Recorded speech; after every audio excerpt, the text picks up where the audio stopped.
morning and welcome to the Canadian Ringette Championships here in Ottawa. Today's matchup features the Saskatchewan Heat and the Nepean Ravens.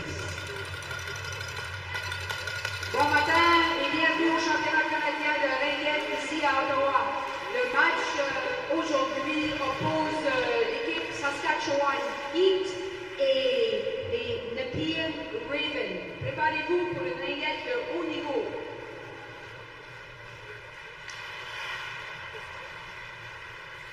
The Canadian Ringette Championships are proudly supported by Fleming Fitness. Thank you to all our partners for supporting Ringette in Canada.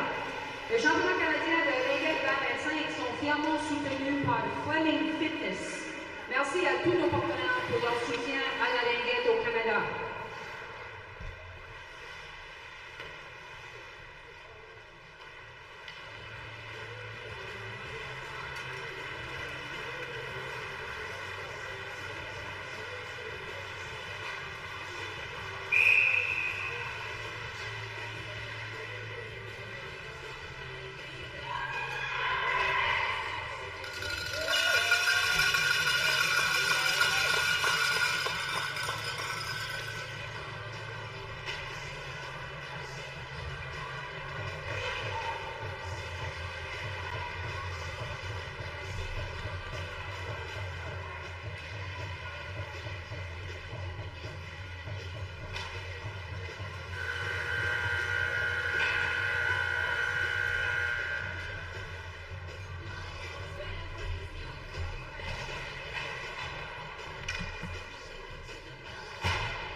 Saskatchewan goal, scored by number 7, compté par le numéro 7, Eva Butler, avec l'aide assisted by number 15, le numéro 15, Bryn Jones, et le numéro 17, number 17, Hannah Corney.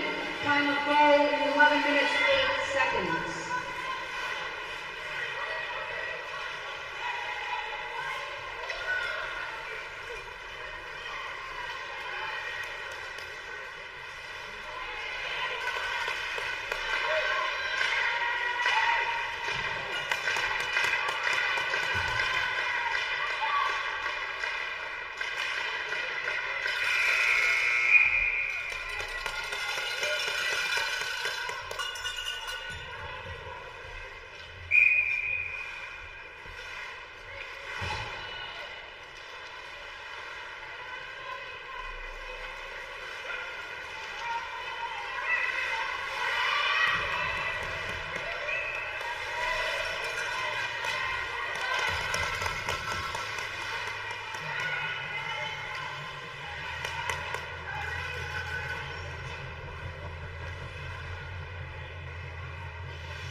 Saskatchewan goal, scored by Contipao numero 93, number 93, Madison Ryan.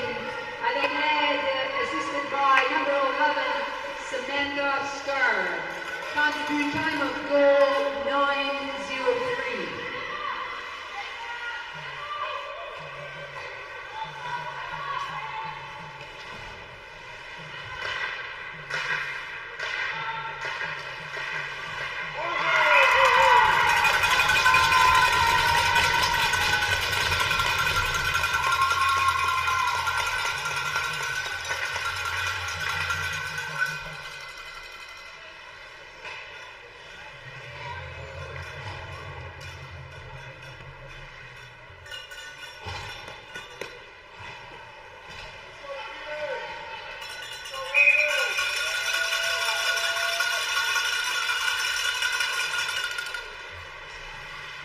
Saskatchewan goal, 25, scored by number 17, Hannah Corney.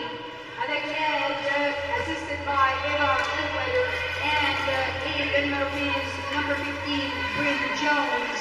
Time of goal, 8 minutes, 17 seconds.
Saskatchewan, goal! But de la Saskatchewan, compté par le numéro 17, scored by number 17, Anna Corney, avec l'aide assisted by number 15, le numéro 15, Bryn Jones, and number 7, le numéro 7, Ava Linklater. Time of goal, temps de but, 2 minutes 21 seconds.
Saskatchewan goal. Le but de la Saskatchewan, monté par, scored by number 79, le numéro 79, Marley Yurnek, assisted by number, avec l'aide du numéro 88, number 88, Taylor Standish, and number 3, et le numéro 3, Madeline Stang. Time of goal, 3 minutes 3 seconds.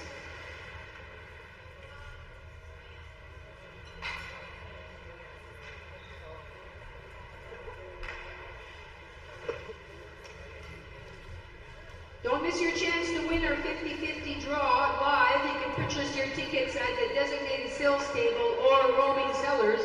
All proceeds support the development of Ringette in the community. Ne manquez pas votre chance de gagner. Le tirage 50-50 est en cours. Vous pouvez acheter vos billets à la table désignée ou auprès des vendeurs ambulants. Tous les profits soutiennent le développement de la Ringette dans la communauté. As well, check out the official 2025 Canadian Ringette Championship merchandise. Get your hoodies, t-shirts, keepsakes while supplies last. Show your support for your team and take home a piece of championship history. Découvrez la marchandise officielle des championnats Ringette canadiens 2025. Procurez-vous des chandails, t-shirts, souvenirs tant qu'ils sont disponibles. Encouragez votre équipe et rapportez-vous un souvenir des championnats.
on penalty, pénalité à la Saskatchewan, le numéro 6, number 6, Jenna Carter, 2 minutes for body contact, 3 minutes for mise en échec, time of penalty, 12 minutes and 6 seconds.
European penalty, pénalité European, number 5, Leila Everett, 3 minutes for double appreciate, 5 minutes for tripping, time of penalty, 8 minutes 19 seconds.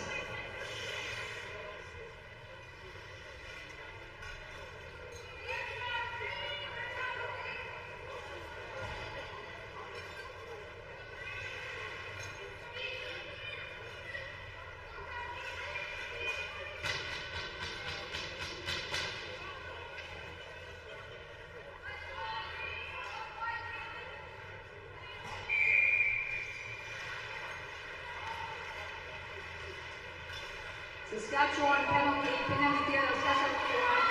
The number case number 15, Bryn Jones, 2 minutes for boarding. This is for Saskatchewan to the behind and a penalty, 8 minutes, 5 seconds.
Assisted by number 3 of Edmonton, Montreal, time of goal, 6 minutes, 47 seconds.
Saskatchewan penalty. Pénalité de la Saskatchewan au numéro 6, number 6, Jenna Carter. 2 minutes for hooking. 2 minutes pour avoir accroché. Time of penalty, 4 minutes 47 seconds.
Saskatchewan goal. Le but de la Saskatchewan compté par le numéro 3, scored by number 3, Madeline Stang, with the help, avec l'aide du numéro 88, number 88, Taylor Standish.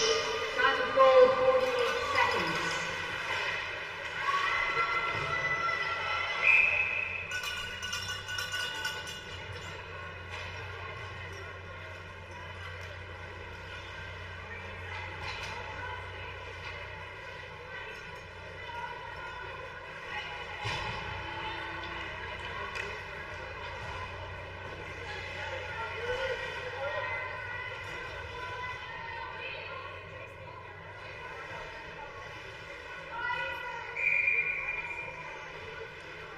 Saskatchewan pénalité de la Saskatchewan au numéro 93, number 93, Madison Ryan, 2 minutes for interference. 2 minutes pour obstruction, time of penalty, 23 seconds.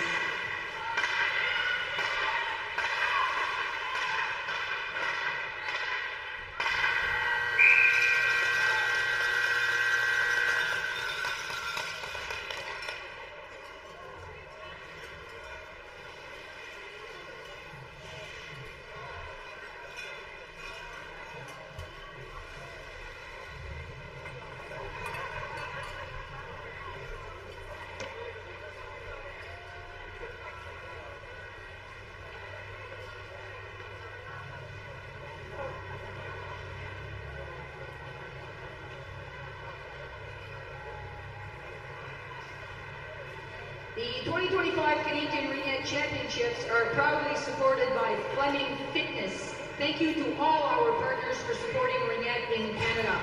Les championnats canadiens de Ringette 2025 sont fièrement soutenus par Fleming Fitness. Merci à tous nos partenaires pour leur soutien à la Ringette au Canada.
Saskatchewan, goal! But la Saskatchewan, commenté par le numéro 6, scored by number 6, Jenna Carter, assisted by number 93, avec l'aide du numéro 93, Madison Ryan, et du numéro 2, and number 2, Lauren Shanehoffen.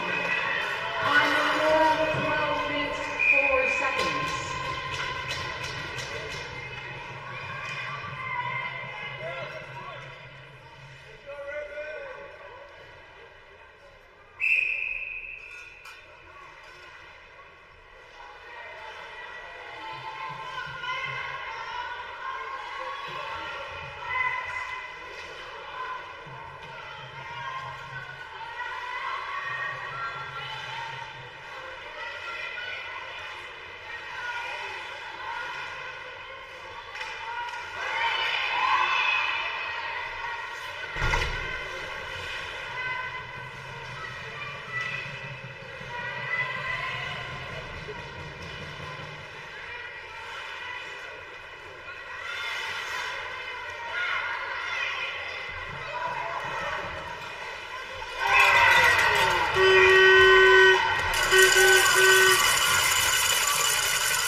Le PM penalty, pénalité de PM au numéro 16, number 16, Brooke Vasilison. 2 minutes of tripping. 2 minutes of tripping. Time of penalty, 9:59.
2 minutes for body checking. 2 minutes pour mise en échec. Time penalty 6 minutes 29 seconds.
Kelly took the Riviere-du-Loup coming up in 2:87.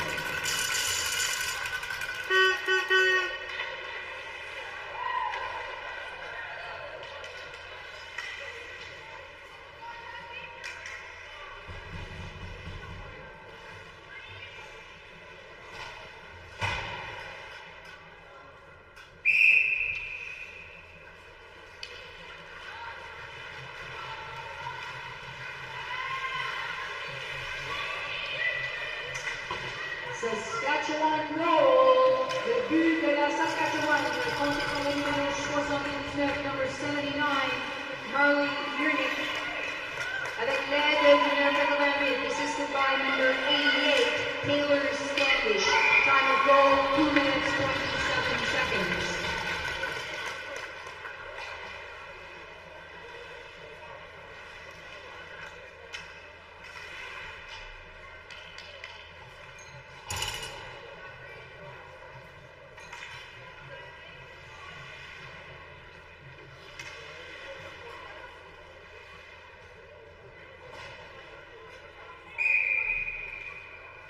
Le PN penalty de le PN au numéro 2, number 2, Amanda Law. 2 minutes for tripping, 2 minutes pour avoir fait toucher. Time of penalty, 2 minutes, 1 second.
Saskatchewan goal, but de la Saskatchewan, compté par le numéro 15, scored by number 50, Bryn Jones, assisted by le club du numéro 2, Lauren Shanehoffen, et le numéro 77 and number 77, Cameron Heron.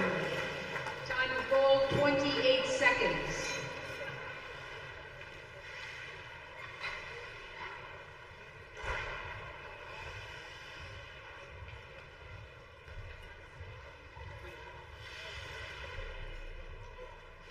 The 2025 Canadian Ringette Championships are proudly supported by Fleming Fitness. Thank you to all our partners for supporting Ringette in Canada. Les championnats canadiens de Ringette 2025 sont fièrement soutenus par Fleming Fitness. Merci à tous nos partenaires pour leur soutien de la Ringette au Canada.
un goal, le but de la Saskatchewan, compté par le numéro 93, scored by number 93, Madison Ryan, assisted by the Claire de University's Jenna Carter. Time of goal, 11 minutes, 56 seconds.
Saskatchewan pénalité de la Saskatchewan, numéro 77, number 77, Cameron Karam. 2 minutes for hooking, 2 minutes pour le Wanakoloshi, time of penalty 9 minutes 50 seconds.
Les PM penalties, les punitions de PM au numéro 17, the number 17, Emma Kelly, 2 minutes for tripping, 2 minutes for walking and shooting, and 2 minutes for boarding, et 2 minutes pour plaquage contre la bande.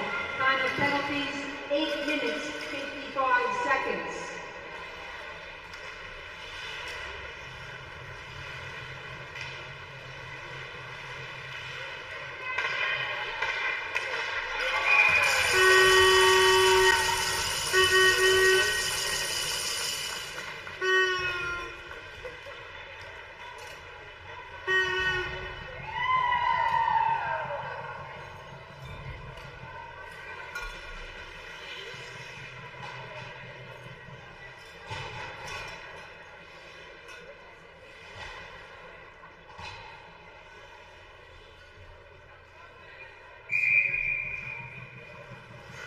Saskatchewan goal.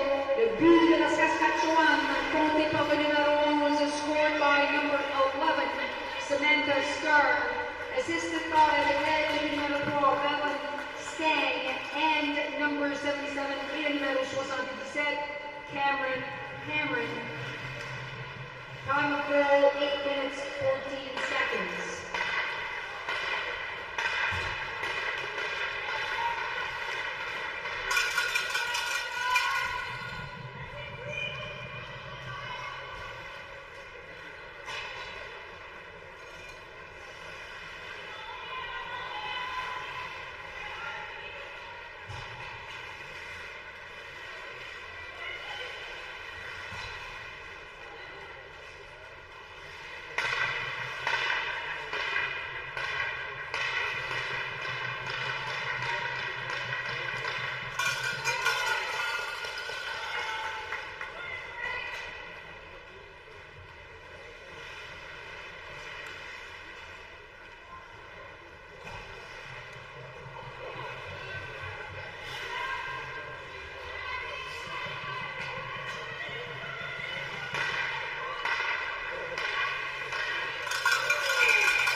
Saskatchewan goal.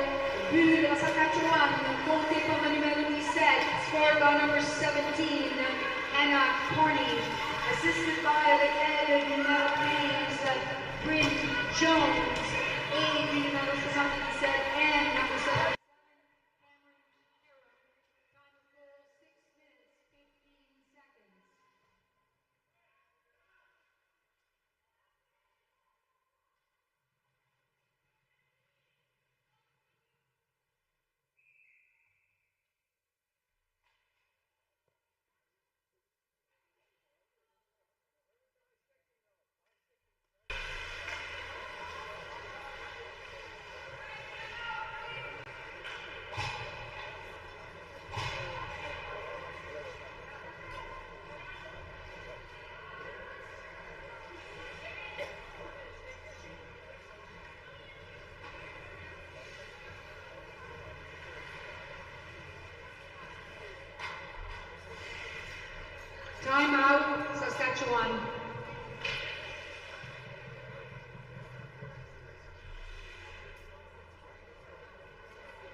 Eva Winkler, 2 minutes for boarding, 2 minutes pour remplacer contre la bande, time of penalty 5 minutes 34 seconds.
Saskatchewan penalty, pénalité de Saskatchewan, the number 7, numéro 7, Eva Lickletter, 2 minutes for, number 9, penalty to number 9, Jody Boykin, 2 minutes for tripping, 2 minutes pour avoir trébuché, 12 seconds.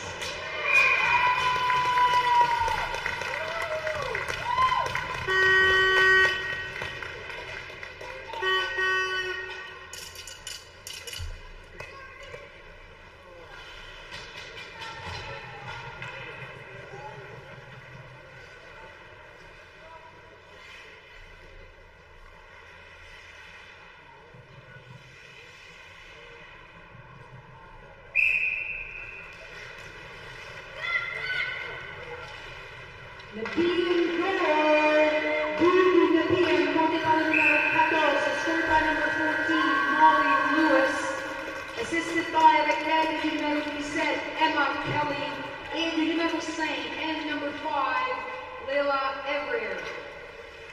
Time of goal, 7 seconds.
All right, we are up and running, and we are getting ready to enjoy another NRL game here at the National Championships here in Ottawa, Ontario, Canada. This morning's game is going to be featuring your Cambridge Turbos. They're wearing their white with orange. They are the away team today, and they're going to be competing against your Manitoba Herd, wearing their black and gold jerseys here to our right. Their fans are to the right, and the Cambridge fans are to my left. A few less noisemakers than I'm used to from the Cambridge-Waterloo area, so that'll be somewhat pleasant, as I will be able to actually hear myself talk to you as we run this game today. Know a few of the players on the Cambridge Turbos, so this will make it a little bit more fun for myself. I'll get a few more names out there, but I'll, of course, do my best to call out some of those names from the Manitoba Herd, as they are just as well deserving and respected athletes here in the Ringette world. For those of you who don't know, this is Barkley Hollinger, the Barkman, with the call, howling it at you. I want to thank the City of Ottawa for hosting the Ringette Championships here.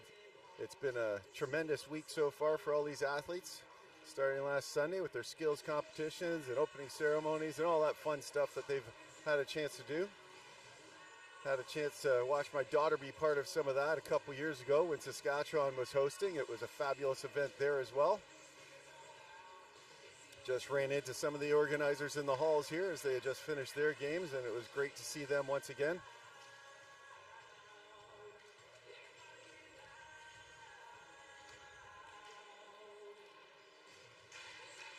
We'll definitely send out some shout outs to some of our sponsors throughout our games here today. I will do my best for those who are watching Ringette for the first time to highlight some of the different rules that you will see. One of the things you'll know about the NRL level at the Nationals, they're playing 4 periods that are 13 minutes long. I know a lot of the time they play 15-minute periods. There will be a flood halfway through, so we'll get a little pause for the cause during that. Have a little cheat sheet that's going to help me with some of the names, and I'll probably bounce between numbers, names, and first names and last names on this call. But apparently the Manitoba Herd is a Ringette team that's obviously based in Winnipeg, Manitoba, and it was founded in 2016. It was something that I did not know coming into the game, so that was kind of fun. Their head coach is Andrea Ferguson. The head coach for the Turbos is Paul, and the Cambridge Turbos have been around since 2003 and been played in the NRL for a long period of time now.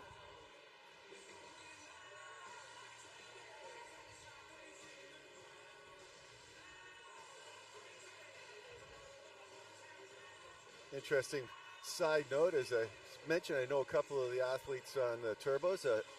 My daughter's had a chance to actually play with a few of the players that are on the Turbos. I've actually coached one of the players that are on the Turbos many, many moons ago as Claire Lodge, number 10. I see her number skating around on the backside there.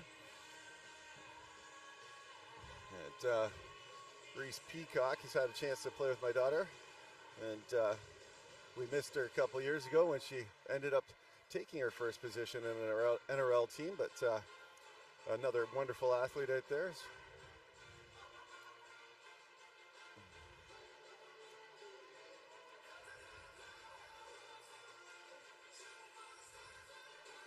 Just enjoying watching some of the different warm-ups that some of the NRL teams are doing. And you compare it to the U16s and the U19s, even at the high levels, the double A's, it's kind of fun to watch.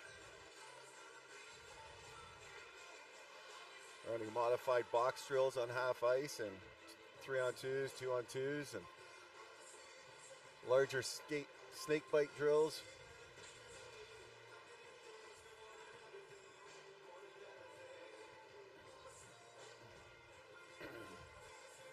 Of course, I want to also remind you guys that from way out here, we see the game a little bit differently. We want to thank our refs that are wearing the stripes to keep these games going on. I know that Ringette Canada does a lot of research when they bring in the refs for the Nationals and the invites that they send out. So we know that we've got some of the best refs in the country coming out to do these games. So we may or may not always see it the same way, dude. But of course, we are not on the ice level with them as they're trying to whiz by us, continuing to try and make a call and keep up with these amazing athletes. I've had a chance to ref one game, and I think that was one game more than I needed to ref. As even reffing an open B game with the skill set that I felt I had was fast enough to try and keep up with.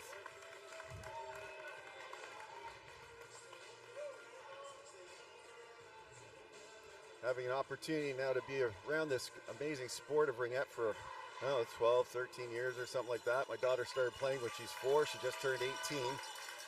And so you guys can do the math faster than I can.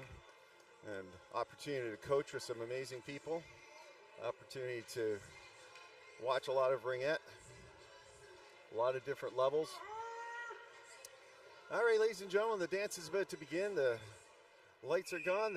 We are off to the races here. Cambridge Turbos with the away team. They have the ring first, of course. Smiley with it here, sending it in to number 91.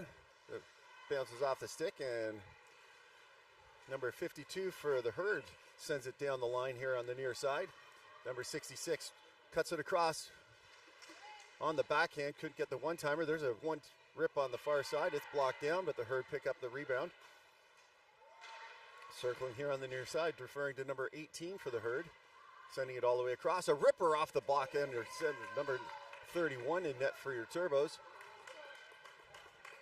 The Herd recovered the rebound behind, and they skated up into the contested area. Spinning off a check here along the lines, sending it back inside to the near side. The Herd controlling the offensive zone. Here's number 63, deferring. Now number 81. Number 81 backdoor pass. That's pushed away by the Turbos, and they have to reset. Good reset inside. Another shot from just inside the crease, or just outside the crease rather, because you can't be inside the crease unless you're the goaltender. Deferring now at the goalie ring. Stop and start there as that's Peacock. Reese works her way up on the far side. That pass is picked off by the Herd here in the neutral zone. She's contested hard, but is able to get the pass off, and here's a one-on-one pass. 2-on-1 inside. Spinning, taking the shot, missing the far near side, up high and wide. And number 4 sends it up off of Claire's stick. And it's a race back in for number 9 to pick up for the Turbos. Number 9 for the Turbos, looking and spinning off some checks. Can't find an exit. Dancing away from trouble, and they'll send it up the near side. Getting it finally into the offensive zone here for the first time this game, but the Herd steal it right back, and it's right along the line. Remember, you can't skate over the line. They find a pass all the way down 2 lines, so they can't touch that either. So they'll have to wait for the Turbos to try and find a way of collecting that ring. They do now. That is keeping possession, and here comes number 7. Looking for a pass, finds Claire Lodge. Lodge driving down the far side, spins inside. Good stick work there in the triangle to protect that from a shooting lane, and Lodge will set themselves up, deferring to their captain, number 19. Dropping down, 4 seconds on the shot clock, getting it in just in time, the shot clock, and the Herd will throw that to the far side. Herd looking for a pass. Interesting back pass here, gets it nice and nifty out to the neutral zone here, and all the way down for number 11 to skate into. But number 6, Smiley, will pick that up and turn it down on the mid side. It's a battle for the ring here. It's touched off white. They touch it on both sides, and the eagle eyes of the Stripes see that it was the Turbo's stick that touched it on both sides, and it will be a stoppage here as Nozzle head off for a line change. And the Herd will collect the ring here at center ice with 10:05 to go here in the frame.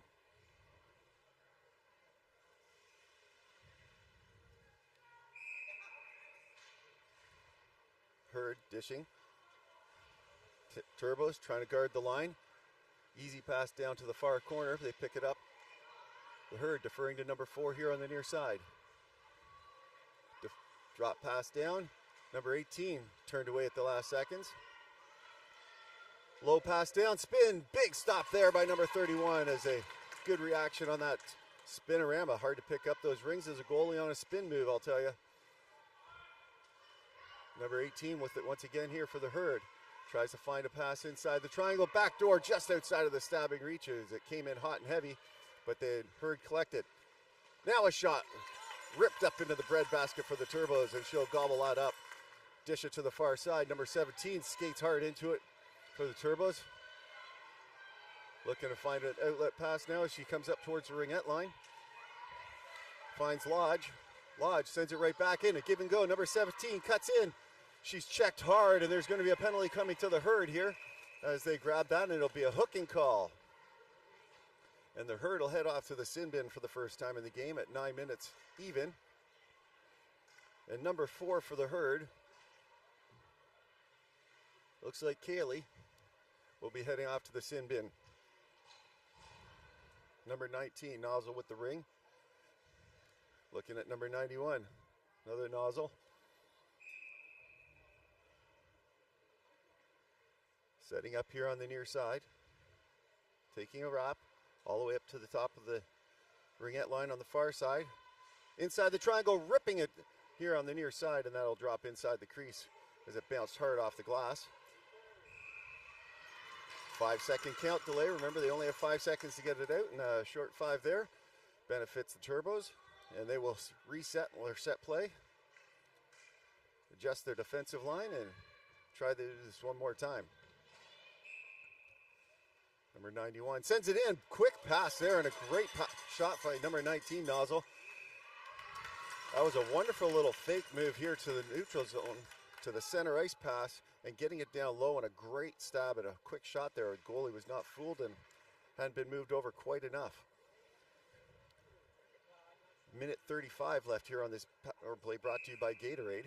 Number 16 now with the ring. Dishing it to number 4.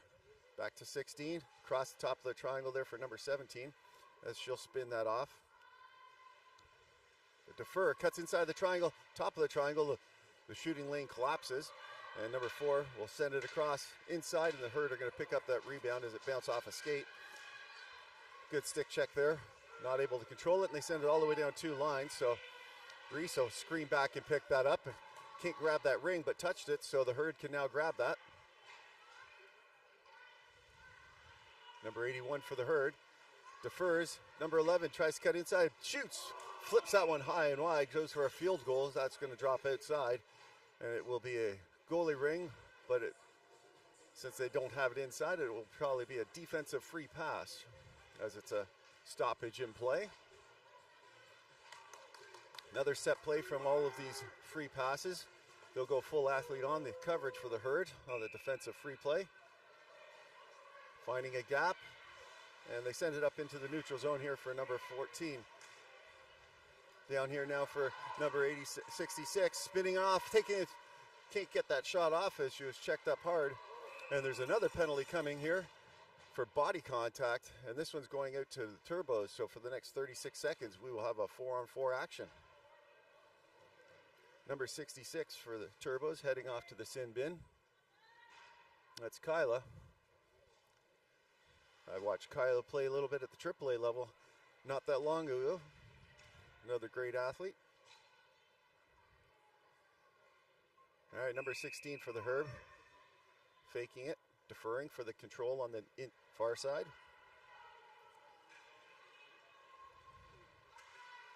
Looking for that drop. Drop wasn't there, so she takes another lap. Spinning in through. Cutting inside. Pick set. And the drop pass is picked off and stopped there by Nozzle.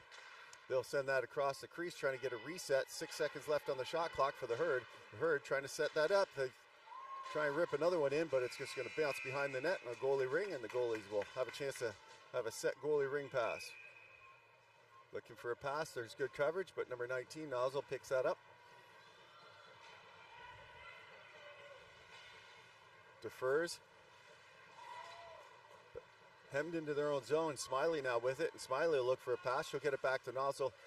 Number 91, hard stop, and has it knocked off her stick by the Herd, and the Herd are going to come away with it. Number 17, looking for a pass coming through. Right down the middle. Number 15 comes in, takes a shot, slides that one wide, and there's another penalty coming here. And this penalty is coming to the Turbos. And they dump it gently into the crease, and there's going to be a a major cross-checking call going to the turbos. And it looks like number 6, Smiley, heading off to the sin bin. So for the next 52 seconds, it'll be a 5-on-3, barring a goal. Oh, sorry, it's not. It's number 23, Peacock, that's going to the sin bin. My apologies there.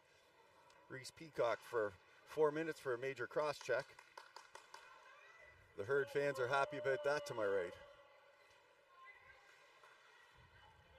Stoppage in play was inside the goalie crease, so they are giving them a defensive free pass here.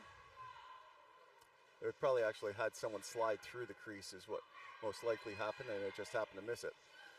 All right, Herd here in the neutral zone, looking for a pass all the way across here to number 4. Number 4 down here to the near side, up to the top of the triangle. Remember, only 2 defenders now in there. We're in the 5-on-3. Breaking that gap, check just in time, but from that shoot, backdoor pass, shot off the post and all the way over to the near side as they balance it in there. And number 4 is going to head off to the sin bin for being a little too aggressive on the body, trying to control that ring and get it back. And so we'll have a 4-on-3 opportunity here. And the Turbos will have a chance in the offensive zone to try and kill off those last 17 seconds.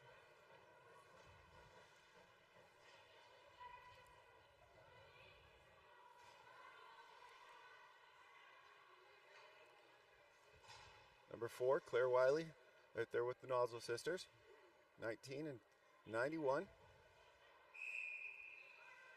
Wiley holding on to it as long as she can, then dishes it to the corner. They're going to just play catch, see if they can burn off those last 8 seconds and the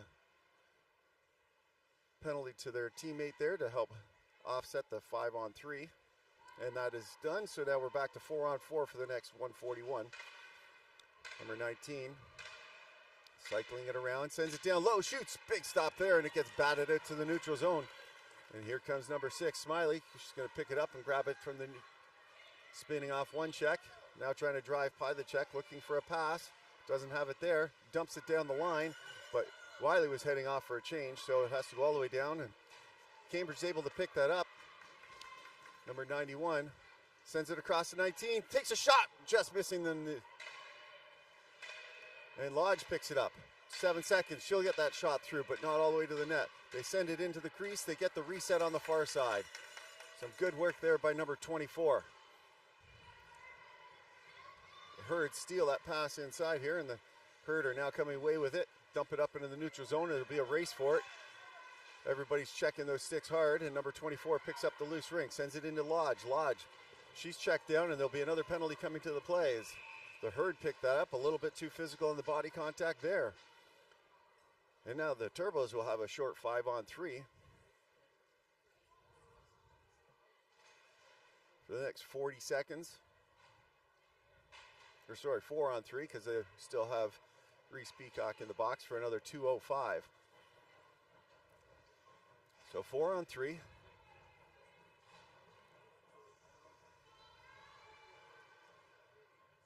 Nozzle, sends it down low, sends it back up high.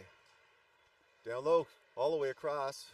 Not able to get that in the shooting lane for backdoor pass, top of the triangle. Good passing movement, sends it across, just not able to quite get that stab. The goalie's moving quickly through the crease there, looking for those cross seams passes. There's a shot and a reset, and the goalie's going to hold on to that for as long as she can, and then she'll flare it out to the far side. Gets up to the neutral contested area, the Herd grab it, and they're able to flip it up, but I guess it goes off one of the players along the bench there, and it will come back down here. And with 7 seconds left on their 4-on-3, the Turbos will have quick order to try and make this work. 19, 91, and 12 out there, or 17 rather, 17 up to 19. Back door. Shooters are just on the outside, and they'll kill that off, and it's now back to 4-on-4 action for the next 1:15. Nozzle down low, cuts across, slow walk, and a great goal there by number 19, Nozzle. That would be Page getting on the board first on a great 4-on-4 low walk, coming in from the right side.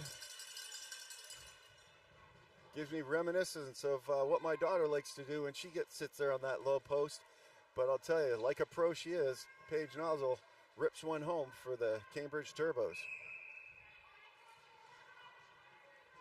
The Herd looking to respond, number 17 here. She'll dump that down on the near side. Turbo's able to recover that loose ring. Look for an easy pass up here to number 7. Number 7 spins off a check as she has no one to pass to. Goes D to D through the neutral zone and now sends it down deep into the corner for Lodge to pick up. Lodge is going to grab that. Look for a skate around. Deferring to the far side. 4 seconds. That pass is picked off. Nozzle will try and get it in. Gets it in just in time. And it bounces out, so the Turbos will get the offensive free pass off the reset there as they continue with some 4-on-4 action.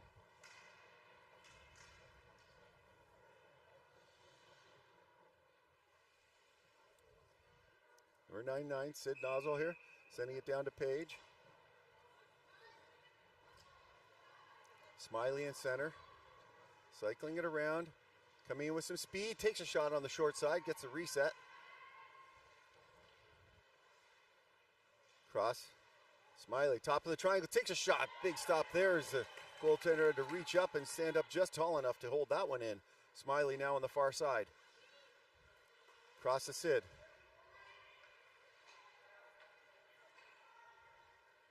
Deferral to number 13.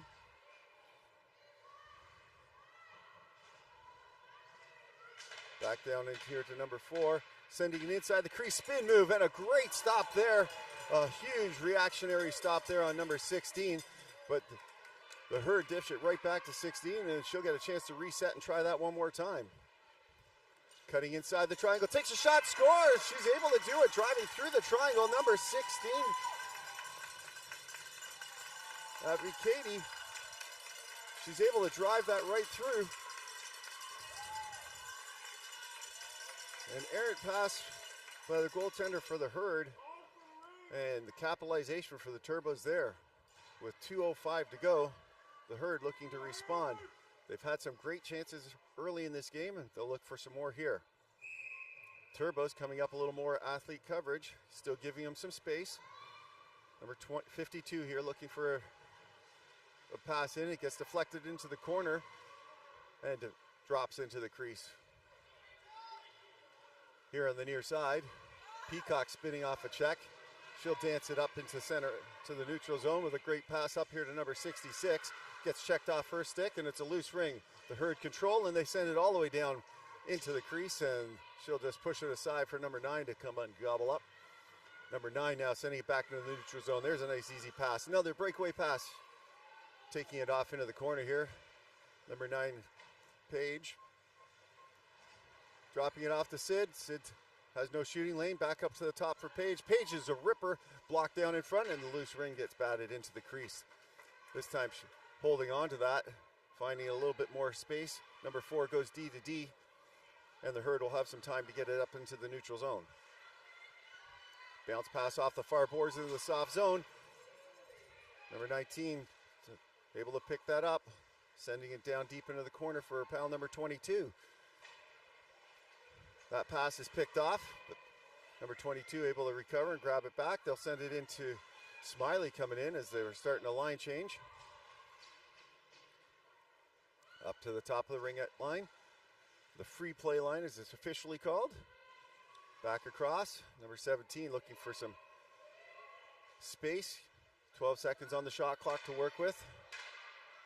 Up to number 16, goes right through her legs, and it'll come all the way up into the neutral zone. Smiley's going to try and get it and rip it back in. 2 seconds on the shot clock, and that will be a goalie ring. Number 23 just tosses it out here into the midsection. Or sorry, number 63.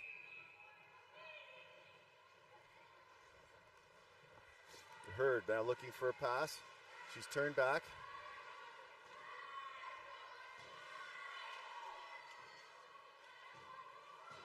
Jansen drops it in.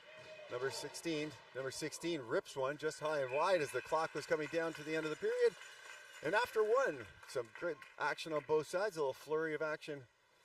And the Cambridge Turbos seem to have been able to take advantage of a couple of their opportunities and have a 2-goal lead. Good chance to think about some of the other sponsors we've had this week so far here. Of course, the City of Ottawa and all the governments that have been involved, the province of Ontario, etc. But we also want to thank some of the local sponsors. There's Booster Juice that's been helping out, Ringette that's been sponsoring things out, Athena Sticks has been sponsoring some out, Dom Sports has been another great sponsor.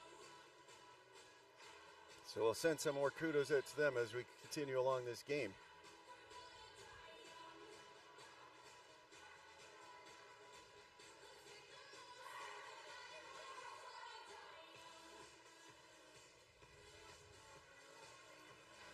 Number 31 still staying in the net for the Turbos.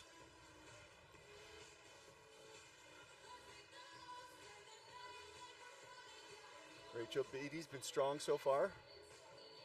Now the Herd, being the home team, will start this off here in the second period.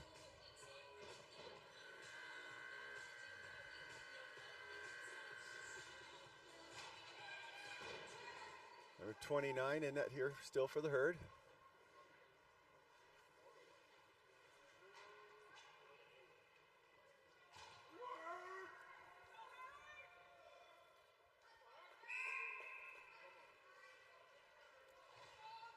Number 22 dishing off for the Herd. Sending it down deep for number 6 to 11. Number 11 across the top of the ringette circle line. Number 15 tries to send it across, comes up in the contested area, and she'll pick that right back up herself. Number 15 spins that all the way across, cutting in with some speed, takes a low shot, tries to slide it 5-hole, but netminder for the Turbos able to steer that one away. Wiley working to spin off some checks, trying to find some gaps. Sends one up into the neutral zone there. It's going to be a foot race, and number 22 is going to be able to steal that for the Herd, and over here to number 11. All the way down low to number 71 for the Herd. Dishing to number 15. Now to 4 as number 4 cuts herself in. 10 seconds to work with on the shot clock. Coming in with some speed. They deferred to number 66. Tries to get a low walk, gets stick checked by Smiley right at the last second there, and the Turbos send it up into the neutral zone. Great stab there by number 22. She'll defer it over here to Paige Nozzle and send that across the line to her sister, number 91, Sid. Sid up and down. She's going to draw a penalty there with all of that good work. She's kicking into the corner there for number 22 to pick it up. Back up here for Paige. Paige settling it down. They've got 4 in as they pulled the goalie. Top of the triangle, all the way across, ripping one in, and hooking call is the official call coming to Manitoba Herd. And it looks like number 66 heading off to the sin bin here for 2 minutes or less. That would be Taylor. Wonder if Taylor's got a couple of younger sisters that play for the 19 AA's. The last name looks familiar. If so, they've got a great Ringette family, because those girls I saw in the 19 AA were fantastic skaters. Anyways, back to this game here, and Claire Lodge now with it. Number 10 scoots in, no shooting lane, so she takes a lap with 12 seconds to go here on the shot clock. Fakes the deferral, tries to find a shot pass through now. And the Herd are able to pick up that loose ring. And number 81 skates away from all sorts of trouble. Lots of time and space now. Sends it up off the boards for number 63, but it gets bounced in and all the way down. And number 66 for the Turbos will pick that up, and they'll try resetting and coming back down this side. That was a close call on both sides, and the Herd are able to walk away from it with it. Number 63 here, Jensen. Back to number 52. Deferral behind the net, nice safe passes, keeping control. Number 11, looking for something. 11 seconds to work with on there. Takes a shot, gets a great reset there. The goalie lost that for a moment. Deferring to number 16. Looking for a spin move. She sends it all the way around the boards. Number 11 picks it back up for the Herd. Back down low. 2 players in front. Try to scream that pass across. Now they get it across. Stepping inside. Turbo's doing a great job blocking all those shooting lanes up on top of the triangle. Sometimes it looks like an interesting inverted triangle or a straight line like there. Number 11 picks it up, sends it inside the crease, but it goes all the way through. And the Turbos will go collect that ring for their goaltender and start off a goalie ring. 23 seconds left on the power play for the Turbos. And here comes Smiley dancing her way up through towards the neutral zone, sending it off to Sid. Sid now looking for a pass all the way down to Page. Deferring to Smiley. Back to Sid. Pick set by number 22. Defers it back. Page comes in. Low walk all the way through, and it gets collapsed as she runs through the crease, and a good job by the Manitoba Herd there to block that. Here comes number 6. 6 for the Herd. Sending a nice easy pass in there. It gets touched, so she can touch it. Good job by the ref to show that off, and the Turbos are going to take a penalty here. Getting just a little too physical. Their captain, number 71, gobbles up that loose ring as it's batted off. 22 heads off for a line change after a little bump along the boards. Get checked out. 15 seconds on the shot clock. They've pulled their goalie. They play 4 in. Looking to capitalize on it. Top of the triangle. Spin down low, but outside of the shooting lane for 17. She'll rip one in, bounces inside the crease, and it'll stop there now. And it will be for boarding. Turbos heading to the send in for boarding for 2 minutes or less with 8:32 to go here in the frame. And it looks like number 13 heading off to the sin bin. And the Herd trying to get a power play goal here, brought to you by Gatorade. Number 11 dishing to the far side. Their captain, number 71, is taking a lap, looking for a gap, defers. Great triangle today by the Turbos. Very aggressive. Number 15 can't find a shooting lane. Defers, opens up a gap. 71 gets a little crack and sends a slider in. Easy stop there for the netminder. Not a lot of velocity on that. Claire is able to reach back and grab that just before the Herd get there. Send it up into the neutral zone. Goes right past all of the teammates, and number 6 is going to race back for the Herd, or number 8 rather. She spins off a D to D check, and that's checked off a little too hard by number 16. And now the Herd are like holding on to it.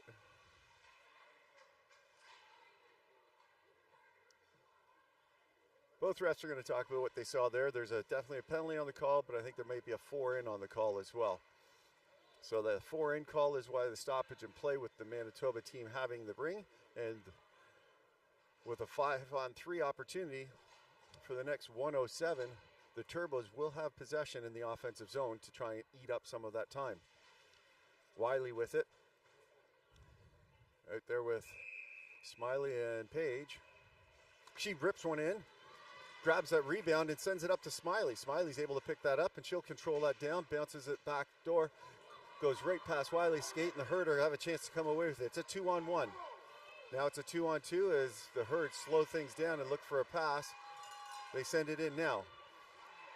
Top of the triangle, all the way across to the far side. Remember, 3 players inside the triangle for black and just 2 for the white team here.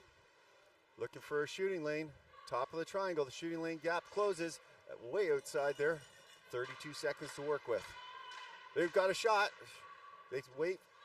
It closes down. Now it's another shot, and the buzzer goes. Some great triangle work there as the Herd are a little slow to try and take that shooting chance when they have it. Looking for a perfect shot. Sometimes you want the perfect shot, and sometimes just the garbage goes. Either way, Paige has the ring, and she's eating up some clock now. Skating away with 17 seconds left on that 5-on-3. And now she gets it to the neutral zone. They still control. They send it right back in. They're going to control and eat the clock off. This is a veteran team and a veteran move here by the Turbos. Now Smiley will send it all the way down as they'll have one player that'll come out of the box, and it's back to a 5-on-4 power play brought to you by Booster Juice. Number 4 dishing it back in. 3-on-3 now inside the offensive zone. 18 seconds on the shot clock. The Turbos rip one from out far wide. That gobbles up into the breadbasket for the Turbos, and she's just going to hold on to that for a full 5. And Manitoba will get a chance to reset, and the Turbos will reset with some fresh legs. 32 seconds left on the power play. 6-11 here in the first half.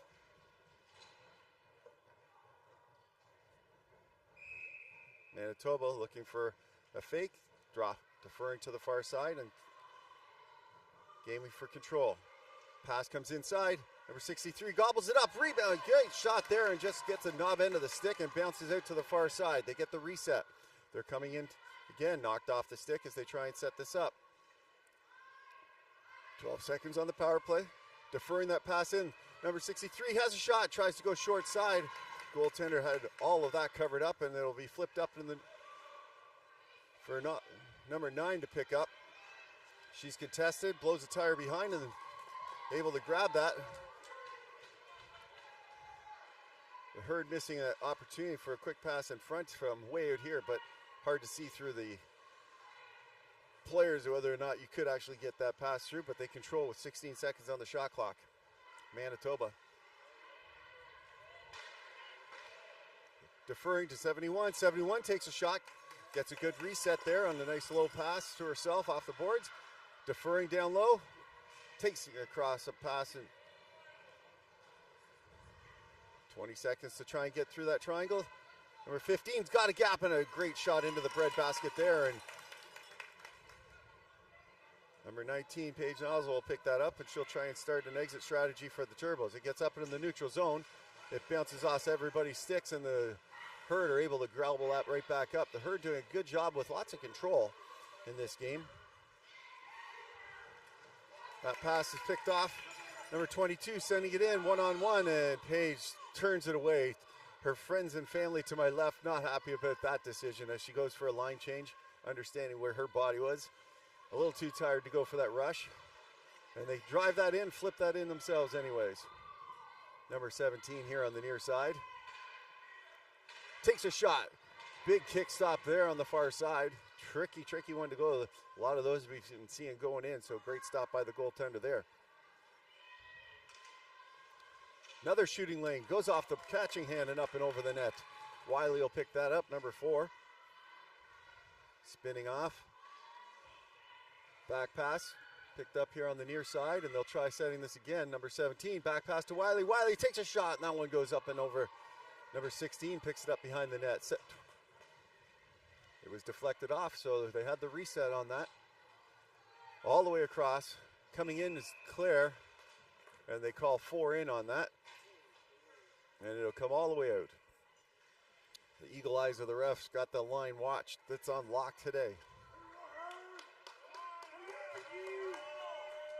With 3:33 to go here in the second frame, the Herd trailing by 2. Number 17 now with it, looking for his own entry. She rips it down low, gets it, nice bounce pass. The Herd control behind the net here on the near side. Rips one across, bounce pass, bounces off the tip of the stick there, and looks like Reese is able to skate away with it. Such a smooth skater. Explains why her dad also taught power skating. Up into the neutral zone once again for the Herd. They're turned back. Looking for a pass. They don't have anything yet. Number 66. Bounce pass now for number 8. Number 8's got 17 seconds on the shot clock to work with. Finding their way around. Deferring. Trying to shot through 3-6. It bounced up high. Smiley's trying to get to the ring, but she gets hooked down pretty hard. And now the Turbos are going to come way up into the neutral zone. Delayed penalty coming here to Manitoba as it comes into the line here for number 91. And the hooking call is the call coming out to the Herd. And number 15 will head off to the sin bin for 2 minutes or less with 2:22 to go here in the first half.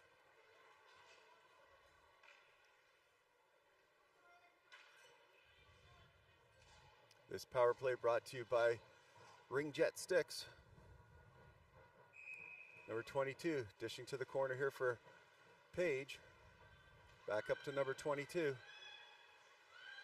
Deferring to Sid. She gets turned away with some good work there by the Manitoba Herd. Top of the triangle, that shot gets knocked down, and nice easy stop there for their netminder that time. And the Herd looking for a nice bounce pass off the boards up into the soft zone. Cross crease through the neutral zone. They look to send it in. They get it down, but not. Number 7's able to recover for the Turbos. She blows a tire, and the Herd come away with it. The Herd now looking to try and get it. Fakes the deferral, top of the triangle. She's got herself head down, just skating and working off some clock. They are killing a penalty, so they'll try and run that clock off and make smart passes like that one to the corner where they can easily pick that up. Number 63. Looks like Jansen. Sends it up here to 16. There's no shooting lane. Gets it inside. She tries to go backhander, and it's a move it or lose it there on Jansen. I think if she had tried to go for that spinorama to the forehand, she may have had a bit more space. But that's from the eagle eyes way up here. It was a good try and a great defensive effort there by the Turbos. And the Turbos come away with it. A little give and go here to number 16. Great zone entry that way. Number 16 takes a shot, big stop there. Rebound, picks up, and they score. Number 17 picks that up for the Turbos in front of the net. Looks like Erica's able to pocket one off the rebound. That little shot pass coming in. And a power play goal brought to you by Booster Juice. 55 seconds left in the period. We'll just go back to that zone entry for a quick sec there for all the young people looking to watch Ringette and look at how some of that zone entry goes. A lot of the time you see that person get that headman pass and they'll just keep it on their stick and try and skate through. But if you notice, the player did have someone checking them.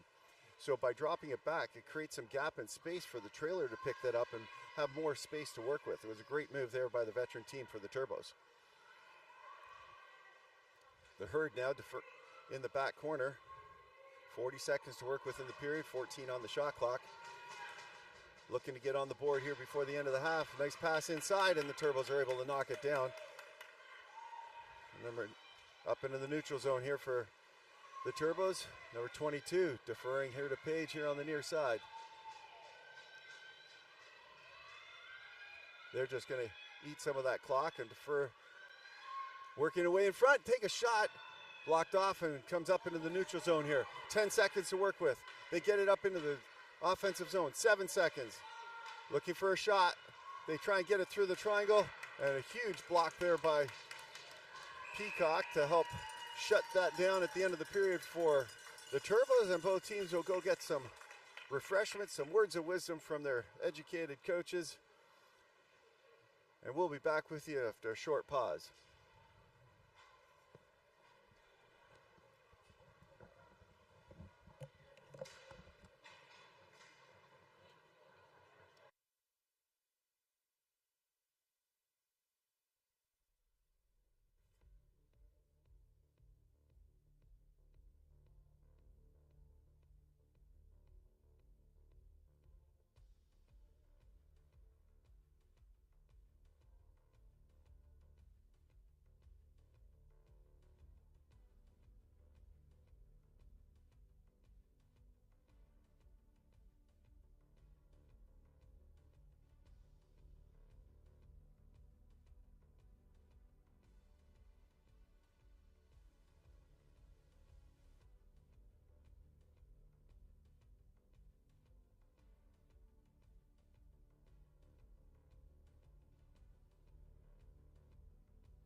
ladies and gentlemen, we are back and we're ready for periods 3 and periods 4 of this tremendous NRL game that we've got going on. The Cambridge Turbos have been jumping up to a 3-0 lead, but it's not for lack of trying. A lot of great effort here for the Manitoba Herd, and their goaltender, number 29, has been on fire.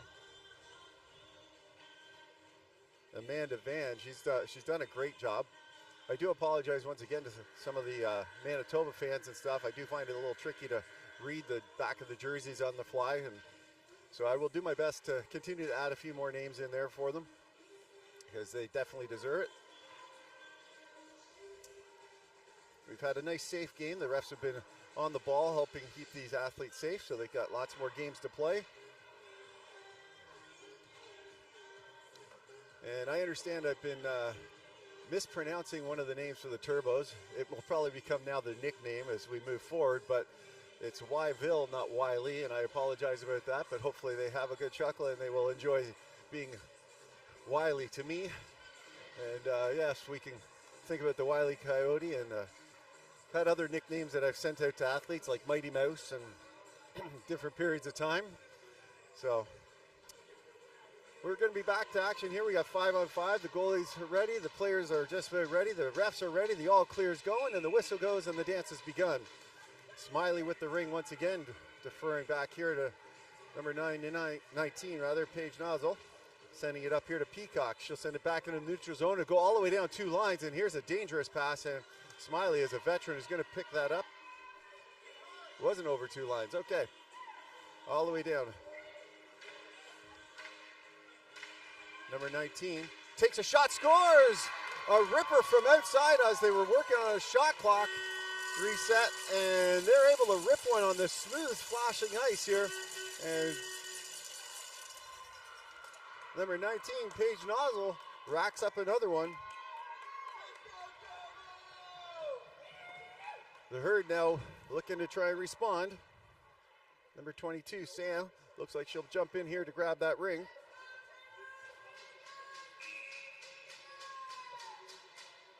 Looking for a pass, dishing to her pal number 6, Taylor. Taylor sending it in. Goes off number 18 to the corner. A little push there. Loose ring up to the ringette line, and number 17 is able to gobble that up and start spinning and turning ourselves around, coming the other way. Number 16 tries to send it in, gets it, but over the line, but it's a contested ring, it's a loose ring, and the Herd are able to come back and pick that up. Number 22 for the Herd. Sending it up into the neutral zone. A little fake on the give and go. Looking for a pass in deeper. Gets one now. Number 4.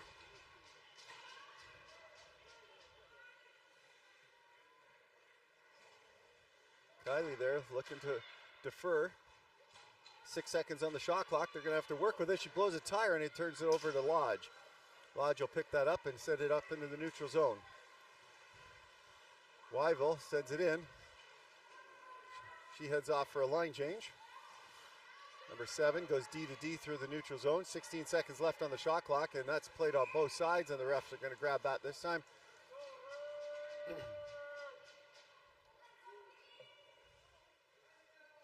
And an offensive free pass for the Herd as they're going to look to claw their way back here. Seen lots of lead changes in games. 4 goals is not insurmountable in Ringette, especially with 2 periods of play to go. Sending it down to the far corner. Their captain, number 71, blows a tire trying to cut through. Defers to number 15. Inside triangle. Takes a shot as she was losing her edge there. Just goes off the side of the post. No reset this time. That shot reset comes in and it'll be contested behind, and number 11 is going to pick that up once again. Carly with the ring, defers. Back to number 15.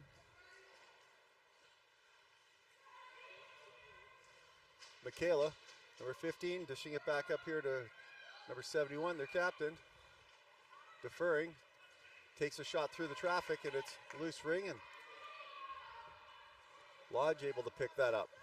Lodge sends it up here to Nozzle. Nozzle looking for an escape pass. Sends it to number 7, and she sends it down deep on a breakaway. Shoots and scores, makes no mistake.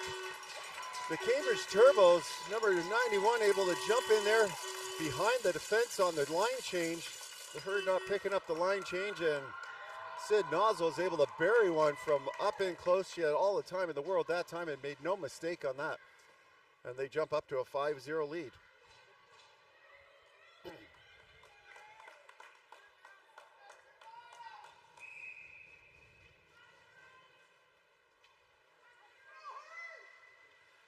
Herd, number 52, sends it in, bounces off a few sticks. They control inside the line briefly, but that pass is picked off by Sid Nozzle. Nozzle sending it D to D.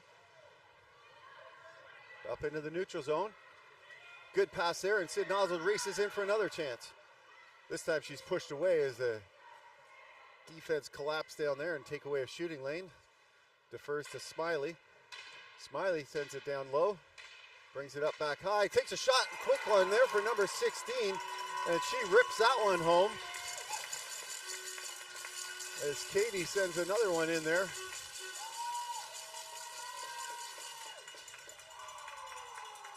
Timeout called by the Herd.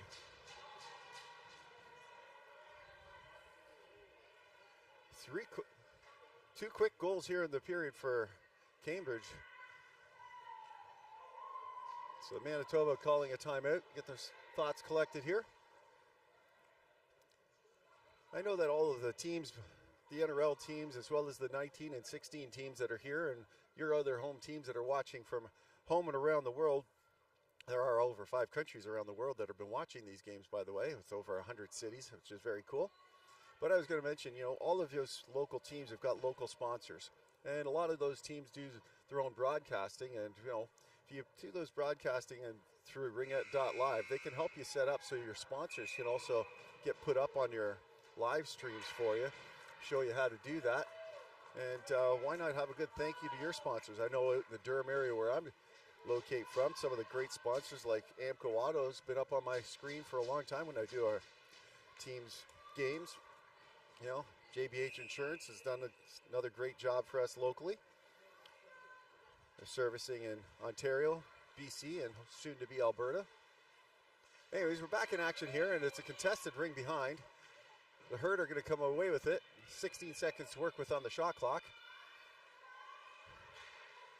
Trying to get the deferral, takes a shot, another ripper up into the breadbasket. Goalie for the Turbo has been strong and steady. Great positioning. Smiley spinning off some checks. Good being contested well now by Manitoba. Manitoba's got an extra jump in their step after a little bit of slow start the first 2 minutes of the period. And here comes number 17 looking for a pass. A little give and go there. That's stolen by the Herd as she blows a tire. Here's a breakaway. They find her. Oh, just outside of the reaches. Number 66 was looking for that. And it'll be a tripping call coming to Cambridge as they touch the ring here in neutral ice. What a great opportunity for the Herd, but just outside of the reach. It's number 66 looking to capitalize on their first chance. This power play brought to you by Booster Juice as number 23 Peacock heads back off to the sin bin.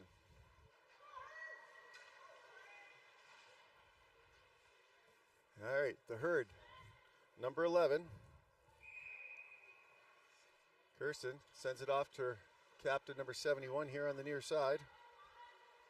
Janelle cycling with it, looking to get it side, drops it back. Another drop.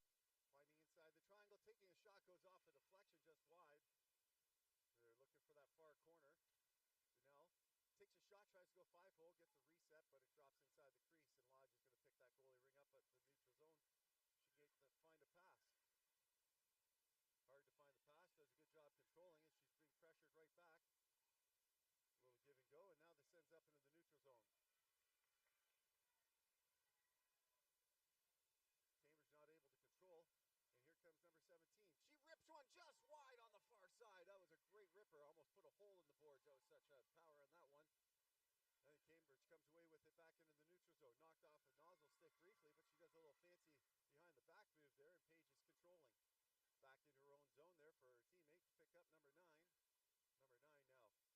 now working to spin off some checks.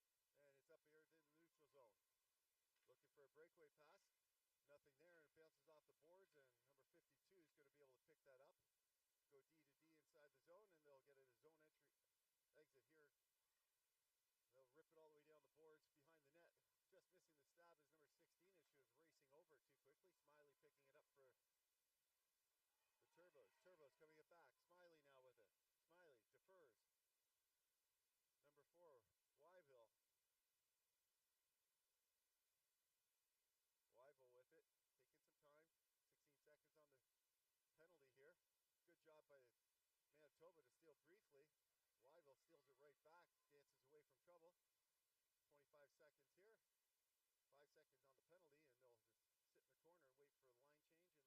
corner and wait for a line change and their player to come out of the box. We're back to even strength as it drops into the corner for Wyville. More line changes coming. That pass sent across, picked off by the Herd. The Herd looking for a breakout pass. Number 16 has it touched off her stick, so it's another race. They pick it up, can't get it in there as Nozzle comes back to protect that shooting lane. Comes across on the line change there. Number 4 coming up off that. Kylie once again.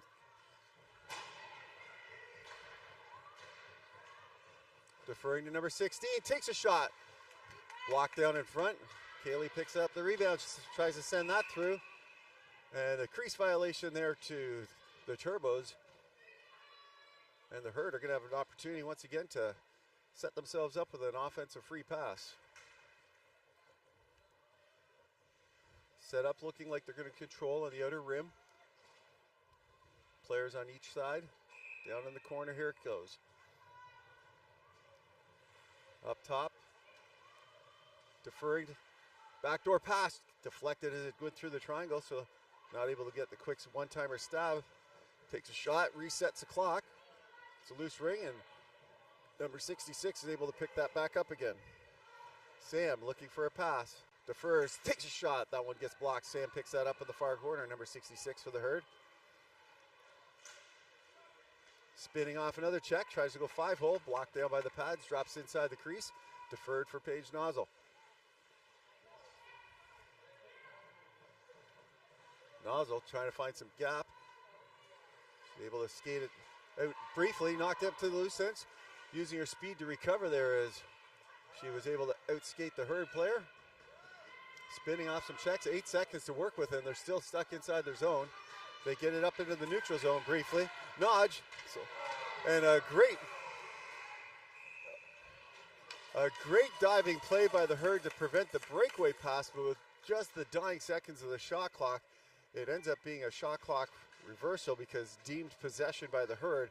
So that gives the Cambridge Turbos an opportunity here to have an offensive free pass themselves. It's number 24, Anderson.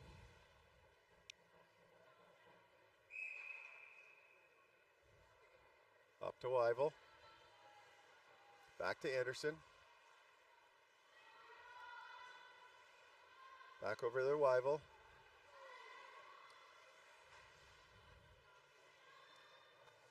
Back to Anderson. They're just dancing it around.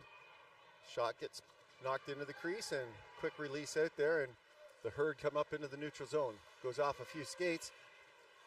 Deflected there, and number 6, Carla, able to get that in there. Number 66 back in there to Wyville again. Heading off for a line change.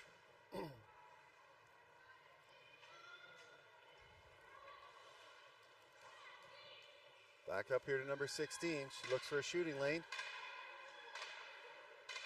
7 seconds to go. Shot clock sends it across the crease. And crease violation there, goalie ring.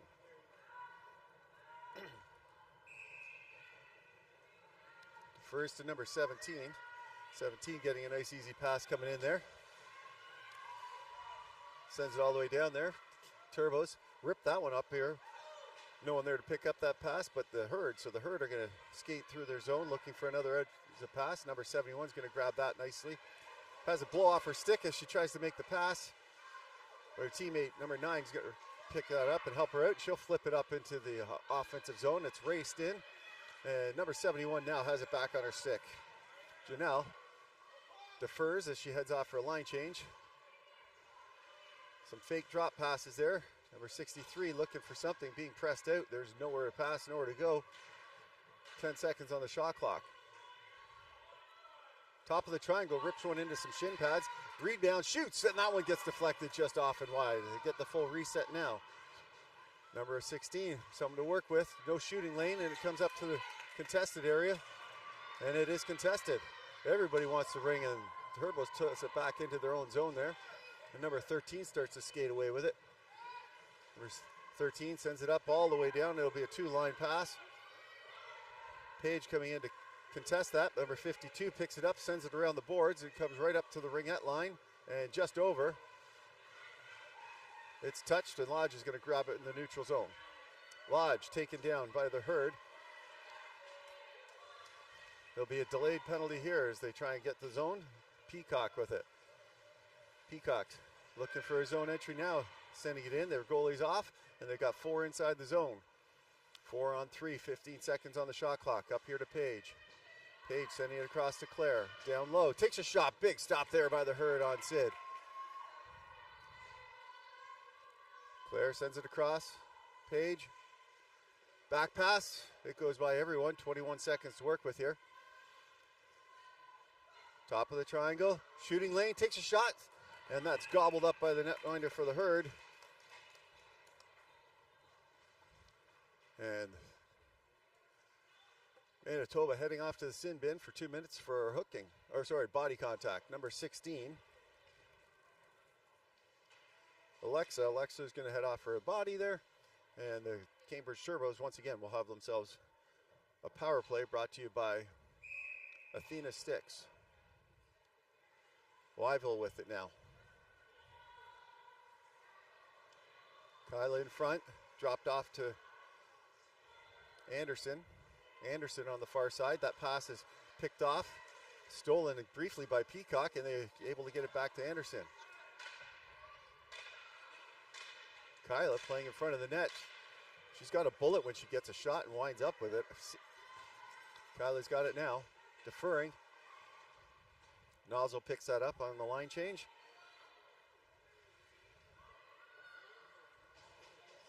Top of the triangle for Sid. Faking the drop, no one there to drop to, so she takes a lap, 10 seconds to work with. Inside, low walk, she runs it right in through the crease, and with 1:02 to go in the period and 1:08 to go in the penalty, the Herd are working their way out of their own zone. That pass that's up in the neutral zone. Looking for a breakout pass, but there's no one there with the short-handed numbers. And that pass goes off number 7-6. Chance to capitalize here for number 16 as she settles it down here on the near side.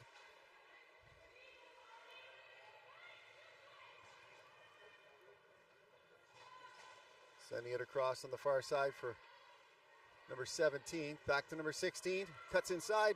Low walk, shoots off the post and stays on the outside. She was able to find enough space to get her stick around and goaltender there, but not around the post. Cambridge steals once again in the neutral zone. Number 16 with it back on her stick. Looking for a pass, deferring to Wyville. Number 4. Number 4, 8 seconds to go. She defers. She looked at the shot clock and didn't realize there was only 4 seconds on the game clock. Getting it across, knocked off, and the shot comes in just before the buzzer. Good effort by the Turbos to keep pushing it right near the end of the period there. And after 3 periods, 6-0 for your Cambridge Turbos versus your home team, the Manitoba Herb. When we come back, there'll be 6 seconds left in the penalty to the Herd. Cambridge Turbos will have the ring, or sorry, the Herd will get the ring here as we head into the 4th.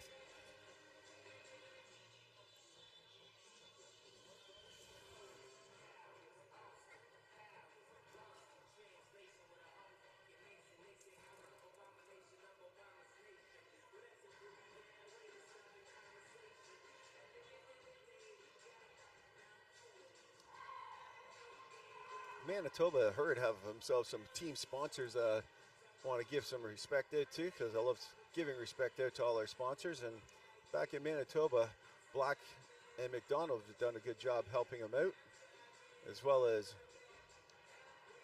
Carmen River City Ford, Creative Printall, Stucco Techniques Black, and McDonald. Oh, they're just repeating the names. There we go. I was just trying to read that off there for those locals back home in Manitoba. And as I say all the time in all the games I try and do, if you want to support Ringette, why not support the sponsors and the companies that help with Ringette?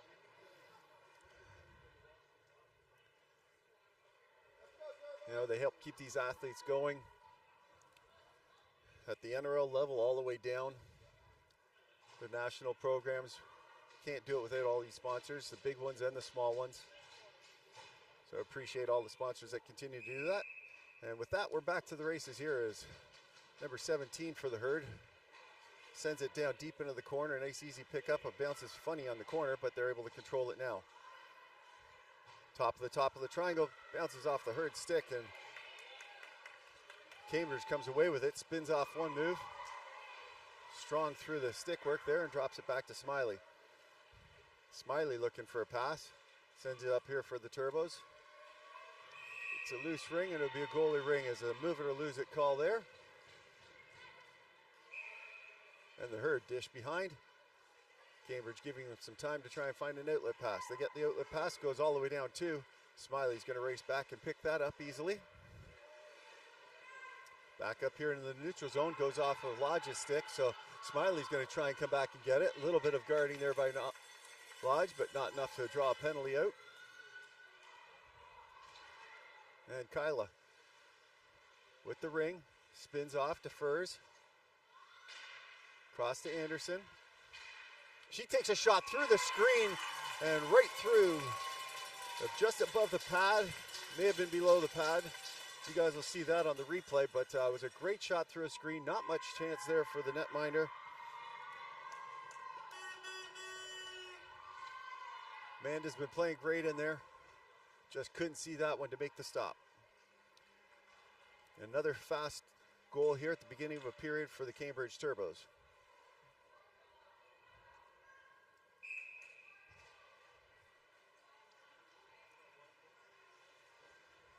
Number 52 dumping it down into the corner for the herd. Top of the triangle. Nothing going there. That one rips off. Scores! Look away, and I don't even know what. I thought that hit the side of the net. That hit inside the net, and the herd are on the board. What a ripper from the side. Camped out. Number 16. What a great shot. Alexis with a bullet right past the Cambridge goaltender. And that's how it starts, ladies and gentlemen. You get a comeback, starting with one. And then they'll work on the next one. And right now, Smiley's going to look to control this and send it in for the Turbos. Gets knocked off the stick, and the herd are going to back again. They're going to try and race into this one. They're taken down, and they're going to draw a penalty as number 17 is going to head off to the sin bin. Number 52 picking it up on the side.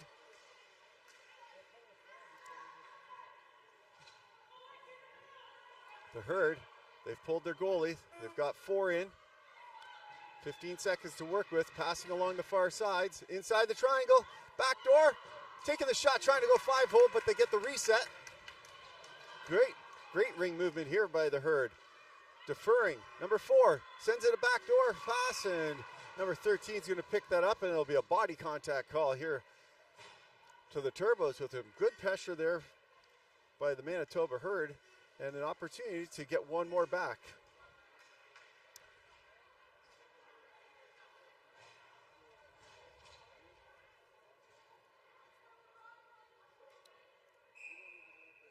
Kaylee with the ring, number 4.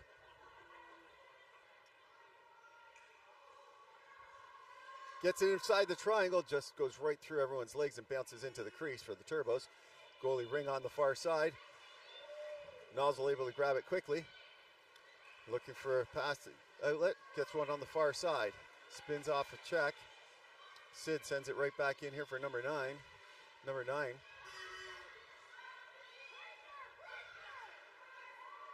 Manitoba fans looking for some pressure. They want to get that ring back. 2 seconds to go on the shot clock, and they're going to get nowhere to go with it. They just hold on to it. It would be an offensive free pass there, but they did burn off 40 seconds of that penalty with that Good possession there.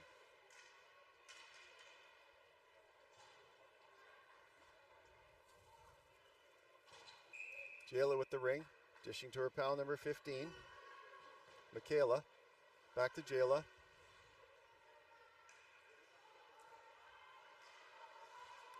Dropping to number 11, just outside of the reaches. She tries to set it across the top of the triangle. Jayla back to number 11, takes a shot. That one goes just wide. Jayla screams into the corner to pick that one up as she tries to get another one here. 6 seconds on the shot clock. They try and blow that one through some legs, and there's nothing going on with that. Some contested there, and the Cambridge Turbos are going to come away with the ring. As Claire Lodge skates it around, looking for a pass. She just holds on to it, spinning off some checks, eating up some clock, and she finds the pass out to the neutral zone.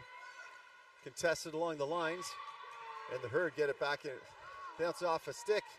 Number 22 is able to steal briefly from her knee, sends it to the Herd, and the Herd are going to pick this up. Number 11, she has to back it off as there's no one ready to take some offensive prowl. Number 22 is now looking for an entry zone. Coming up off the line change. Here come the Herd, top of the triangle, takes a shot, goes off wide. Number 63 picks that up on the backside. Number 63 rips one. That one squeezes in hard into the breadbasket, trying to get it just under the blocker. Wyville in the corner. She flips it up to the neutral zone. We're back to 5-on-5. It goes all the way down here for number 17 to pick up. Almost checked off her stick, but she gets it back up here to the neutral zone briefly. Wyville steals though. Number 16, it's a 2-on-1, but they'll settle this down and she'll take it out wide. Turbos, number 17, tries to send it inside number 16. Manitoba does a good job collapsing the triangle, preventing any shooting lanes. 11 seconds on the shot clock. Wyville contested along the corner. She'll send it up in towards the net. And Manitoba gets it and sends it up into the neutral zone. Bounces off the stick, unfortunately, but it's a loose ring. Who can we get there? Number 16 picks up that ring first. Visually passes it back, but there's nobody there. And who's going to pick it up this time? The Turbos race back into it in the middle of a line change as number 13 grabs that. Good effort there, and the fans beside me are quite excited to see that kind of effort. Page sending it up here to Peacock. Peacock sending it in to Sid. 2 seconds on the shot clock, and it's stolen here, and the reset happens. Number 52 looking to get that zone. She gets it up into the neutral zone. Looking for an entry pass down into the soft corner here. Being contested. There's a loose ring. And the 1-on-2 battle is won by the Turbos that time, and they bring it up into the neutral zone for Lodge. Lodge, oh, she saw the lane close, so she decided to make a safe pass coming through. Not able to pick it up that time, and it's a bouncing ring here on the near side.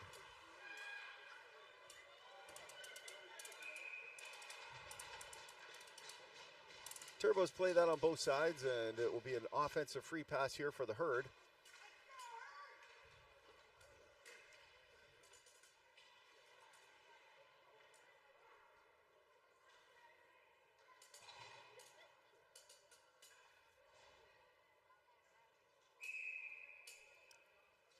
Off to Michaela here on the near side. Number 15 defers to number 11.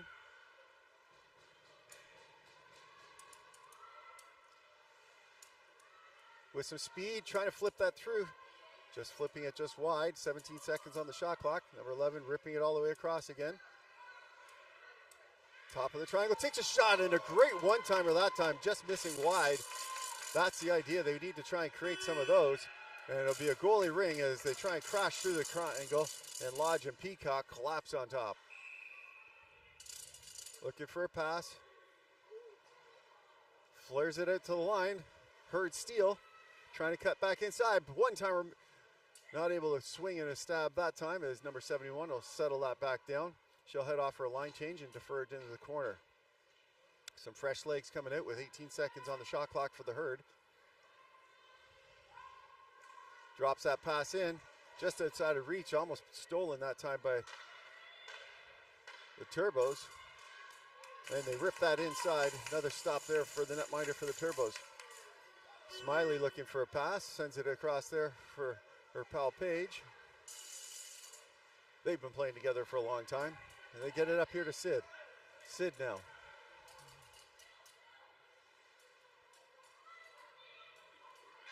Sid fakes the drop, tries to get the triangle in, tries to drive another one 5-hole, but that gets collapsed in front as they have a good job there. Great reset there by the veteran, and it's sent out in front, and it's picked up there in the neutral zone. There'll be a delayed penalty coming to the Turbos. Number 16 tries to spin off some checks, looking for a pass, gets number 66 here, 63 rather, jumping into the rush. Goalie's on the bench, and they've got 4 inside the zone. 15 seconds to try and work with here, number 63. Looking for a lane, all the way across, goes up on high on the stick, so they couldn't get the quick shot off. It's still bouncing around. 4 seconds in, they get the reset, but it'll drop inside the crease.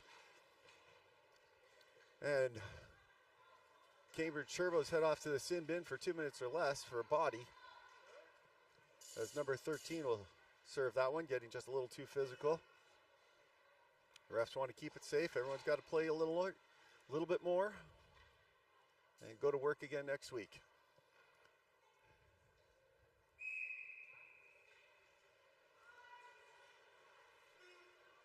Looking for that walk around. Taylor with it, spins off a check, blows a tire, controls. Taylor looks again, tries to get a low walk in. She flips that one up high and she's going to draw another penalty. A holding call. Good job there by Taylor for the Herd to drive through that low walk and draw that call as she was trying to get one upstairs. And they'll have a long 5-on-3 with the 1:38 to go in the first penalty. Number 9 for the Cambridge Turbos heading off to the sin bin. And the Herd will see if they can capitalize on this and inch one more closer. Turbos have done a good job taking away shooting lanes so far. They'll try and bring it back to them here. This power play brought to you by Booster Juice. They rip one up, stop, just like they did before. Bar down, and they've got a power play goal brought to you by Booster Juice. What a great shot from down low and up and over the catching arm on that short side for number 18.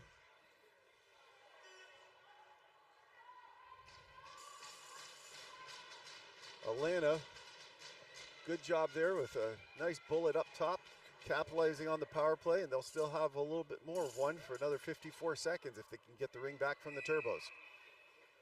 Smiley with the ring off the center ice free pass, sending it in. Nice easy drop in for Peacock, well set play.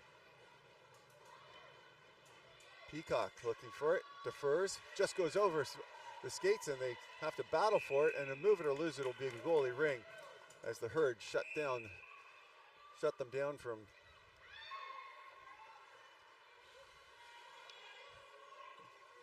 give and go here, looking for a pass. Taken down by the line, no call. Smiley able to try and work her way up into the neutral zone, looking for a pass. Doesn't have one, she's spun back and contested. It gets up in the neutral zone for Peacock, and Peacock is now looking for a pass. Gets one to number 4, I think that's Wyville. Wyville comes into the net and she blows a tire, and she's going to draw a tripping call as she came in, a hooking call. As she comes in to try and go backhander. And we'll be 4-on-4 for the next 108 with 3:44 to go officially on the game clock. Sorry, I missed the number. I was looking down at the other play as they head off to the sin bin.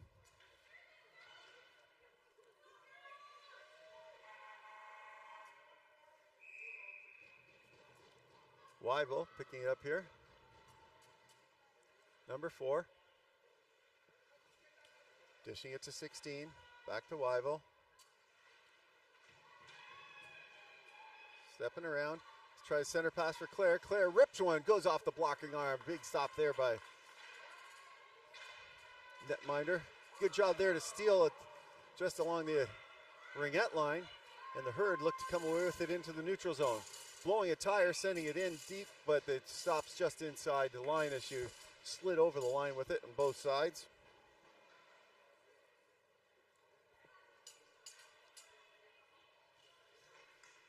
.313 to go here in the fourth. There'll be another great NRL game coming up right after this with the Fusion and I can't remember who the other team they're playing, but I think hopefully you'll tune into that game.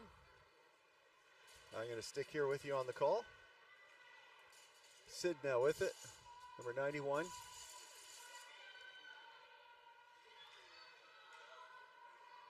Page set up in front, looking for a pass and a pick. Dishes to Smiley. Smiley, top of the triangle, back to Page. Page sends it inside the triangle. That gets stolen by the Herd, and the Herd send it up a line. And it goes all the way down 2 lines, and the speedy Peacock rather is going to pick that one up. Peacock sending it up. Peacock with the ring. Takes a shot, tries to go 5-hole, and a good stop there. And a move it or lose is going to go the way of the Cambridge Turbos once again. Good effort there. Nice try there by Reese Peacock to try and drive one in, jumping in from the defensive rush. Anderson with the ring on her stick now. Dishing to number 17 here on the near side. Back to Anderson.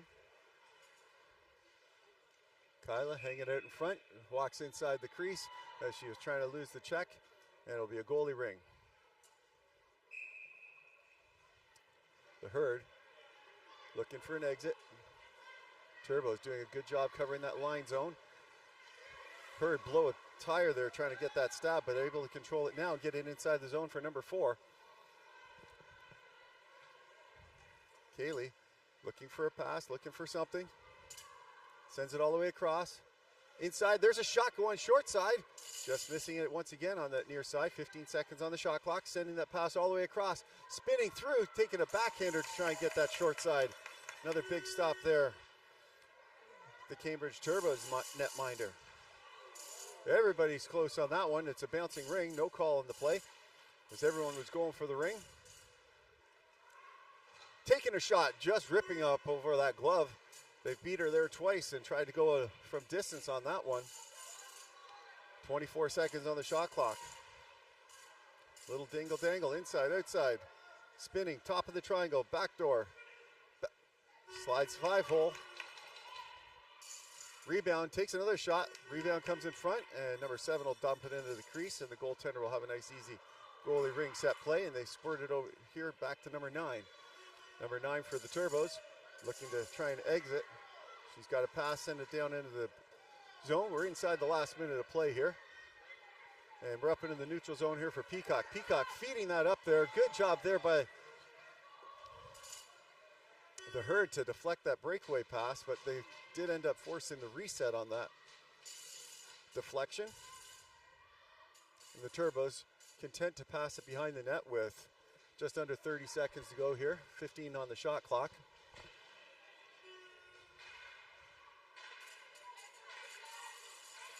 They send it down deep into the corner. 4 seconds to go for this reset. They try and send it in, but it's a goalie ring. 16.7 seconds to go here.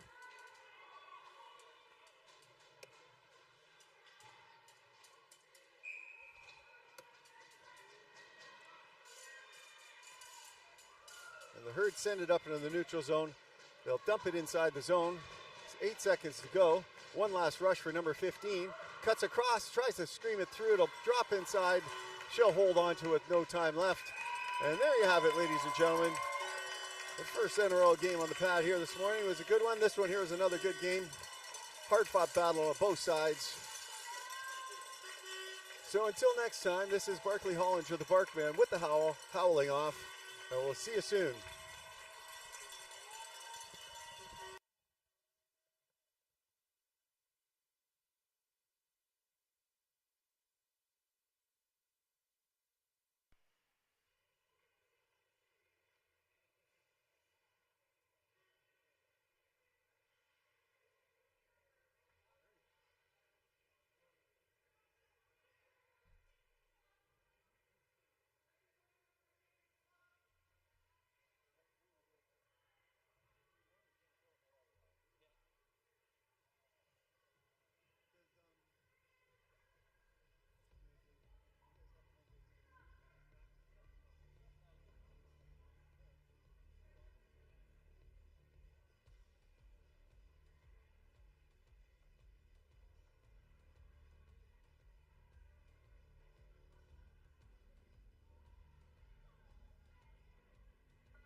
Okay, ladies and gentlemen, once again, we are back to another great Ringette game here with the NRL level at the Nationals here in Ottawa.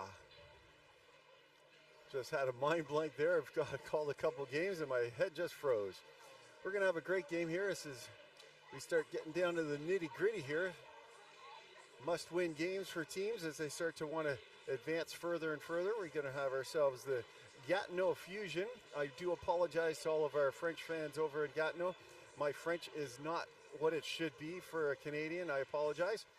But, you know, my kids all do speak French. I'm trying to get them going, at least in the next generation, to do a better job than their dad can. With that said, I apologize about not getting some of the names right, first or last names, but we will do our best. I see some names and numbers, and I will be able to call them by numbers if I can't. And for those at the herd, you've heard me call a couple of your games so far, and I'm getting a bit better with some of your names, but we'll throw them off by number as well whenever possible. For those of you who don't recognize the voice yet, this is Barkley Hollinger, the Barkman, with the Howl for you today.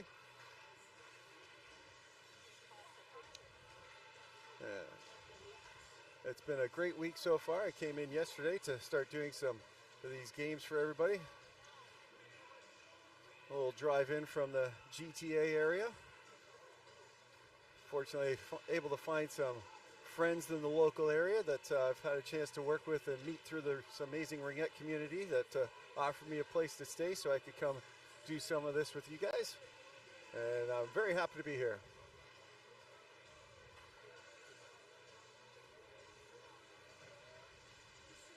Want to give ourselves a chance to remember to thank our Stripes for the hard work that they're putting out there. Ringette Canada does a good job at trying to screen and bring the best of the best in from across Canada for these kinds of games. And so far, all the games I've seen have done a good job keeping these athletes safe and keeping the game flowing. And when we sit there looking at the game action from where we're at, you have to remember that we don't necessarily see it the same as they do, because the athletes are moving so fast on the ice, and when you're right beside them, you don't necessarily see the same things as you do when you're 20 and 30 feet away and from camera level. So we'll keep that in mind as we do our reffing from our armchairs out here.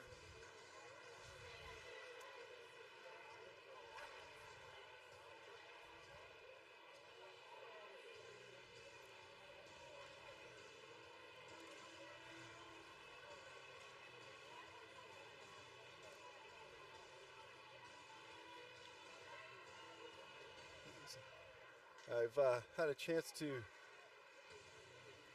be around some of the players for Gatineau at the AAA level and here in Ontario when they played some of the AAA levels, like Morgan Forrest out there, and so I recognize her, and a couple others I've probably recognized if I saw them. I know that they've got Kaylee Lescu on their development roster. I don't think she's lined up to play today, but hopefully we'll see her around the rink. If I see her, I'll try my best to jump her up on here, help out the call for me, add some inside scoop maybe. Still playing at this level and then some.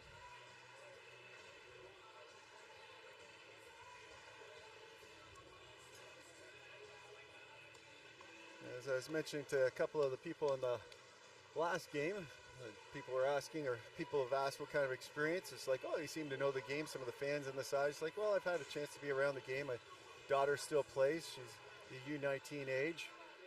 She's not at Nationals this time, but she's been at Nationals at U16.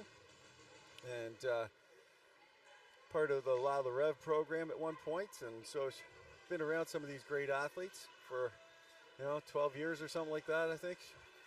Maybe 14 years, I guess. Started at 14, she's 18 now, as time continues to fly by, as many of the parents and spectators know. She'll head off to Queen's University and hopefully play for Queen's next year.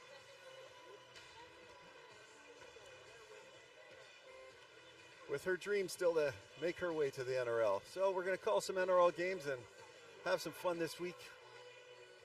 Done some good 19 AA games. Haven't done any 16s this week while we've been here, but some of the 19s have been great.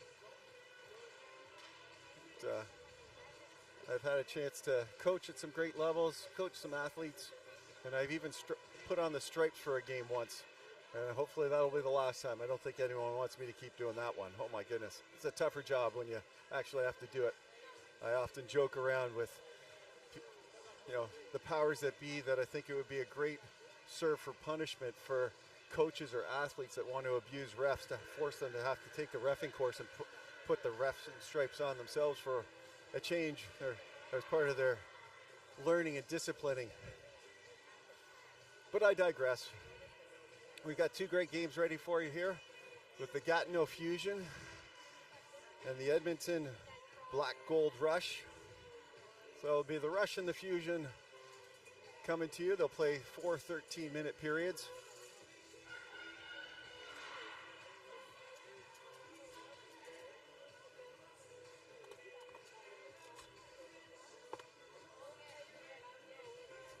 As we get ourselves right back at it. Thank you, Dustin, for the heads up that you're able to tune in this round. I did get a note earlier today. I got one yesterday about where we've got people watching from around the world. And I'll throw some of that the next stoppage of play. But there's been over 5 countries tuning in. And that's pretty darn exciting. The all clear is given and the dance is about to begin. And here's number 19 dishing it off on the far side for number. You can see the 81. 19 gets it back for the herd. She'll send it down in for number 6, Molly. Molly gets a stop at it on a move it or lose it, and the Rush are going to get that right back. The refs determined that the Fusion had that ring, and move it or lose it goes to the way for the team that stopped the ring from the movement.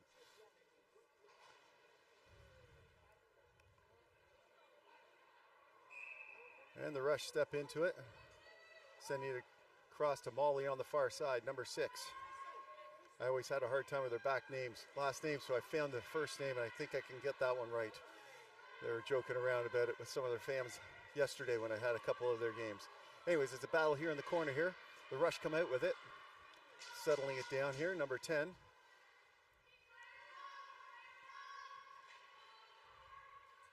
Taking a cycle, 20 seconds to work with on the shot clock. Great stab inside, takes a shot, just knocks off the top of the goaltender and up and over the net.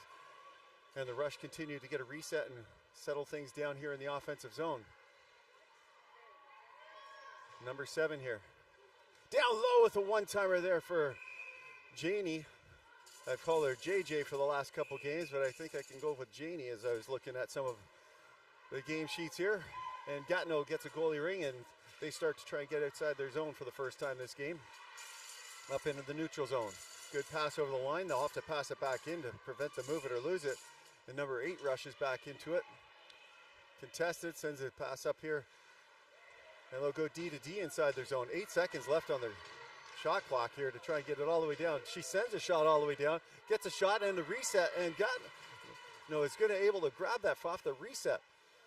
Out hustling the Rush on that play. And the Fusion now set things up in the offensive zone. Here comes number 11. Looks like Wilson on the back of the jersey there. Wilson deferring to number 66. A bullet stopped inside the pads. Not sure where it is. And the Rush goaltender number 1 is just going to hold on to that one. As Kate does not want to dump it into her own net. And the Fusion will have the offensive free pass. Well, let's see what kind of magic they have set up for their. They're going to switch the rings out there. Looks like one might be cracked.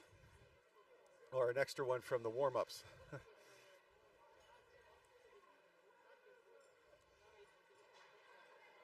Number 7 here for the Fusion.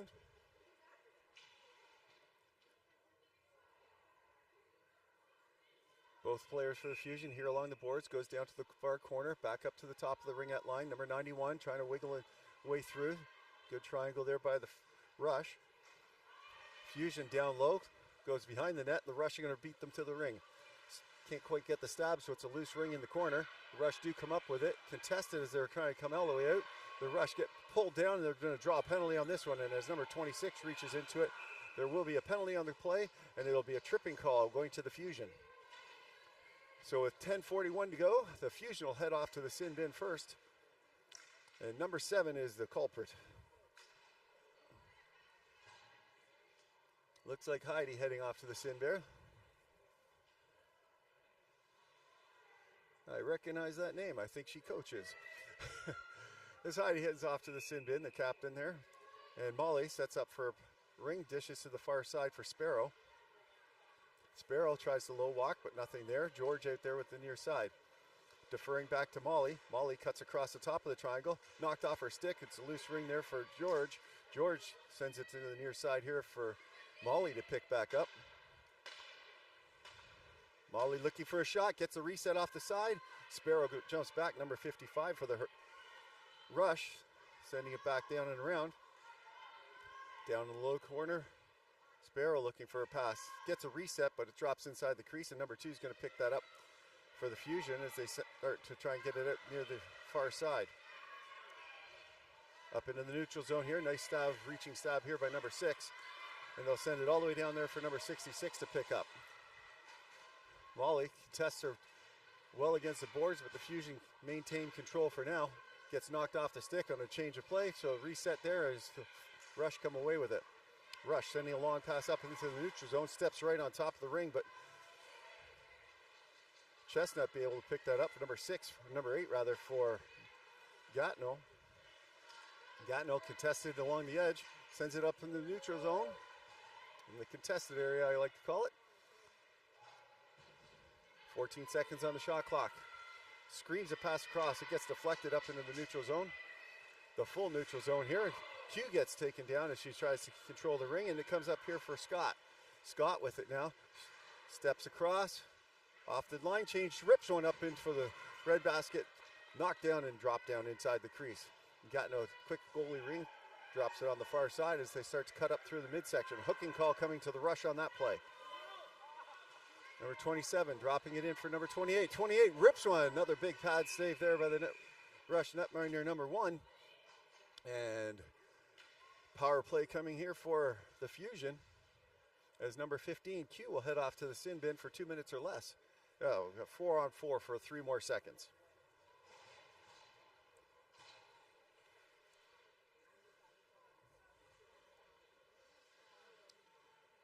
Forrest with the ring now, number 15. Dishes to the near side.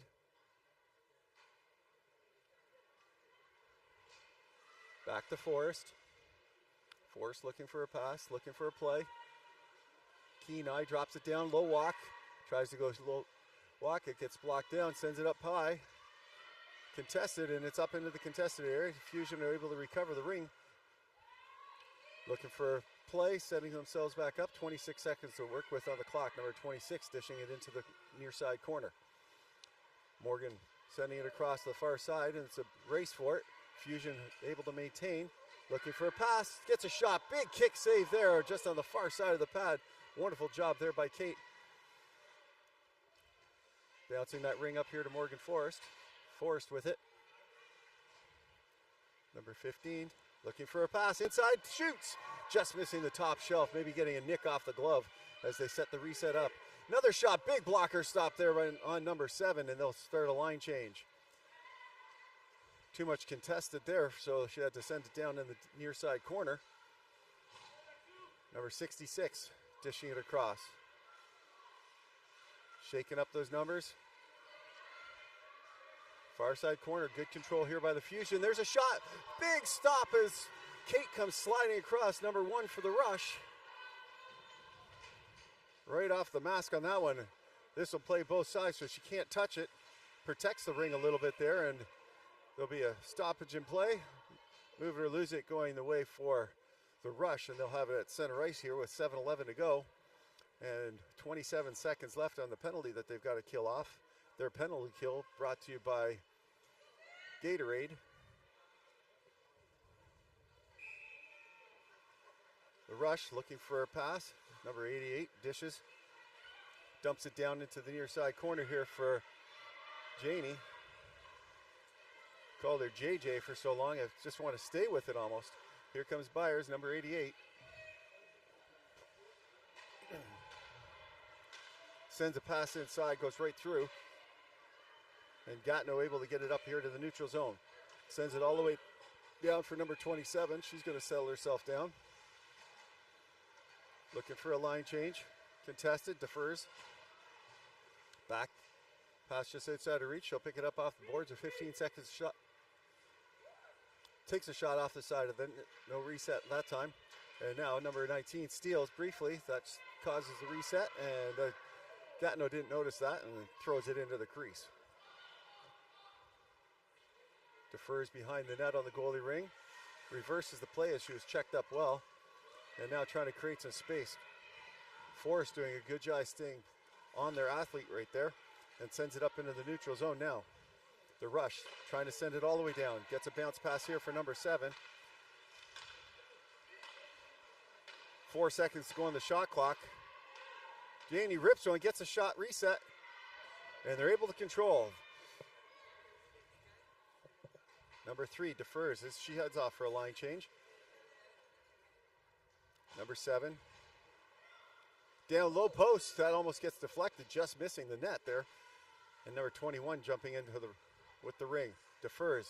Back to Sparrow. Sparrow rips one on the far side. Number 21, Olsen's got it once again on her stick. 6 seconds on the shot clock. Down low. Takes a shot. Huge stop there by the netminder. For Gatineau as Sparrow's robbed with the gloved hand. Gatineau trying to reach it, get a little bit of space here on the near side. Number 26.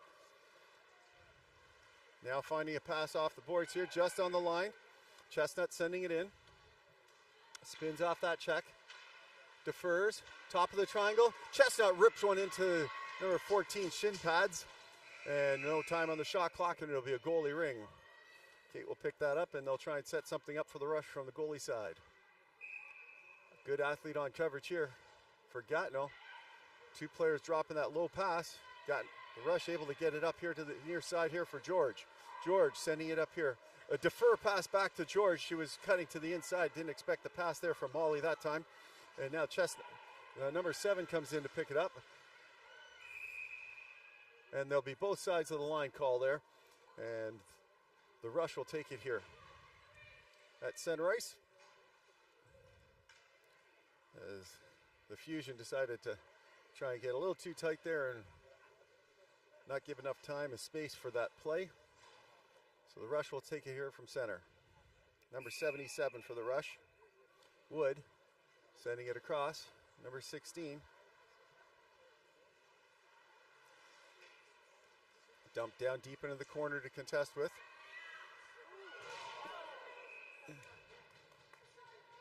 Body contact call coming out here is number 11 will head off to the sin bin for 2 minutes or less. I think that's Kaylee.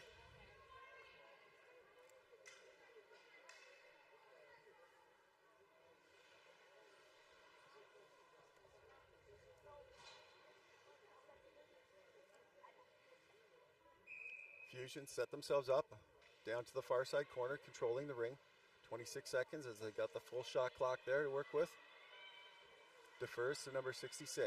Number 66 looks at the top of the triangle, gets inside the shooting lane, takes a shot, big blocker stop. Rush looking for a pass, they dish it out, and it's stolen by the Fusion. Number 11, Wilson, defers back. Number 66, just a little bit behind her that play, now back down into the corner for the Fusion. Number 6 looking for a gap, looking for a pass. 14 seconds to work with on the shot clock on the far side. Sends it across to number 20. She can't get the shooting lane on her forehand. Flips one backhander, but it goes far and wide right through the crease. And number 77 dumps it all the way down 2 lines to defer the pressure while they're killing off this penalty. Fusion now coming right back into it, into the neutral zone. Breakaway pass here. Inside, number 18 has to be turned away as the rush come right back in time to thwart that effort. Number 7 stabbing that ring now, and she'll start coming away with it. Good pass up here in the neutral zone for number 19. A little give and go. Molly rips one 5-hole, short-handed as they get that great pass right all the way through. The Rush have a great transition through the neutral zone, finding Molly, number 6, able to get that just ahead of her stick, and with a nice quick move to open up the 5-hole, they get the first one here. It's a short-handed goal brought to you by Gatorade. The Fusion now looking to respond. Fusion 74 dropping it off on the far side. Drop to number 27 here. Back to number 18. Spin move. Backhander taking a shot, and they get the reset. Backhander behind the net. Nice little back pass there for the Fusion. They cut inside. Back door. Trying to get a low walk. They don't. Screamed through the crease to get that low walk in there, and so no goal on that one. Pass comes all the way up to the outside. Molly does a great job screaming all the way back to get that just before the line. Goes all the way back to her line. Now dumps it down into the corner for pound number 14 to pick up. Deferred back to Molly. She overskates that pass. Contested with it. 8 seconds to work with on the shot clock. She cuts inside, gets a shot. The reset comes all the way to Sparrow jumping in off the boards. Sparrow will settle it down as they set out some new fresh legs to join her. Sparrow cuts inside, takes a shot, shooting lane, big stop there in front. Off the side of the net on the rebound that was just batted towards the net on the far side. And the Fusion under pressure here, looking to try and get it outside the zone. Good pressure here by the Rush. Up into the neutral zone, not able to get it out. And it's a goalie ring. That was a quick move it or lose it, and the Fusion now come away with it. They'll look for a better pass out. There's a better one to number 91. Number 91 flipping it back inside the center there. Number 7 rips one, and another stop there by Kate. Throwing it out there. The Fusion able to steal that goalie ring pass, and will control up here in the contested area. Sends it down inside just through the legs there, and number 77 for the Rush. Battle for it and flip it up into the neutral zone. Number 4 stealing the ring. Flipping it up there. More contested. Number 15, Q, takes a shot. Tries to stay short side, but ran out of space. Goaltender able to track that one there on the short side.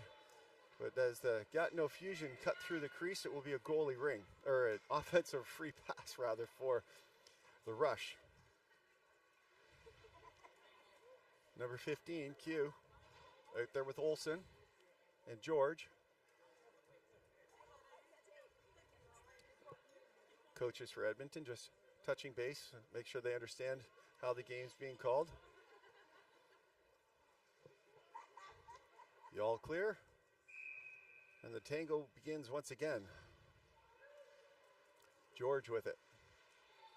He's got some time, last minute of play in the period though. Spins off a check, defers. Lots of time for number 16 to jump into. Wilson can't cross that ringette line. Remember, only 3 people allowed inside that zone. The Rush working much better passing today. There's a shot in the dying seconds, but that field goal doesn't count in ringette, so no 3-pointer here, and it'll be a defensive free pass for the Fusion with 40 seconds to go on the clock.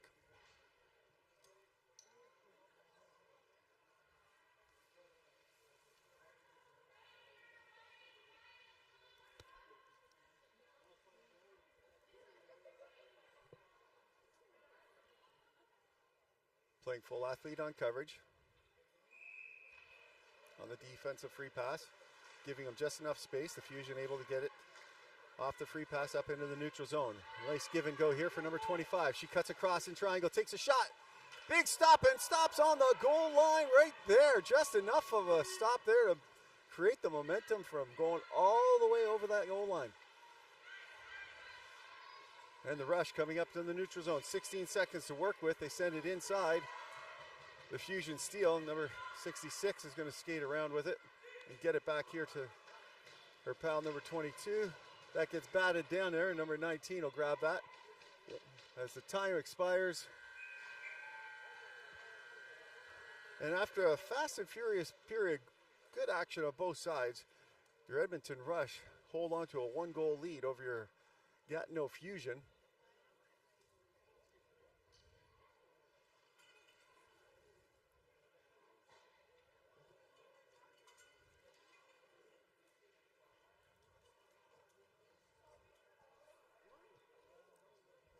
Just looking around, see if I can see any extra bodies that are going to want to jump up here and join me on the call, but can't quite find them at this point in time. I think they're hiding over there in the midst of friends. Can't find, there's not a lot of youngsters at this game right now as well to join us on these intermissions. It's always good to get the little kids to jump on here and tell us what their ring experience is like and what their first game is like, or how they're enjoying this game. I also have done my best to try and get some of the refs during intermissions like this to jump in on the call with me to fill me in on their thoughts, help educate us on what it's like to be on the ice. Speaking of referees, I know lots of organizations are always short for refs. I know that a few of them have started doing come try reffing, kind of like they do come try ringettes. Might be an interesting idea for you to try with your home association if you're looking for refs, to host a come try reffing event. There's been a few places here in Ontario that have done that. So,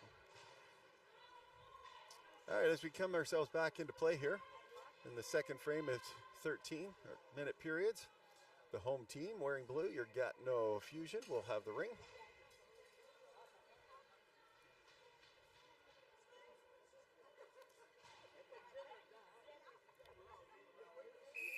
And I was mentioning, we were talking about some of the teams and where we've been going. So Boston's one of the places that I saw on my list real quick there. That pass is picked off as it bounced off the skate, and it's up into the neutral zone. Here's a breakaway pass here but Gatineau comes back and closes the door, so they settle it down, and shot by the Rush go up and over the net, and 17 seconds to work with here for Q. Janie hanging out in front, sliding into the back door. There's a shot. She'll pick up the rebound. That was probably a bit of a set play for Janie to pick that up on the far side, knowing that reset was coming. Defers here to the near side, and Q will get that right back. Janie heads off for a line change. Sending in reinforcements. Here comes number 7 with the ring. Q in front. All the way across here for number 16 off the change. Top of the triangle, takes a shot. Good stop there for the netminder for Gatineau. Gatineau now coming away with it. Goes D to D in front of her net, bouncing ring, and they finally get it up here for number 6. Number 6 flipping it all the way down. It's a breakaway now. Shoots, scores! The diving Rush player not able to stop the ring, and gives it just enough time there for Gatineau to jump on the board with a great little breakaway inside. Flipping up that backhander. Looks like number 66 for Gatineau. Able to bury that one.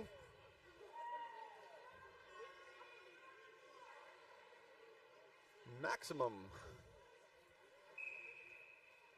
And it's tied at 1 here now. The Rush sending it down deep into the corner for number 4 to pick up. Goes off her stick briefly, but she spins away from some checks and gets it off to number 21, Olsen. Olsen now looking to find some room. She's got a bullet. She rips one hard into the pads, bounces out, and Gatineau is able to pick up the rebound and clear it to the near side. Looking for a pass up the neutral zone. That's knocked by Wood. Gatineau sends it to the line, but not in. And number 4 had to come all the way back for the Rush to grab that.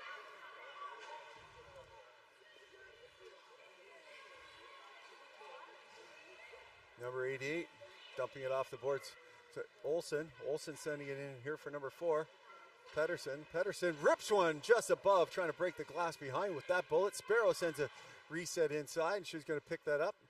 Gatineau touches the crease, so they have 5 seconds before they can steal the ring back. They can still contest, and they do there. Sparrow looking for a pass. Molly in front. Sparrow rips one. There's a drop down in front, and Gatineau obbles up the rebound there. Stolen behind the net. Up here in front for number 10. Down low. There's a shooting lane. And Molly flips that one up and over the net for another field goal attempt. And it'll be a defensive free pass for the Fusion with 10:26 to go.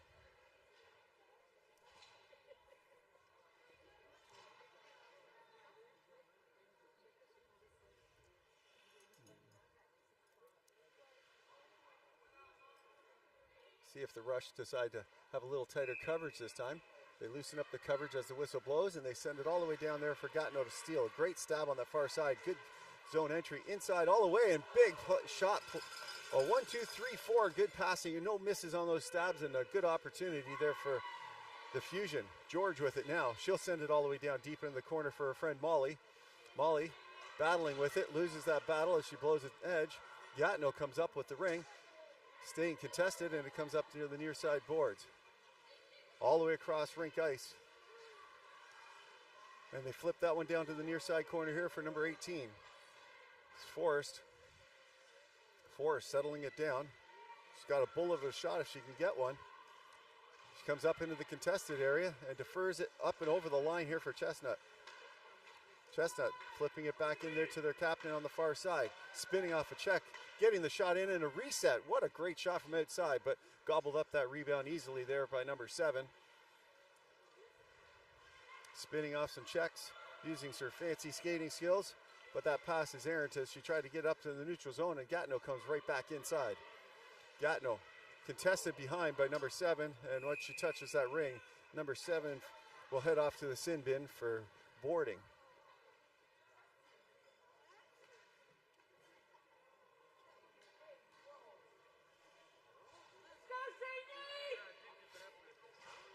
This power play brought to you by Booster Juice. Gatineau with the ring. Number 91's got it on her stick now. Set it up into the little corner here on the near side as she cuts it back up towards the ringette line. Defers back to 91. Tries to come inside. Shoots it. 5-hole scores! She's able to fake that pass inside. Goaltender had to respect the pass and open up the 5-hole just enough. And it's a power play goal brought to you by Booster Juice.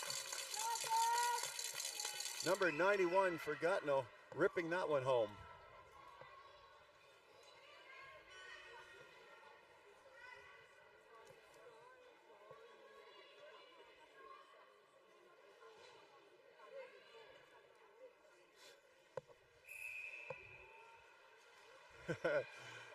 Got my friend Beck right here checking out, making sure everything is going all right. Gatineau coming up with the ring, stealing it from behind the net, coming right back out. Up into the neutral zone. D to D inside the neutral zone for Chestnut. Chestnut looking for a pass in down to the low corner here. She blows a tire after the pass. Up here for number 15, Forrest. Forrest spins. Shooting lane collapses. She looks for an inside pass.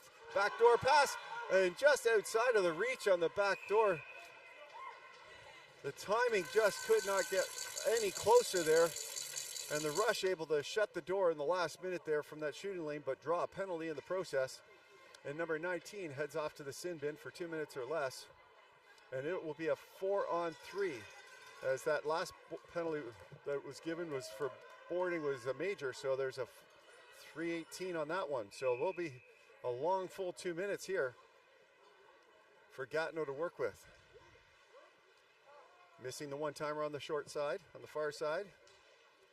Up high. Set up in the triangle. Looking for some shooting lanes.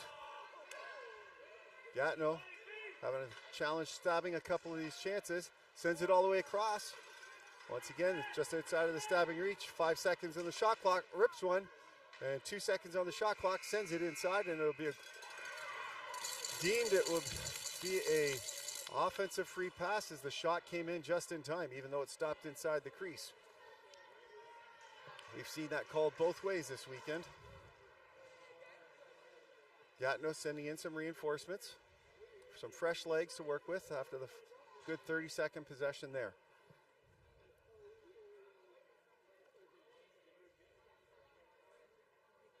The ref coach asking about why is the Gatineau ring there. Not that they'll change their mind, but they'll put a seed in their mind.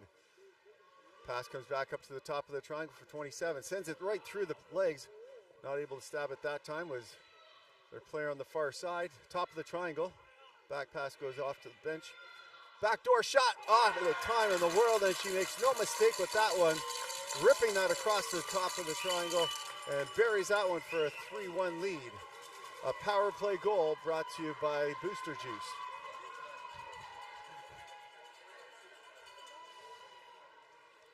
Yeah, it's hard to defend those 3-on-2s, but we actually saw some great defensive 3-on-2s so far this weekend, and the Rush not able to pull that off this time. They're still down for another 2:30.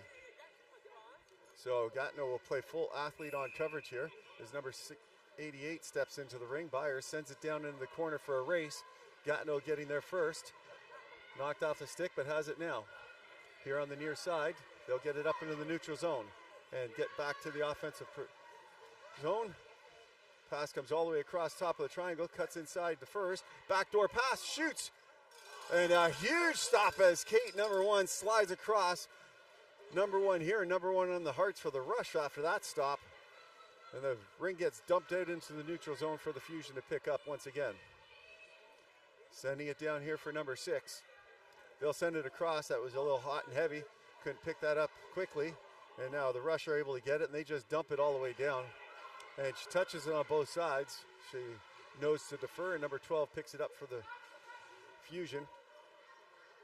Number 6 looking for a pass. Nice easy pass to chase into. Number 22 for the rush beats her there, and they'll look for an exit strategy here. See if they can control the ring coming out. They have it bounce off some sticks, and number 22 gets it right back. Scott with it now. Scott drops it back for number 16. Tries to send a pass back and is batted in. And who will race for it first? But Scott will get there first. She's hauled down. There will be a call coming to the Fusion. Sending it up here to George. George with some time. She'll send it down deep into the corner and see if 14 can get there first. She does. Controlling that ring, dishing it back here to Molly. Molly has to go through her skate that time. And there'll be a penalty call there. And for the next 60 seconds, we'll be 4-on-4, ladies and gentlemen. With 6:12 to go here in the second frame of the first half. Molly, the goal scorer for the rush out there. Looks like she's out there with Q. See if they can get another one to bring this game back. Molly with the fake, and now drives it to the far side. Q, number 15, setting it up with the ring behind, dropping it back to Molly. Back over here to Q. Stepping inside the triangle. Shooting lane closes real quick there, and Molly's going to have to race back for it. Has it bounce off her stick. Fast whistle there by the ref says no one had actually touched it on that side, I think, but it'll be a goalie ring either way. Defers behind the net, number 7. Their captain looking to get it out. Gets it up here to 91. Breakaway pass knocked down by Wood. What a great job by Wood to stop that down. And here comes Q looking for an entry. She doesn't have one, and she's backed off. Sends it down there for Molly as she's read the play well. Cuts in fried. Drops it off to Q. Q, bullet shot, and a great sliding stop there as the netminder slides all the way across to knock that one down. Up here for number 7 for Gatineau. Looking for the pass. Gets a line change pass coming off outside the door there, but nowhere to pass to as she, number 91, spins off the check. And a power play for the next 60 seconds here for the rush. There's a chance for Q, but it went off her stick and didn't get all the way inside. So the rush spin off a check here, number 66. Seeing her out there a lot. Dishing it down here to number 4. To Forrest, number 15, back to 66. Top of the triangle, up into the contested area. Defers. She'll get back inside. 8 seconds to work with on the shot clock. Good triangle block. Down and low, 4 seconds to throw that in there. They try and get the reset, but no reset called that time, and it'll be a goalie ring.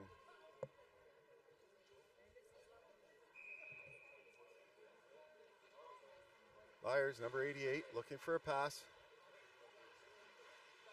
She's got Sparrow cutting in near the line. She'll send it down deep into the corner there for Olsen, but Olsen zigged instead of zagged, and the Fusion are able to steal that ring inside their zone and try and get it out. Cutting across, being contested well, defers. Got great support pass coming in there as the Fusion now come up into the neutral zone. It's Forrest, number 18.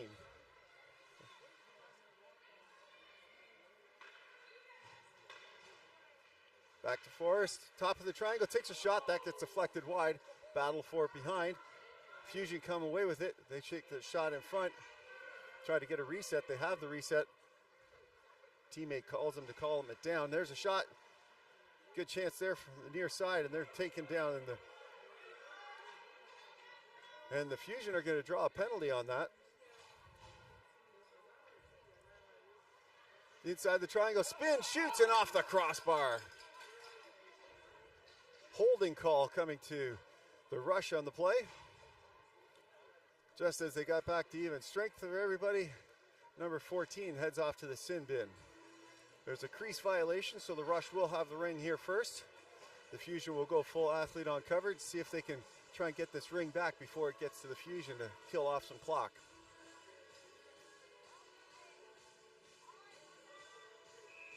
Penalties on the board, they go all clear, they're set up. Nice little wiggle waggle, and they send it to the goaltender. Now it sends it up to number 7, as she sends it here into the neutral zone for Janie. Janie sends it across the far side there, bounces off one stick, they pick that up. Number 7, I think, drops it in off the side of the net. What a great drive there on the backhander for number 7. Back here for Janie. Janie cuts inside. She can't find a loop coming in there as Gatineau does a good job blocking that down. Looking for that back pass, and it wasn't there. Screams that one through everybody, and number 7 not able to stop it that time, and it comes up into the neutral zone here for Forrest. Forrest sends it back into her own zone as she tries to settle things down, calling for the pass right back. Now she's looking for an opening. She's got the far pass opening there. And that's stolen by the Rush. Janie sends that one in, but sends it right back to Forrest, unfortunately. And number 66 is going to pick up Forrest's pass as she heads off for a line change. And they'll settle it down with 23 seconds to go on the shot clock. 60 seconds here on the power play. Down low, takes a shot, squeaks it in on the short side on a quick release there, and a power play goal brought to you by Gatorade. And they jump up to a 4-1 lead.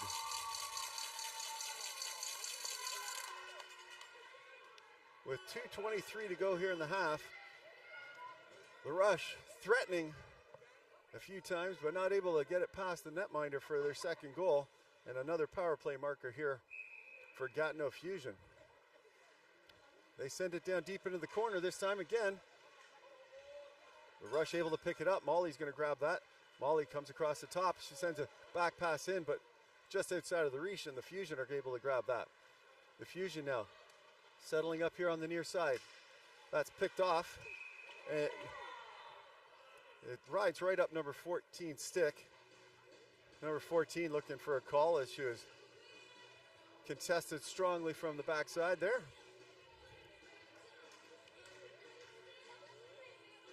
If you saw the close-up, the ring actually got between both her glove hands on the top of her stick. And that's where the stoppage of play was. George here on the near side as they look to play athlete on. They just put it up near the line instead. The Fusion now controlling behind on the backside. Deferring. Taking the shot, trying to go 5-hole. Stuffed again. Now it's up high, back down low. Top of the triangle, inside, takes a shot, just missing the far side. And number 98 is going to pick that up and dump it out there. And George screams all the way down there with her speedy legs. She's got a hard stop. Creating some space and a good little zone entry here now for Molly. Molly's going to settle it down as Sparrow comes in for some support. Fakes the deferral, sends it into number 19 coming in on the rush off a line change, and she'll drop off herself. Sparrow takes a shot as the time was ticking down, and Gatineau able to hold on to it and can't quite get it out after a 5-second count. And so the Rush will capitalize here, or try and capitalize with 1:07 to go here in the first half with an offensive free play. Let's see if they have any trickery set up for this set play, or they'll just control off the side.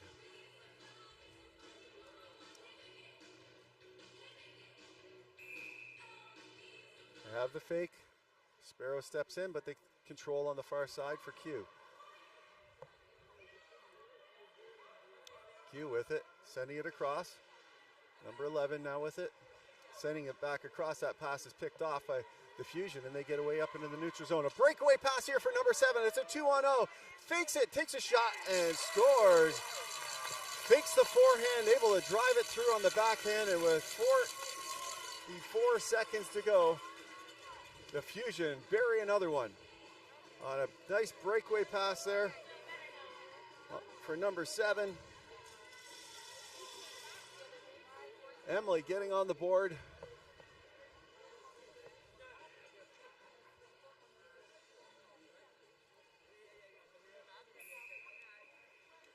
The Rush, number 14 with it.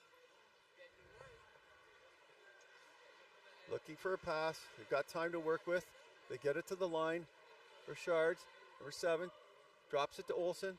Back, drops it again. Top to Olsen. Olsen tries to send a backdoor pass in. Bouncing ring stick. Number 7 rips one, tries to get the reset, goes all the way across. They'll take a shot. They get it off the crossbar and they get the reset given back to them. So with 13.9 seconds, the Rush are going to try and get this one more time. See if they can run some trickery this time. Not a lot of time to work with. Bouchard. Pedersen. Olsen. Checking the post to make sure it stays in place here for the last 13 seconds before they bring the flood out.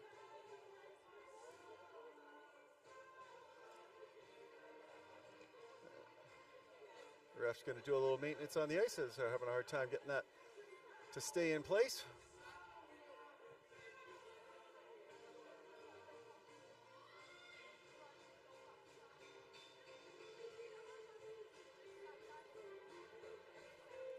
The heaters went back on. Warm my nose back up here.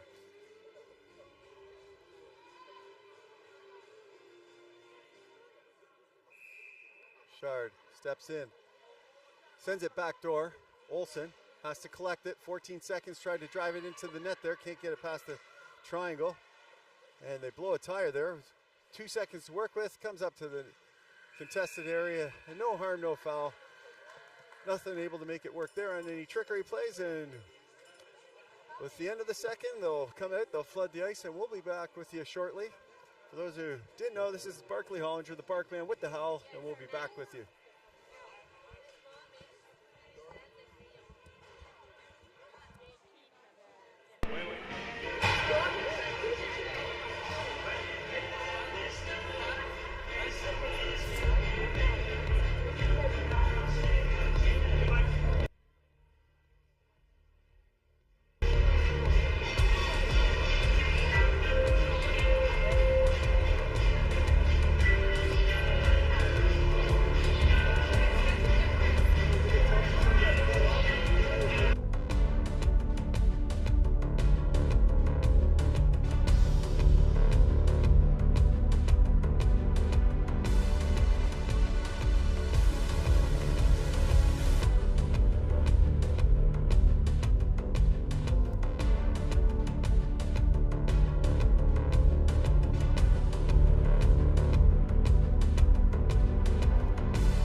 All right, they're just setting up a second microphone for us here. I've got Ashley who's going to be joining us on the call, and so I'll do some of the play-by-play, and I'm going to get Ashley to just fill us in on some of her thoughts as a player and a goalie coach herself, is what I understand. Yeah, that's correct.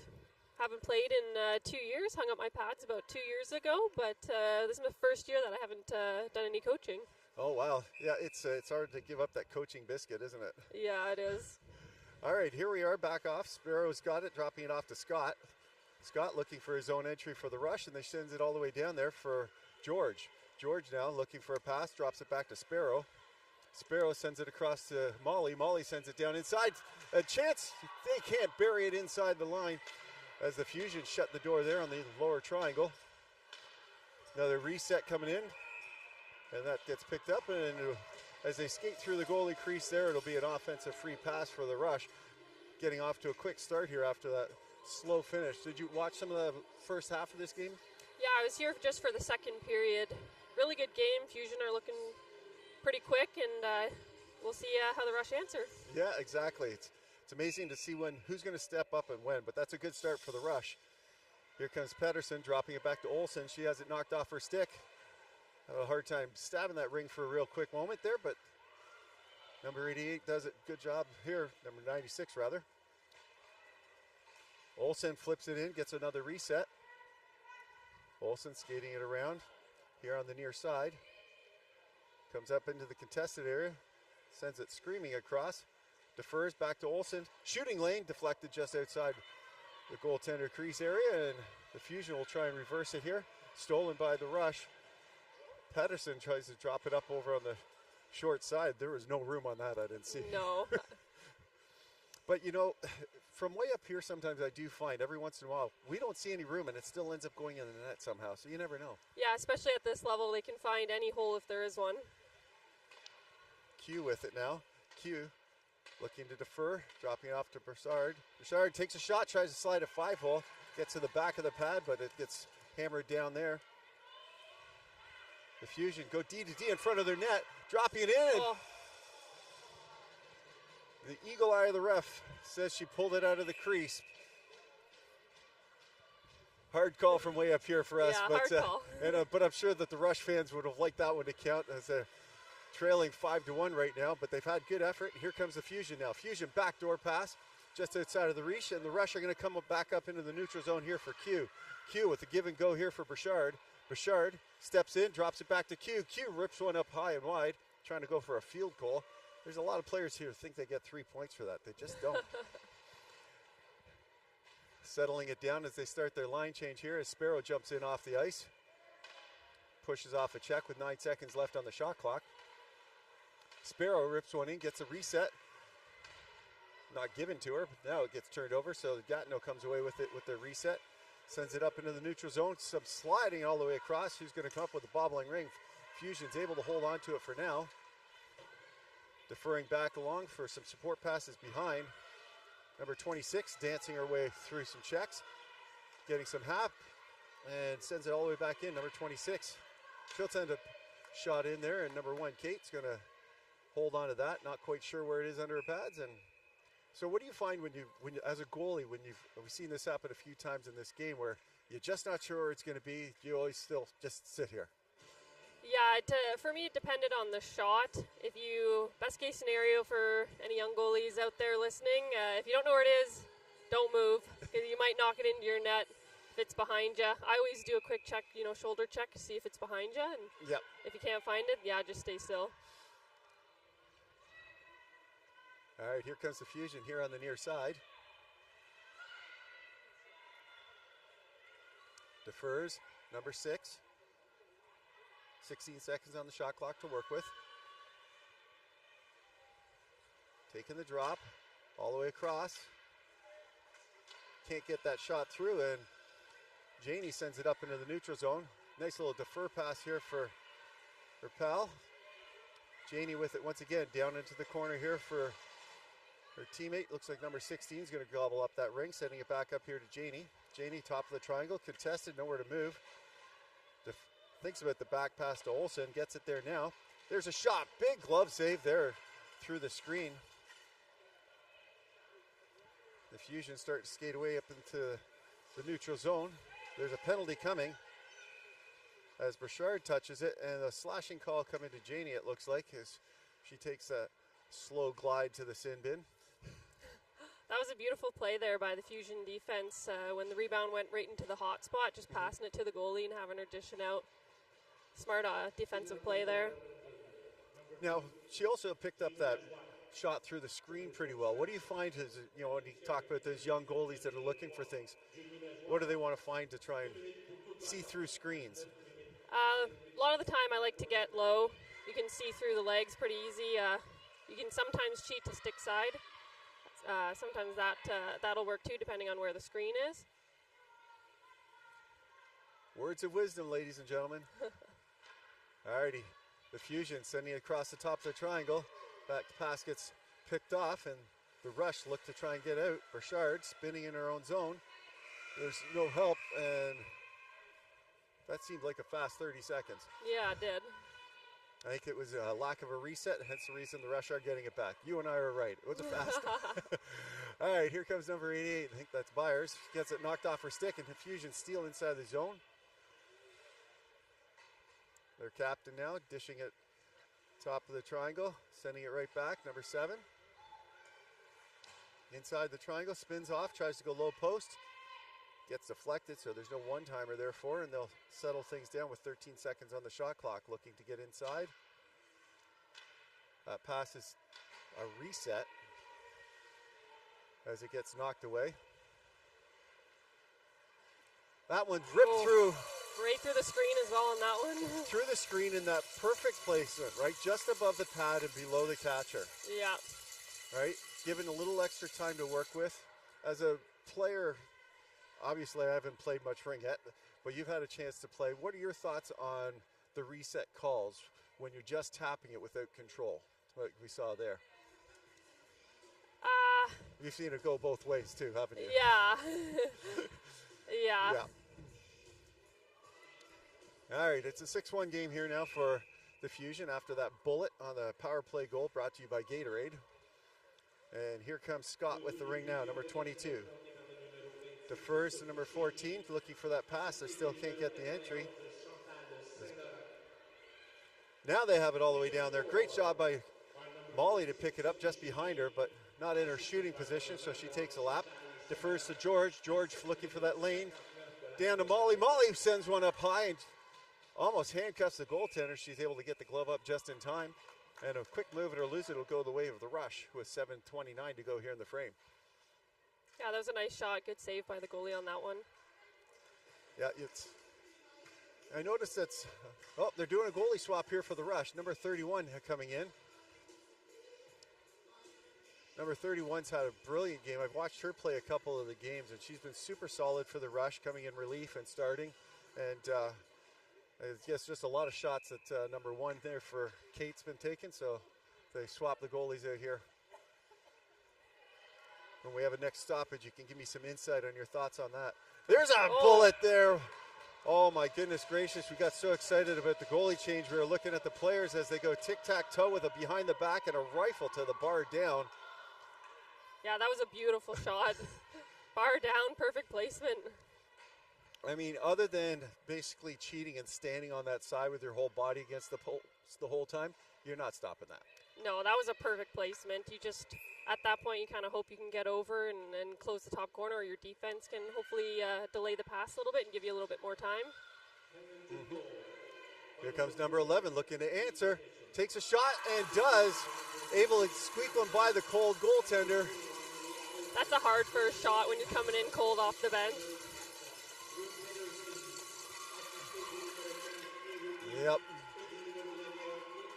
So I was going to ask you, so what are your thoughts about changing goalies? When would you look at changing them as a coach or as a goalie? What do you like to have? Is it a number of shots? Is it the quality of shots? Is it a timing thing or period? It's kind of a feeling when you're a coach.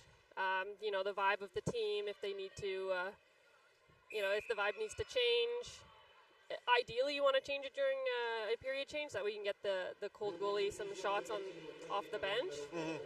But it's definitely more of a feeling, and I guess the quality of shot as well.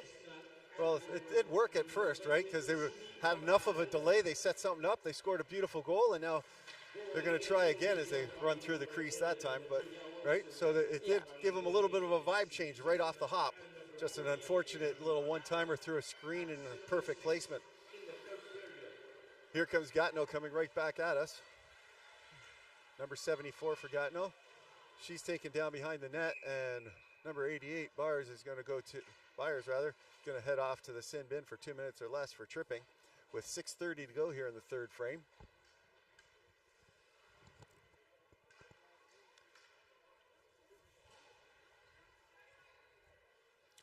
So how many different places have you had an opportunity to play? Different teams or different levels? Whichever. Pretty much I've played for pretty much every team in the Ottawa area. Played pretty much every level from, started off in a little town called Metcalfe for my younger years, and then I switched over, did most of my competitive years out in Gloucester. Was able to play on the Eastern AAA team, and then went to University of Ottawa, and then to the NRL when they used to have a Gloucester NRL team. Nice, that's very good. I know one of the moms from Gloucester, or from Metcalfe, met at tournaments years ago, Kathy, and her kids were playing at the A level there, and really nice family. Whenever I bump into them at the rinks and have a little chit chats, it's wonderful. All right, here comes number 15, dishing it in all the way through. That one slides dangerously just wide of the net. Back up here, number 15, Force spins off that check, sends it back towards the line, but not out. And number 26 sends one in, and she sends one in, and they're going to hold on to that, just wait in the crease. As you say, if you're not sure where it's going, you should probably just stop. Do a quick shoulder check and then just don't move. You don't see it often, but those dangerous passes when the goalie's not ready and they're along the ice, especially on the fresh ice in the beginning of a period or after the floods, they can slide through. Yep. Because they're coming in faster than you expect from way back there. Any thoughts on how you can pick those up or stay in tuned as a netminder? I always, every fresh period, I always scratch up the crease just to add a little bit of snow. It may have helped there. Yeah. Molly picks that up in the neutral zone. She's contested by 3 blue jerseys and can't get that out. She gets some help from her teammate coming all the way back there, number 19. And now sends it right back up here to number 6, Molly. You'll notice I go between first names and last names often. Basically, what can I pronounce today? Exactly. The Rush with a nice shot there. Drop down, and they're trying to get a reset, but it's a crease violation there. So the goalie will have their goalie ring. They'll start setting this up, see if they can get it out to the neutral zone once again. Bounce pass off to the soft zone here. Number 91 sends it all the way across, and nice and deep in for number 7. That pass, kind of a little light pass, but it still gets through. And the Fusion control with 8 seconds left on the shot clock. Forrest looking for it. Sends it into number 7. She sends it back door, and it is a crease violation there, so no harm, no foul, and a goalie ring as the shot clock was coming down. Number 22, Scott, she's tripped up. D to D here for Bouchard, and she can't grab it quickly, so a 66 picks it up. A hooking call. And the Fusion will head off to the sin bin for 2 minutes or less, as number 6 will head there with 4:13 to go here. See if they can gnaw back. 5 goals in this game really isn't that much. It seems like a lot, especially if you come from that other strange sport they play on ice. It seems like it's insurmountable, but I've seen a lot of 4-goal games that have ended up coming as winners. You've probably seen 4 and 5 goal games with a full period and a half to go. Yeah, Ringette is definitely a high-scoring game. I remember growing up, I had a goalie coach, and he said if you can let 4 or less in, most games are going to win because it's such a high-scoring game. As Olsen's going to see if she can answer the bell here for the Rush now. Deferring to her pal, number 16. Back door, takes a shot, but that one goes up a little short and wide. 8 seconds to work with on the shot clock for Olsen. Olsen rips one, tries to get that reset. Not given to them there. So goalie ring, some good defensive triangle there by the Gatineau Fusion. thanks for jumping in on the feed with me. I appreciate that. It's been lots of fun. Yeah, no problem. Hope you can jump on again sometime. Anytime I'm here, you jump in with me. Sounds good. Thank you. All right, Gatineau with it. Dropping it down on the side. Some great insight from a goalie coach and a player at this level and beyond. Well, thanks for dropping in on that for me. And we're back to our game here as the Fusion get the reset and control here up top of the triangle.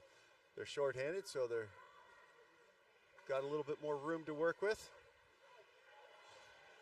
Top of the triangle for number 74. She rips that one just high and off the crossbar.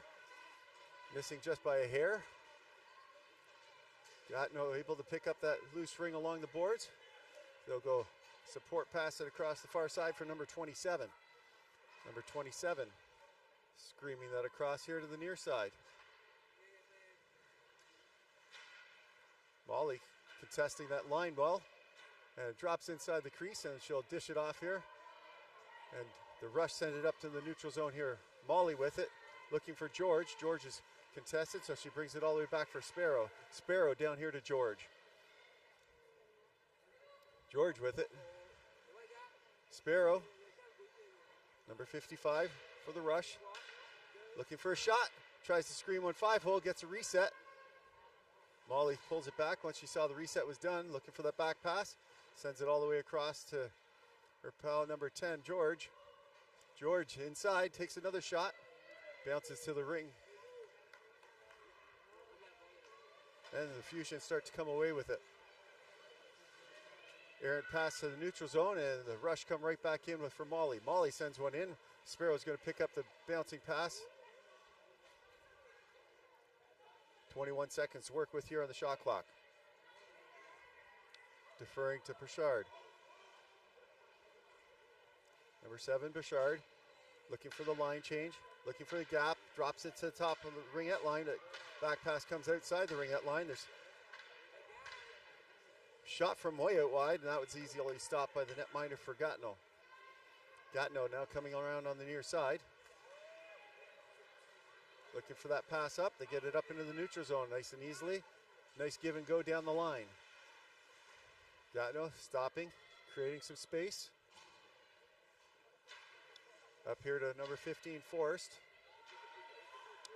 Forrest, backdoor pass, taking a shot and getting a low walk in there, sliding it across the ice, right past the cooler netminder. Is another hard stop there.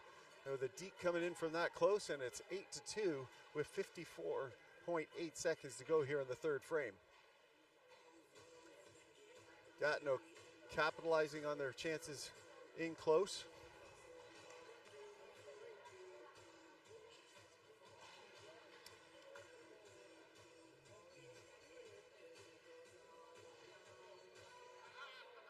And the rusher back at neutral ice here, and we'll send it off to number 16 here on the near side. Scott with it, sending it across. Bobbling the ring, but they send it down. Good bat down there by Gatineau. And Gatineau looks for a pass. They get the nice easy one over the line. Heidi looking for the call, but she sends it the other way.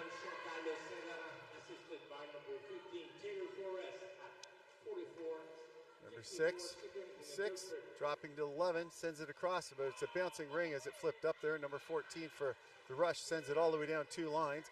And Heidi's going to get back there first. She touches it. So number 21, Olsen's going to grab it, defers that pass back to the corner. And they try and take one off the side. They get the reset given to them with 6 seconds to go. There's 4 seconds on the shot. That pass goes into the neutral zone. And Heidi's going to hold on to that one. Veteran move by Heidi to control that. And just like that, we're finished 3 periods of some brilliant action and back and forth.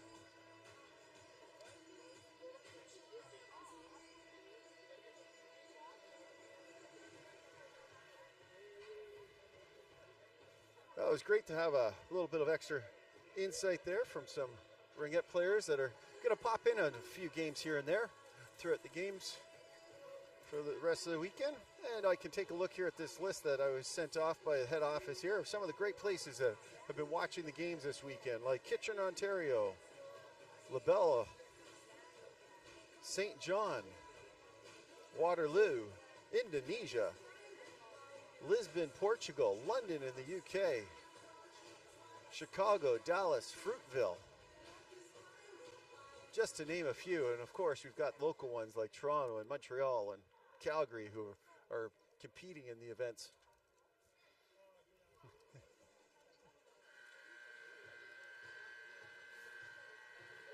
So thanks for tuning in from all these places around the world and these countries that we've had going on. It's been a pleasure to have you with us. Hopefully you've been enjoying the games as much as we have here live in Ottawa, Quebec, Ottawa, Ontario.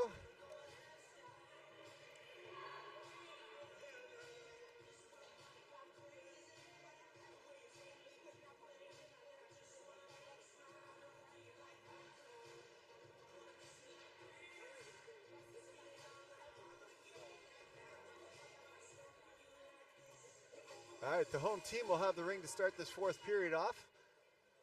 The all clear is given, the whistle goes, and the dance is back at it. Gatineau gets inside the line nicely there. Number 7 spins off for first check and then takes it out wide.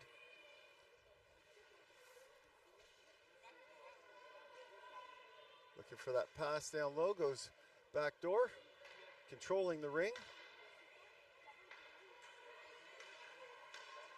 Down low, inside, tries to go short side, gets the reset, and Gatineau controls. Number 7 here on the far side. Sending it across, good stick work there to try and knock it loose. Gatineau controls still. Number 7, spin checks off, sends that pass back across the far side. 10 seconds on the shot clock. They send it inside the triangle, and it bounces all the way through. And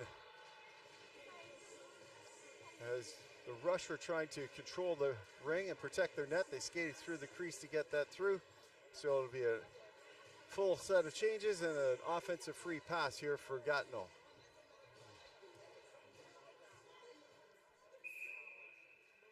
Gatineau dishing to the far side.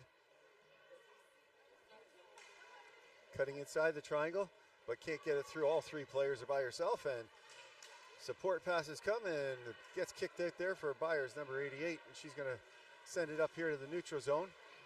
Send it back in there to, she was contested too much, and now we have it up all the way down here for Q to race into on the corner.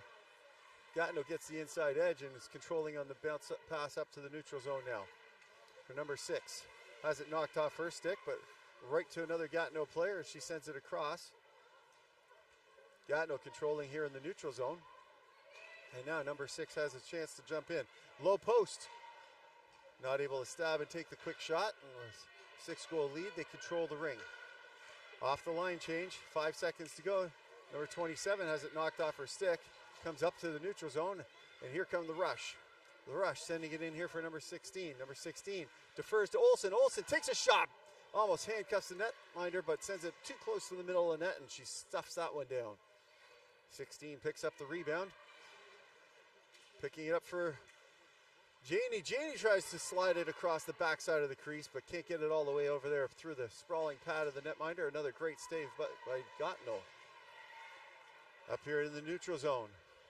Looking for a pass, sliding it across. Janie stops it, but it drops right onto number 22's stick as Gatineau controls once again in the offensive zone.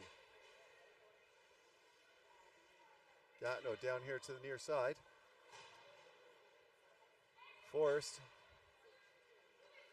Chestnut rather, number 18. Sending it across.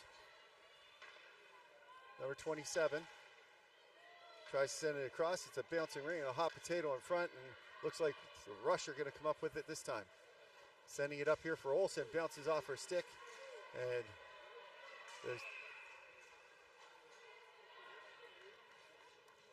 move it or lose it. It was actually touched by Gatineau on the line, and they touched it on both sides. So once they determined who had possession, it was a stoppage in play when Gatineau got it actually stabbed on her stick on both sides. And the Rush will take it with 9:56 to go here in the period.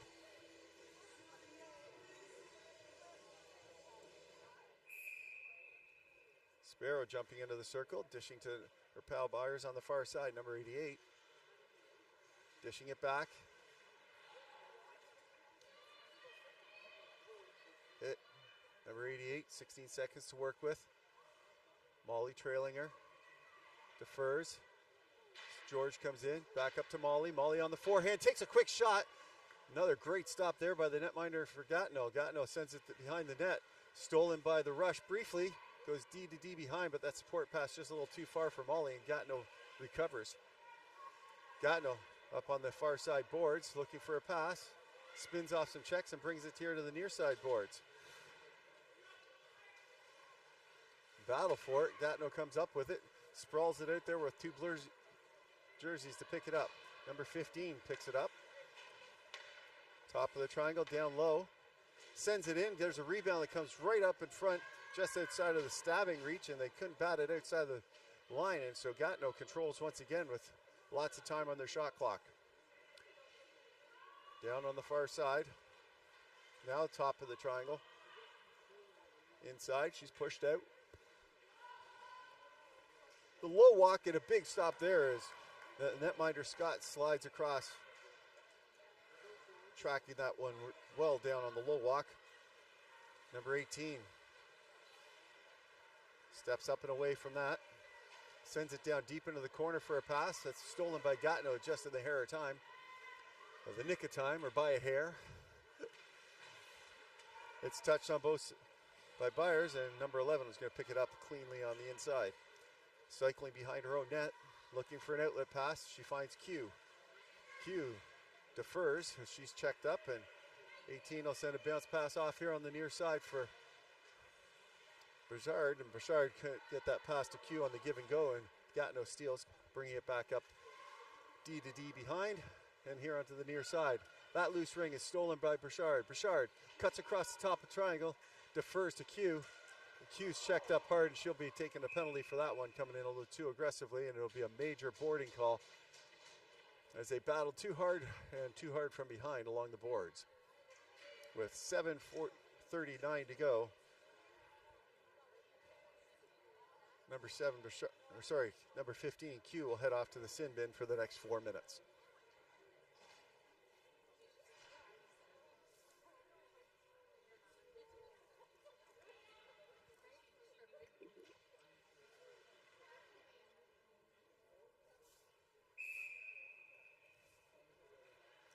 Gatineau controls here on the near side. Bounce passes back and forth. The Rush doing a good job playing hard to get. Aggressive play there by Wood along the boards. Wood playing super aggressive with her shift out there. Helping create that turnover. Good job by Wood. Olsen tries to get it, but it's stabbed right back. Breakaway pass here, and it's too far out there, and Wood's going to come back and help out. Some physical play to help the Rush get that ring back. And now they'll send it up the near side boards. Two blue jerseys are going to beat them to the loose ring, and it sends all the way down here. And the Rush now are trying to come back on the inside. Olsen just inside the line, dodging a check. Getting it here for Scott. Number 22, Scott. Scott with it. Top of the triangle, sending it across here for number 14. Number 14, she's got a bullet when she can load it up. And she takes one now, gets the reset for Sparrow to pick up a rebound in the corner. Sparrow now with it, deferring to George. George doesn't have a shot across, sends it across the ringette line. Number 14, she takes another shot, rebound in front, and Gatineau gobbles that one up very quickly as they're doing great protection in front of their net there. Gatineau now looking for an exit. Sends it across just in front of Sparrow, able to get it all the way down and deep. Reverses the play and controls it on the far side. Now comes it all the way across here for number 74. Gatineau pressed out. Top of the triangle. Shooting lane, big kick save. Big rebound gobbled up by the Rush. And they'll settle it down and send a screaming pass across here for Bouchard. Bouchard comes back and grabs that one. Looking for a dancing partner to play with, and she sends a back pass here to Scott. Nifty back pass, well placed. Molly looking for a lane. No good shooting lane there. She controls with 10 seconds to go. She's going to try and defer, see if the shooting lane can come for Burchard, but they get the reset on that short side, and Burchard now with it. Burchard all the way up high and low. Cutting in, trying to drive the triangle up here to Molly, not able to get that stab as it was coming in hot and heavy through traffic. Another breakaway pass here for number 15. 15, inside, backdoor, huge stop by Scott that time. And a crease violation and a goalie ring.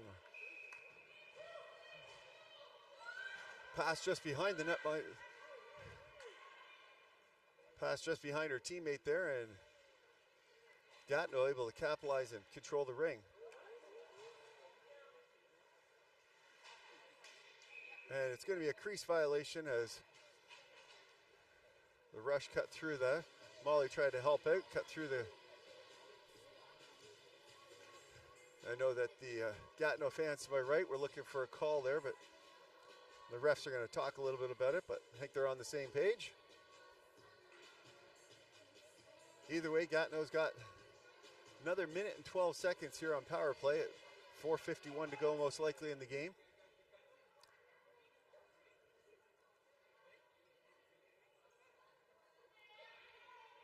A little sportsmanship there going on as they battle for in front.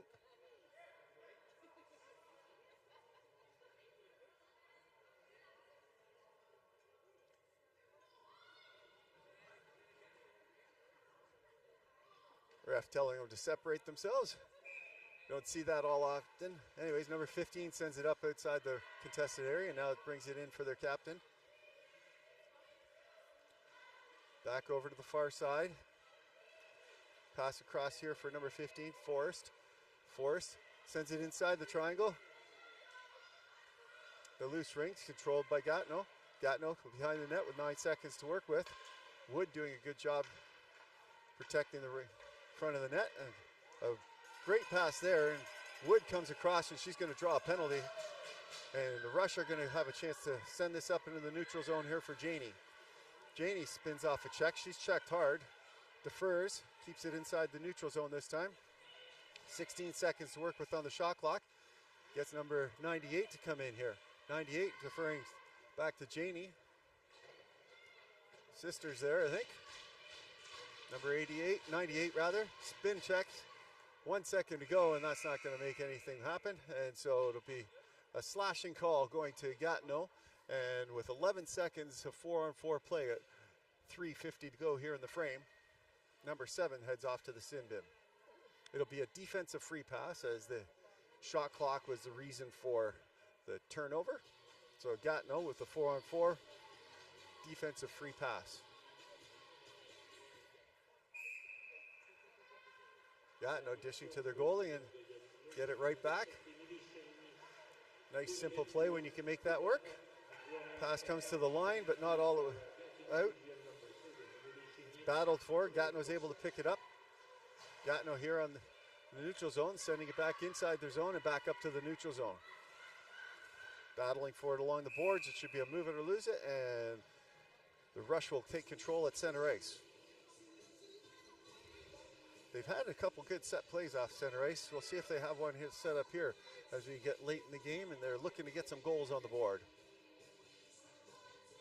Number 22, I think that's Scott if I recall. Dishing it here to number 14. She's got Sparrow on the near side, but takes it on the far side. Number 11, dishing it down in the corner. 21, number Olsen. Olsen back down off of 11's skate, and it's a loose ring. Pops out in front, and Gatineau's going to control. Gatineau up into the neutral ice zone. Gatineau looking for a zone entry in. Didn't like any of those. Dumps it into the corner for a player to chase into. She gets there first. Contested by Scott. Controlling it. Across the ringette line it comes. Number 11. She tries to send one in with the shot clock winding down, and Scott's going to pick that up. Has it knocked off her stick, and who's going to get there first? But Gatineau coming across now here for Chestnut, number 8. Dancing behind. Sends it all the way across, and number 11's going to pick that up. 14 seconds to work with. Good control there. Now Molly's going to grab it into the neutral zone. Here's a good give and go, and they send it back to Molly. Cutting inside, she tries to rip one on the short side. She'll pick that bounce ring up behind her. 21 seconds left on the shot clock. Burchard, she's pushed out. Can't get the pass in front. Now sends it up here to George. George back to Burchard in the corner. 8 seconds to work with. No shooting lane. From her knees, rips one, deflects in, but the goaltender's able to pick up that bouncing ring and send it here to the near side. Looking for a move it or lose it. They get it. And Rush will get one back with 1:45 to go here. Some good effort, a couple good scoring attempts there. Got to try and find a way to break through that triangle and get something inside. Get some of those passes I've seen them do on the cross ice. Maybe some one-timers. Anyways, number 16 is going to set something up here to Q, number 15 on the near side. Back to 16. Top of the triangle, down there for Q, just missing that stab, so she'll grab it behind the net. Set something back up. Top there for 16, has to bat it down. Down low there for Janie as she was looking to try and get something quick. A quick one-timer. Tripped up along the ringette line. Another shot comes in. Goalie squeezes that one tightly. Gets it out just before the 5 seconds, and Gatineau now, number 7, trying to spin it out as we head into the last minute of play. Gatineau into the neutral zone. That ring gets lost as Janie sends it in. Janie's going to pick that up off of her teammate. Being pressured. Number 88 is going to help her out and get that inside the line. 46 seconds on the game clock. 15 on the shot clock. The shot goes wide. Drops inside the crease. Just outside the crease, rather. And another penalty coming here. And it's going to be going to the Rush with 30 seconds to go in the game. As she touches that ring, there'll be a hooking call.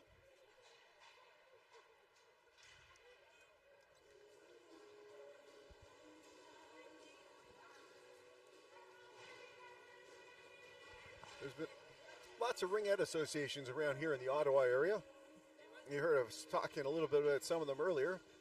You know, you've got Metcalf, you've got West Ottawa, you've got Gloucester, some of your, you know, City of Ottawa, some of your big ones, but there's Ottawa Valley and many other teams that are in this general area. So lots of great ringette players and lots of great ringette.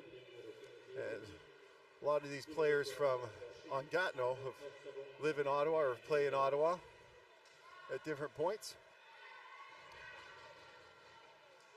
As Gatineau controls for the last 9 seconds, they send it across here to number 8. She'll just send it up into the neutral zone and she'll hold on to the ring here.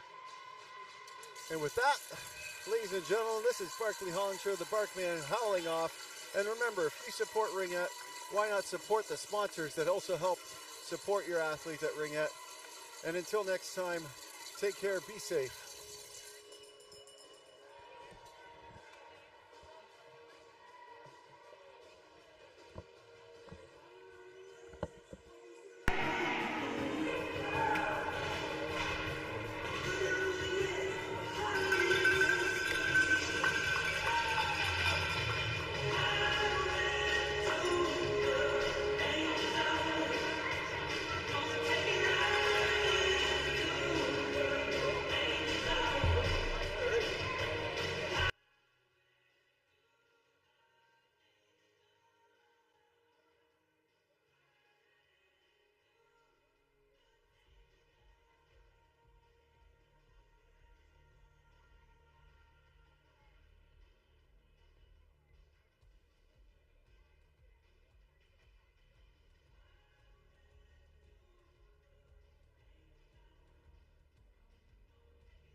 All right, good afternoon here, Ringette fans. We are about to get underway.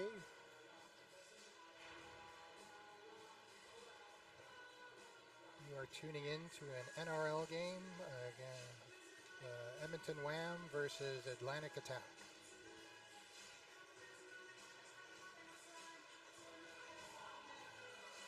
My name is Dion Rock, and I'm going to be doing the commentating today. Try to keep up with the speed of these quick NRL teams.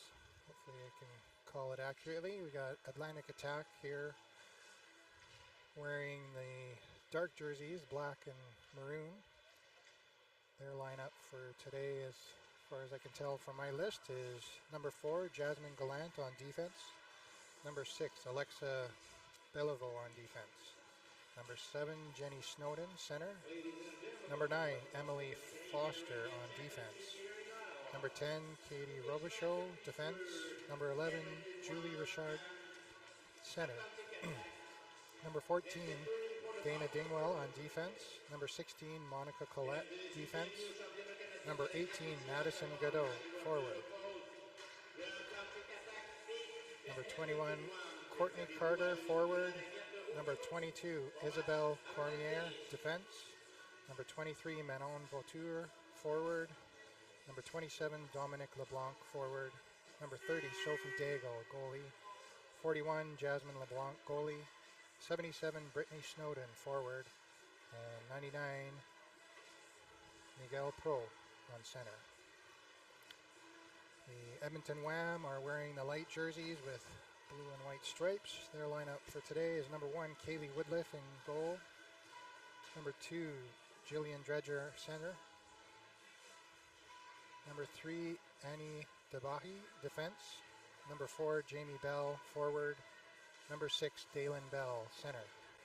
Number 7, Tori Shinan, center. Number 9,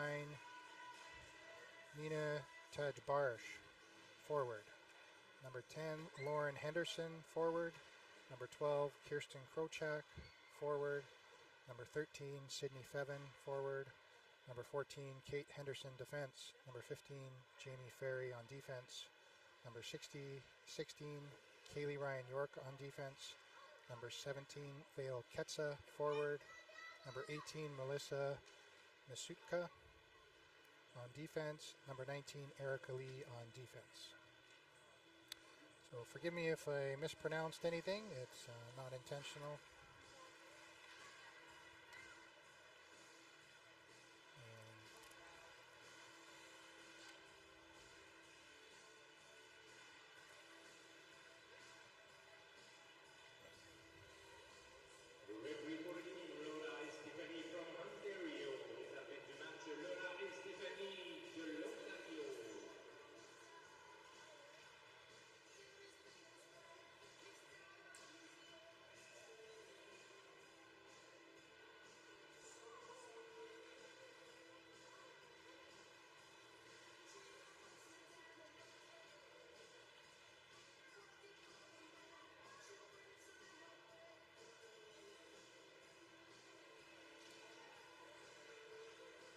We're just looking at the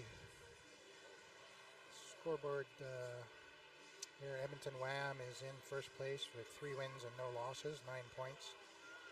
Atlantic Attack is currently in third place with 1 win, 2 losses, but one of the losses was an overtime loss, so they got a point for that at 4 points. So.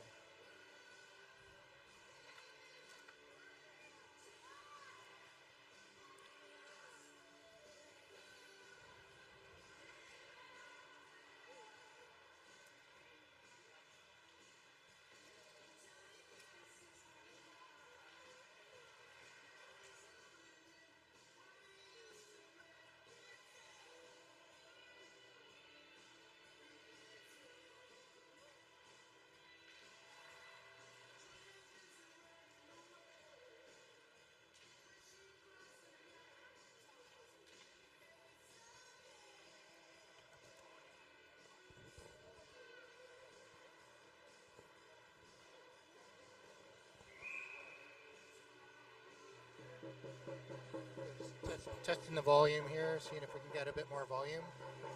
Is that any better? Oh yeah, that's a bit better. Okay. Try to get on that. We're just about to get underway.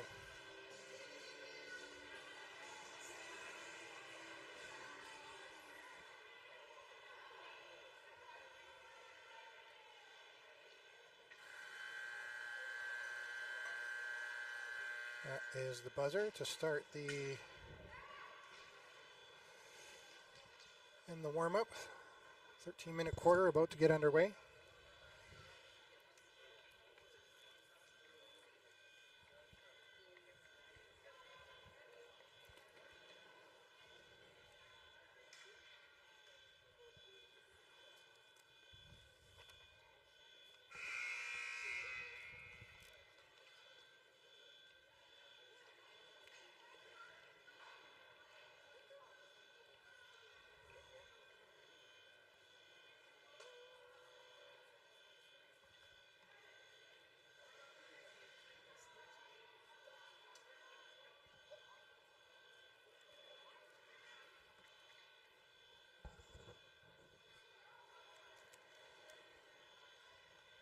Not sure what the holdup here is. They're just getting things set up. The refs are talking to somebody at the side of the rink there. I think they're trying to get this alarm. There's a door alarm going off, and they're trying to maybe get it turned off as it's a distraction to the athletes.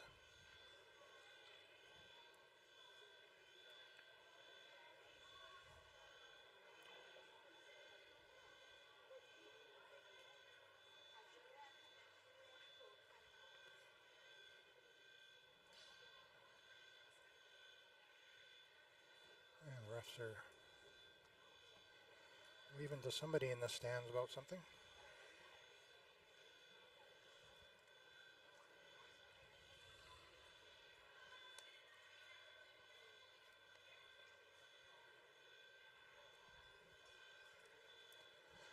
Take this time to thank the sponsors of the 2025 Canadian Ringette Championships. We have the Government of Canada, Gatorade, Athena Ringette, Ringette, TELUS, and Event Connect, all sponsoring these games. Thank you for your contributions.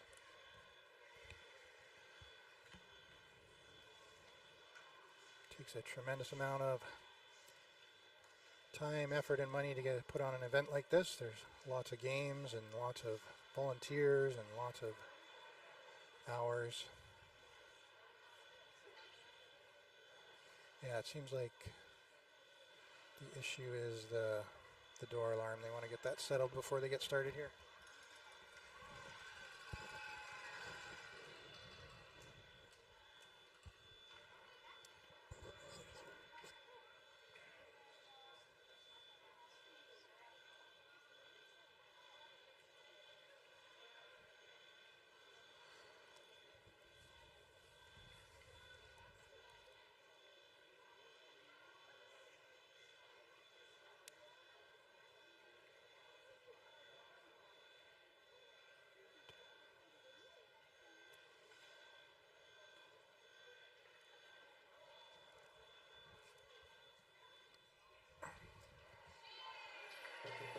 And they got the alarm turned off, so everybody's happy.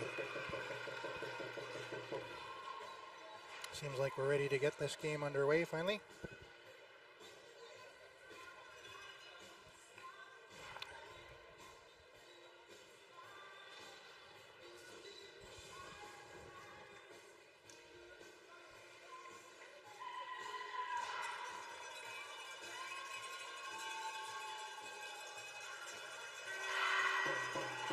This is the last round robin game for both these teams.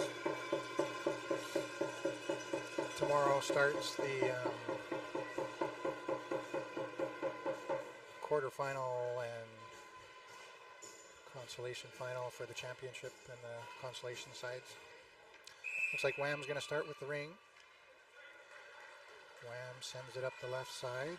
Mitsuka gets it in deep behind the net for Sydney Fevin. Fevin dropping it to Ketsa. Ketsa dropping it to Dreger. Draeger with a high shot into the mesh. Ref said it went off an attack player, so Wham's going to get the ring back in the offensive zone.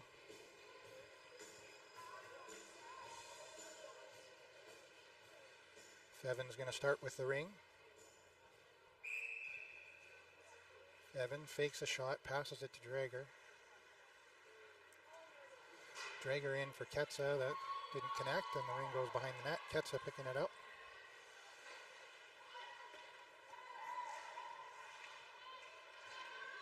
Ketsa with it again, behind the net, out in front for Shannon, I didn't see. And then Draeger with a backhand shot and somehow sneaks it by the short side. Whammer up early on the first possession. I think it was a bit of a reset shot actually, but managed to beat the goaltender. I can't see who's in there. Is it Daigle or... See when they turn around. Looks like number 30, Sophie Daigle in that. So now the attack, the Atlantic attack will get a chance to counter-attack. Wham's first possession. Foster with the ring, taking it to the side to Bellevaux. Number 6, she gets it in for Vautour. Vautour has two Snowdens on the line as well. There's number 7 shot, save. Looks like Woodliff is in net, I believe, for Wham. Vautour with a cross-ice pass, didn't connect there. Now Snowden's in, and their attack responds right back on their first possession. Vautour from Snowden scoring on Woodliff. Now it's a quick one-timer, not a lot of chance there.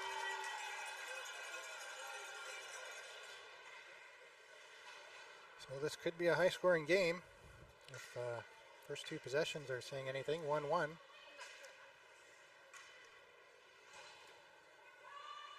A minute and 13 in. There's Ryan York with the ring. Ryan York looking for something, sends it cross ice to Ferry. Ferry's going to push it in deep behind the net.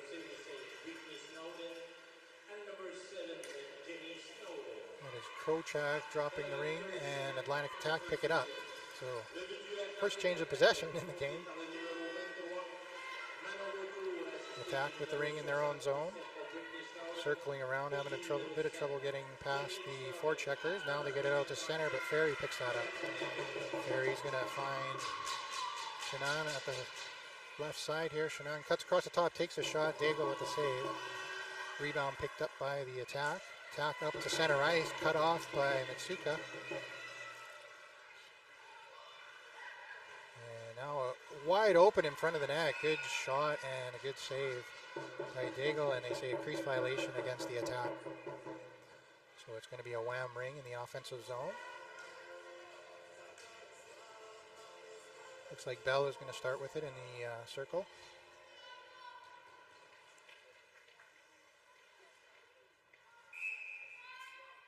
Bell looks for an opening, sees something, but changes her mind, sends it into the corner.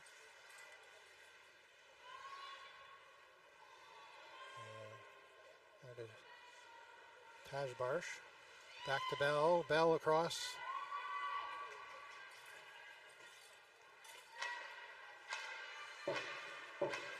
Backhand shot. Daigle with the save. Atlantic attack. Pick up the rebound and send it up the right side of the arena. That is number 16 with the ring. Dropping it for 99 Pro. Gallant at center ice gets tripped up and still gets the ring up to Gaudette. Gaudette finds offensive room, and it's a battle along the boards. Good battle there. That was LeBlanc coming away with it. Nice shot by Prow. Didn't get it on net though, so no reset. It's going to be a goaltender ring for the Wham. Woodliff plays it behind the net. Bumped off the boards a couple times by Bell, giving attack an opportunity Gaudette to get in there and cause some trouble in the turnover. Eventually the attack have it now, Snowden. Brittany Snowden dropping it for Vautour. Pro Tour side of the net. Circles behind the net with the ring. Winding up. Back to Snowden, and then Drager gets it out to center. Good check there by the Snowdens on the return. The Wham still get it in. Fevin with a chance in tight. Good save by Daigle. Rebound comes out. That's Foster with it. Foster sending it up to Vautour at center ice.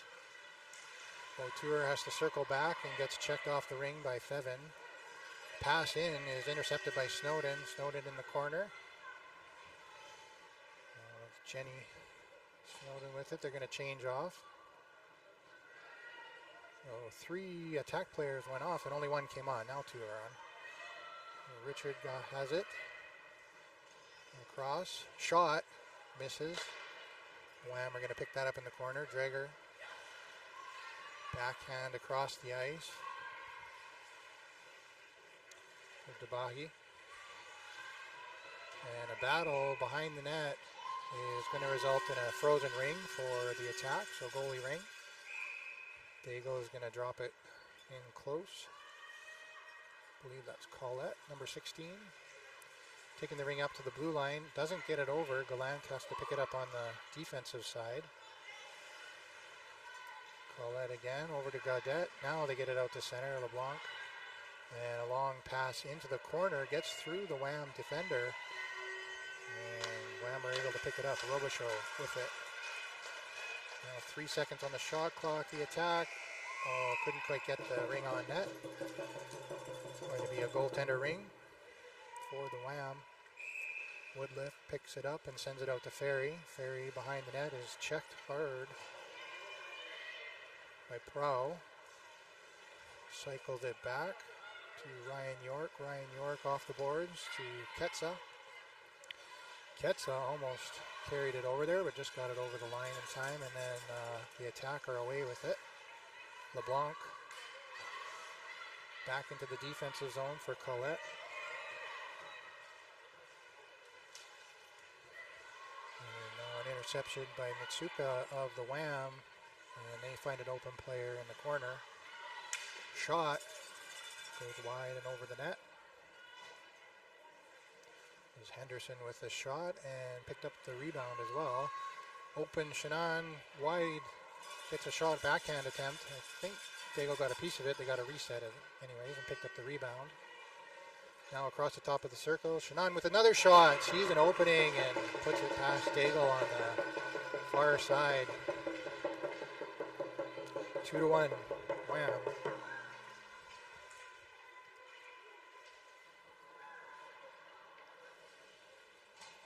6:44 left in the first quarter. Seems like the teams are kind of settling in here a little bit after the first couple possessions. Feeling each other out a little bit, trying to see where the D is setting up in the offense.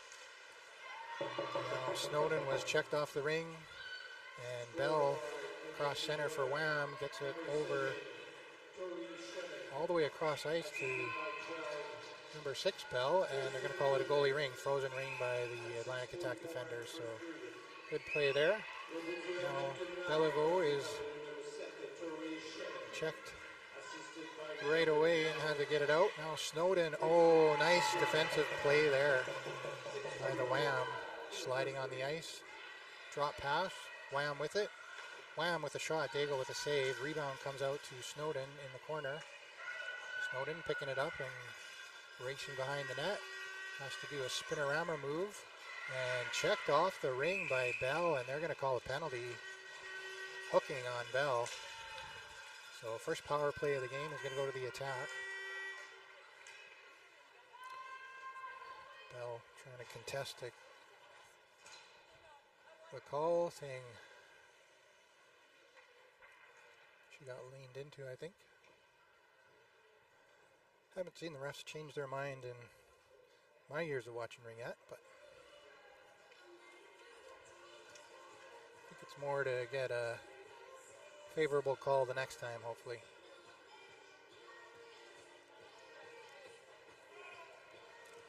Still talking.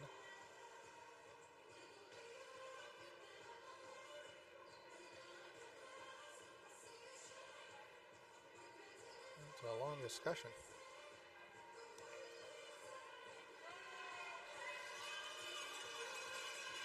The attacker fans are getting a little impatient. They want to see their offense going here.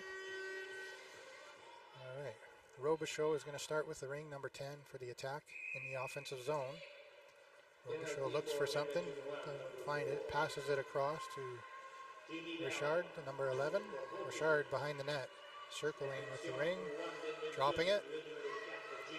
Pass across the top of the circle is cut off by Drager, and the pass out is picked up by Fevin. Fevin has to go back into the defensive zone. She fell down and couldn't advance the ring. Back in the zone is Ferry over to Ryan York. Ryan York with a long pass to Drager. Drager drop pass to Ferry. Ferry takes a bit of a shot, and they're going to call it. Gallant is going to get a penalty for the attack, so maybe Bell talking to the ref there was advantageous. Well, the Wham have pulled their goalie. They have 4 in, trying to set up for 12 seconds on the shot clock. Shannon, drop pass, it comes out and picked up by Prow.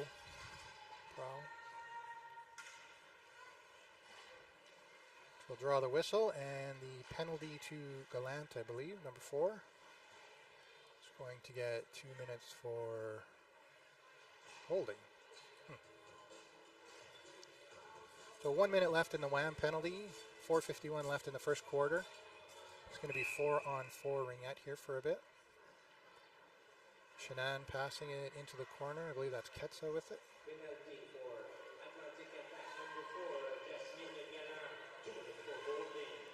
Pass across to the Baji.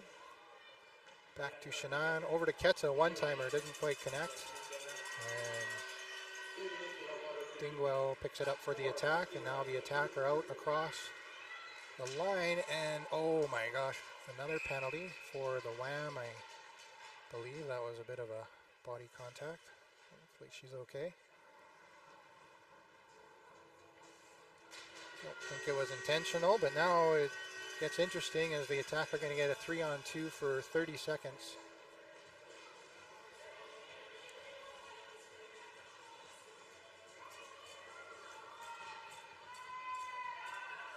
Like we have Ketsa going to the box. I'm not sure. Looks like Vautour and the 2 Snowdens are setting up offensively for the 3-on-2. Foster in the defensive zone for the attack. Vautour to Snowden. Snowden to Snowden. Oh, over to Vautour. Missed stab initially. Now Snowden makes a move, takes a shot, and scores top corner. Quick work of that 3-on-2. That'll negate the original penalty to Bell. And it'll be 4-on-4 Ringette as we tie things up here at 2-2 with 4:07 left in the first quarter.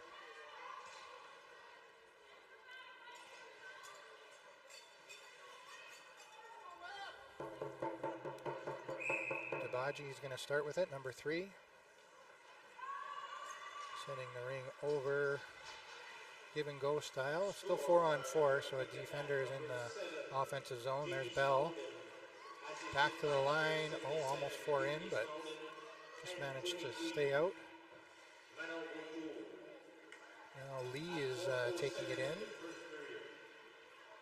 Krochak, drop pass. Krochak's going to take it behind the net, circle around the top. Looks like they're just trying to kill a bit of time here. Not too worried about getting an opportunity. And now they're going to call another penalty. So the ref's not letting anything go here. It's going to be a 3-on-2 for the Wham now for 38 seconds. So it seems like nobody wants to keep the advantage. They want to keep...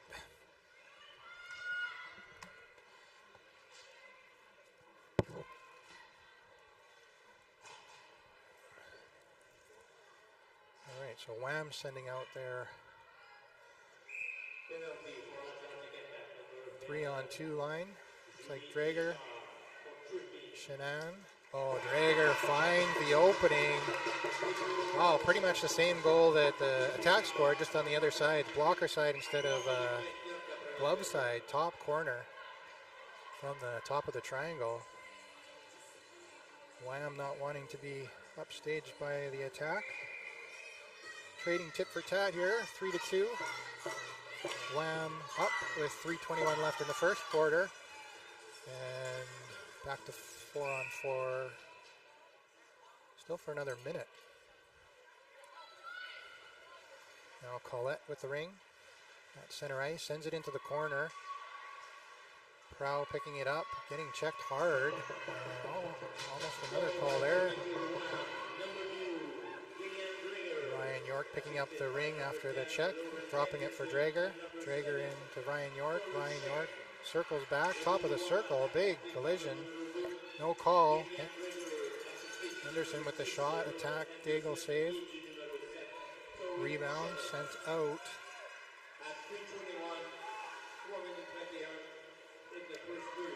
Colette with it, give and go, back to center ice. Colette picking it up again. And for LeBlanc. LeBlanc is checked. Keeping the ring along the boards now. Snowden comes off the bench, and the penalty is about to expire, as is the shot clock. 2 seconds left. Oh, tried the centering pass to Vautour, and Vautour missed the stab, so the shot clock expired. Goalie ring for the Wham. Wham sending it behind the net. That's Ferry with the ring. Ferry up the right-hand side to Drager. Drager sees Shannon wide open. Oh, good shot. Good save by Daigle. Daigle plays the ring behind the net. And Snowden to Snowden in the defensive zone here, as Ketsa had to drop her stick. It was wrapped up around the Snowden. Now Masuka for the Wham over to Fevin. Fevin settling things down in the offensive zone. Back to Ketsa. Ketsa over to, bounced off a skate. Shannon skate and the attacker away. It's a two-on-one if it works out here. Snowden. Back passes to Vautour. Vautour was a little deep for that. And Wham turn it back the other way. And Richard is going to cause the turnover, frozen ring, with 1:21 left in the first quarter.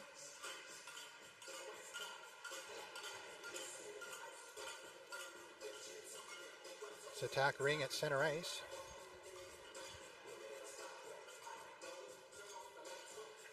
They're setting up.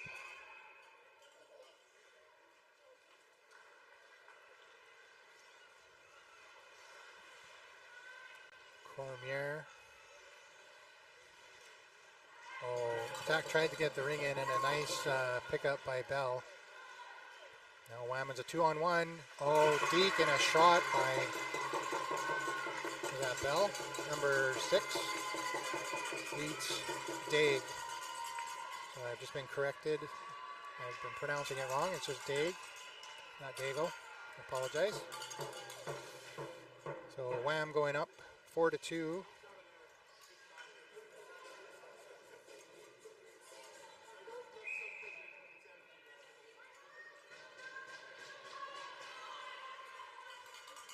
Attack with the ring. Center ice. Colette with it. Into the corner. LeBlanc. Pro. Trying to get the pass across. Goes through traffic. And the Wham pick it up. Bahi with it. And Wham are going to get a chance here. Daig out to play it. And misses. Wham scores on a kind of a broken play there to make it 5-2 with 29 seconds left in the first quarter. Kind of predicted it was going to be a high-scoring game with the first 2 possessions, and 7 goals already in the first quarter.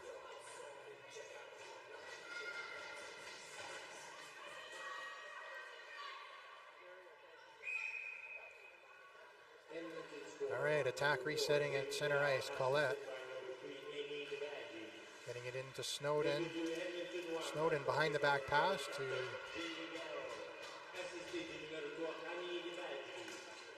Brittany. Taking the ring behind the net, up to the top of the circle. Drop pass for Vautour. Vautour running out of time and is checked hard. Running out of room. Drager is just going to fire it in on net as the first quarter expires with 7 goals. I can't even remember them all, or else I'd run through a few of them, but 2 goals were 3-on-2s.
All right, starting the second quarter.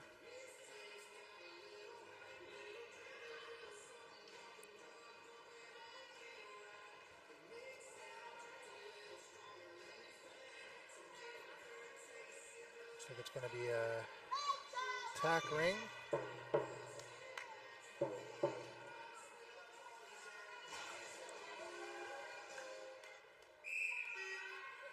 Gallant passes it over to Collette. Collette back to Gallant. And into the offensive zone. Sniped by Henderson. And a give and go is intercepted by Snowden.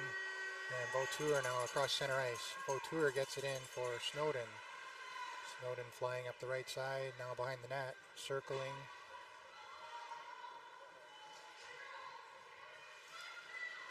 Snowden to Vautour, bounces off the boards, picked up.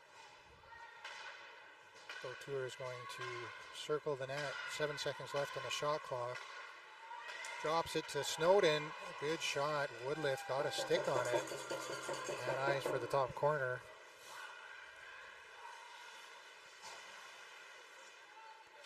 And now Drager at center gets the ring across, and the attack had to wait a second. They were changing. Almost had too many players on the ice. Now Richard has it at center ice, looking for somebody open in the offensive zone. Can't find anyone. Sends it across to Snowden. Snowden's going to put it into the corner, off the boards, back to Richard.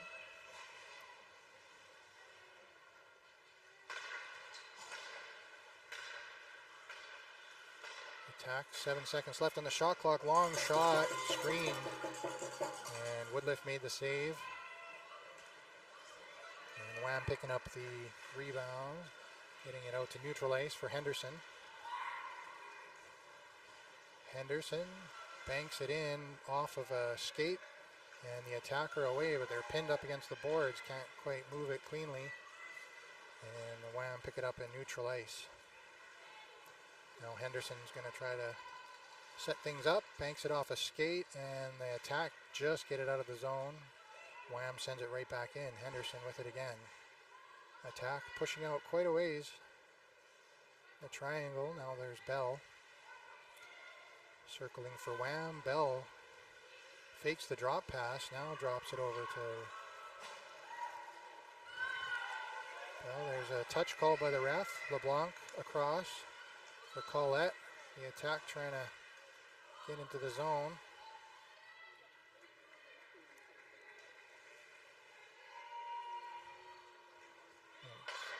Prow, 99 with the ring now, circles behind the net, running out of time on the shot clock, crashes the triangle, attack get a shot off, and Woodliff with a save. And I think they're going to call crease violation against Wham.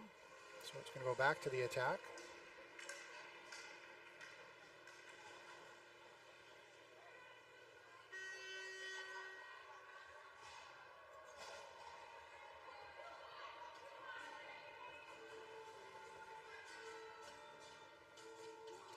Oh no, it's a penalty. Penalty against Wham. I didn't see that, I'm sorry. So attack on the player advantage. Snowden with it. And the Wham are fighting. Vautour and Snowden. Wham turn over the ring and they're out to center. Down a player, they still get a breakaway chance. Oh, just out of the reach and a crease violation against the Wham. I think that was Bell. Attack, sending it out. Long lead pass into center ice. Brittany Snowden picking that up pretty nifty with a spin around move over to Vautour. Vautour is pinned in the corner by Ferry. Waits for reinforcements to arrive. Richard is going to take it behind the net. Forwards are still coming from the bench. It's a long ways off when the attacker on this side. Ferry with the ring now for Wham. Circles behind her own net. Sends it up to center ice. Henderson, I think. No. And a long lead pass in for Drager. Drager's going to drop it with a big shot by Ketsa. Gets blocked and behind the net. No reset. 3 seconds. 2 seconds. And is the ref going to call that a reset? He does. Or sorry. She does. I can't. Well, Wham just able to get a shot off right at the buzzer, and the ring came out of the crease, so they're going to get the ring back.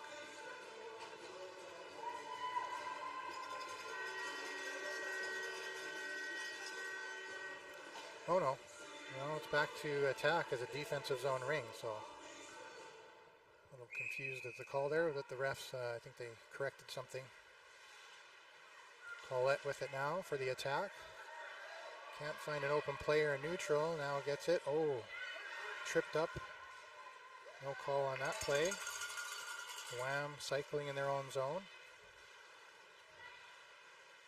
Masutka, center ice, putting it into the corner for Bell. Bell picks it up.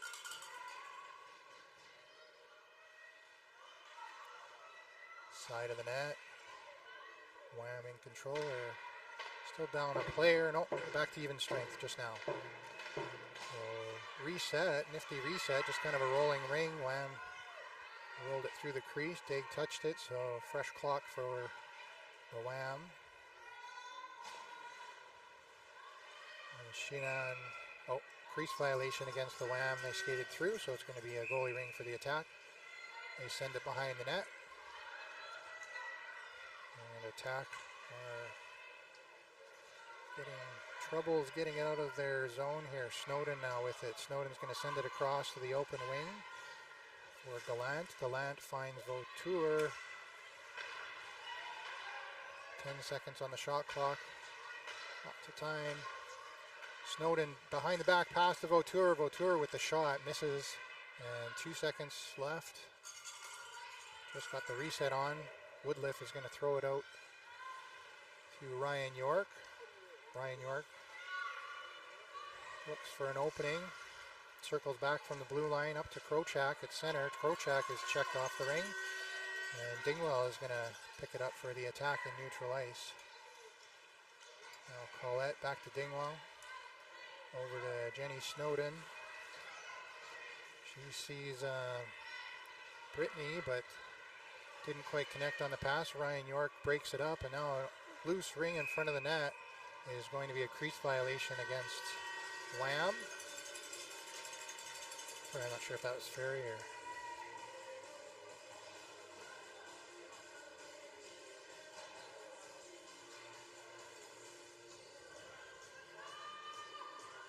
All right, attack ring. With 6:52 left in the second quarter after a high scoring first. It's been quiet on the goals so far in the second quarter.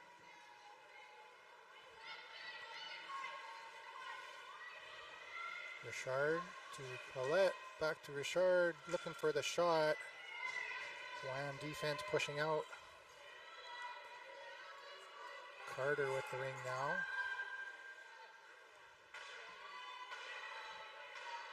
Carter circling behind the net around the top of the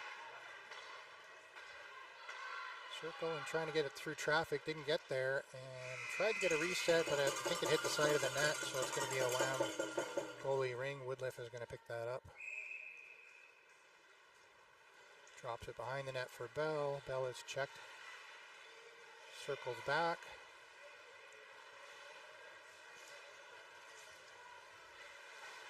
Bell to Bell.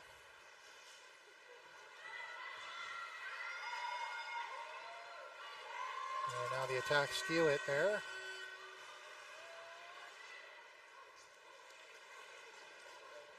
That was Beliveau putting it into the corner, and they're going to call a technical on Wham. Oh, didn't really see the exact penalty. Sorry, I was looking at my score or my number sheet. But Debahi's going to get 4 minutes for penalty. So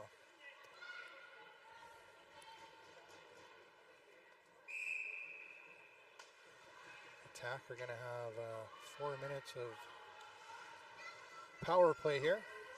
Fully served even if they do score. Prow with the ring. Out to the neutral ice and a good check by Ketsa. Now Ketsa can't play it on both sides. The attack back into their own zone. Gallant up the right hand side. Finds Gaudette in the offensive zone. Gaudette. And they're going to call sitting on the ring, or Wham stepped on the ring, so it's going to be attack offensive zone ring with 3:26 left in the penalty. 5:14 left in the second quarter.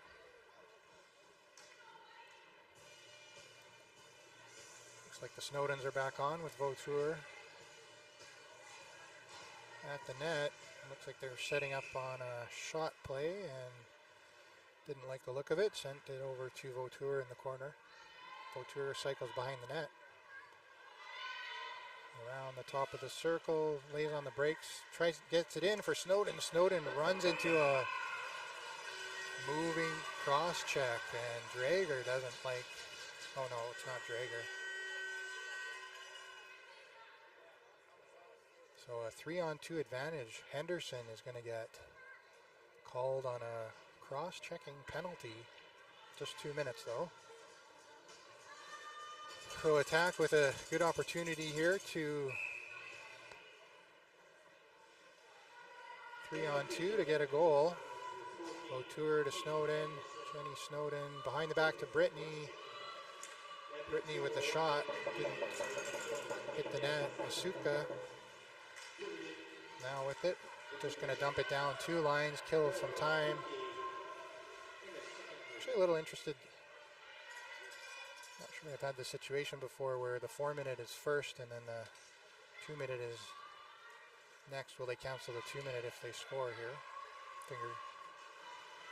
Vautour up to Jenny Snowden. Snowden behind the back to Brittany Snowden. Back to Jenny Snowden. To Vautour with the one-timer. Brittany, oh, threw it at the net, and a diving Masuka, I think, got a piece of that and prevented it from a clean shot. Now the attack are back on the ring.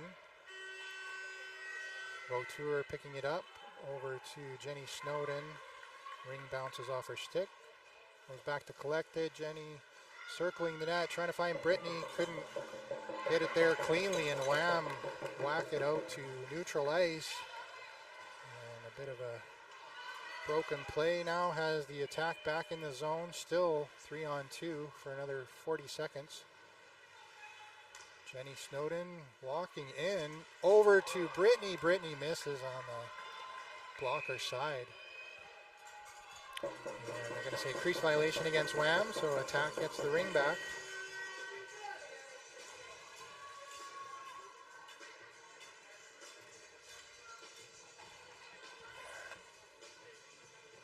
Looks like they're changing their line out. That line was out for a full minute and a half. That's I didn't quite catch the numbers of Pro there. Top of the triangle, they're really pushing out. It's a odd setup for a 3-on-2. You don't usually see the defense pushing out that far. They're usually back to back, but seems to be working for the Wham.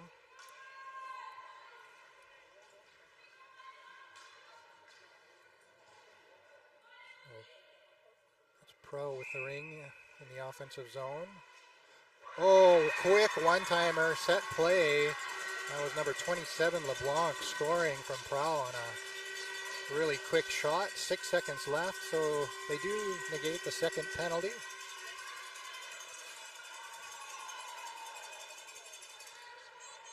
For the power play goal. So the score is now 5-3 in favor of Wham with 3:04 left. Excuse me. The major penalty is still going to be in there for another minute 16 for the Wham, so they're still short-handed. Shenan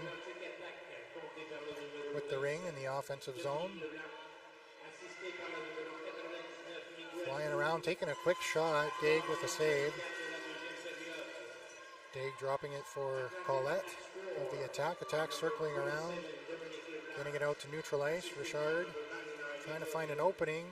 Does connect with Gallant, I think. Circling around.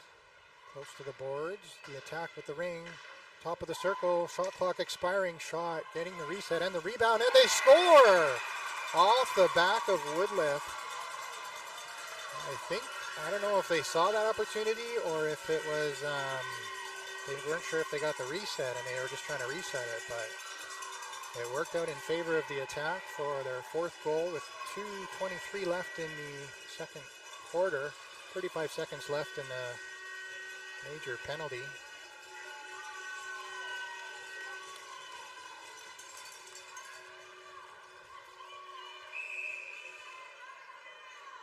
Wham with a trick play at the free ring center ice, fit it into the offensive zone, and now Bell is getting checked on the,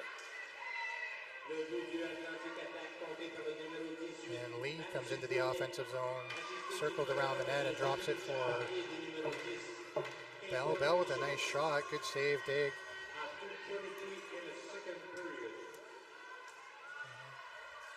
Bell to oh. Sorry, no, that was Lee. Lee with the shot. Rebound comes out to the attack. Attack can't find an opening. Can't find an open player. Now they do. Snowden gets it up to Dingwall. Up to Brittany Snowden. And she's going to circle behind the Wham net with 16 seconds left on the shot clock. 1:30 left in the quarter. Jenny Snowden now with it. Gets it across. Quick shot by Vautour. Misses. That'll do it for the shot clock. So Woodliff with the goalie ring. We're back to even strength now, 5-on-5. Good stick there by Snowden on the return, cutting up the Wham play. Now the attack. Vautour have it. Oh, all alone in the defensive zone. Now come back with reinforcements. Looks like Brittany Snowden, neutral, sending it back to Jenny Snowden. Jenny Snowden behind the back pass. And that is Belleville. Belleville battles 3 Wham players and ends up coming away with the ring. Gaudette has to wait for somebody to cross the blue line. Now LeBlanc picking it up in the corner, circling behind the net. Wham setting up in the triangle. Drager at the top. Drop pass to Pro.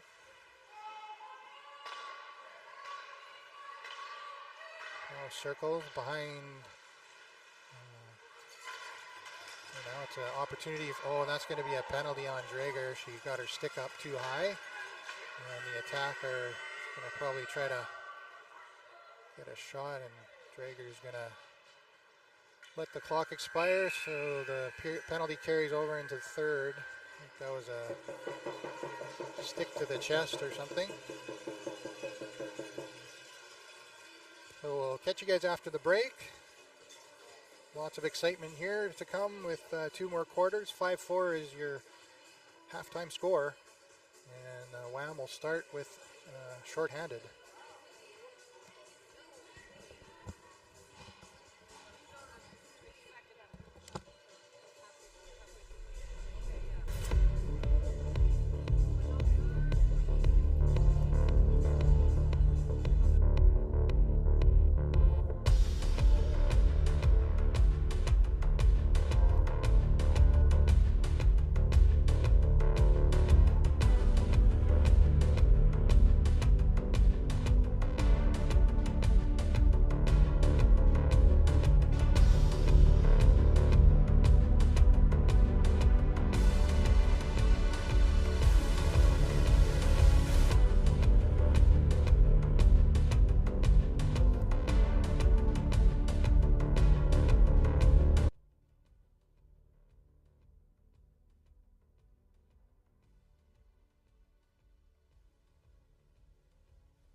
Already did the sponsors, but I'll go through it again since we have a bit of time here. Ringette Canada wants to thank the Government of Canada, Gatorade, Athena Ringette, TELUS, and Event Connect for sponsoring the 2025 Canadian Ringette Championships in Ottawa.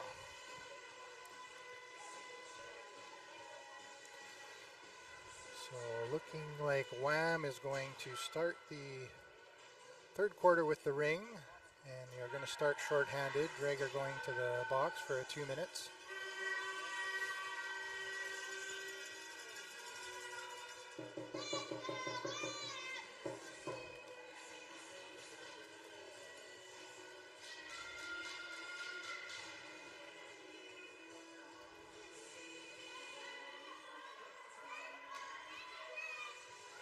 So attack pressing the power play. They're going to put full pressure on here right from the get-go.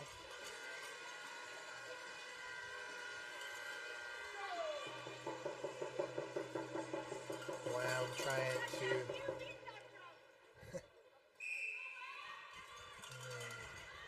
Masuka gets it in deep for Ketsa. Ketsa circles and takes the ring around the net. Probably looking to kill a little bit of time here. Circles behind the net again. Gliding smoothly on this freshly Zamboni dice.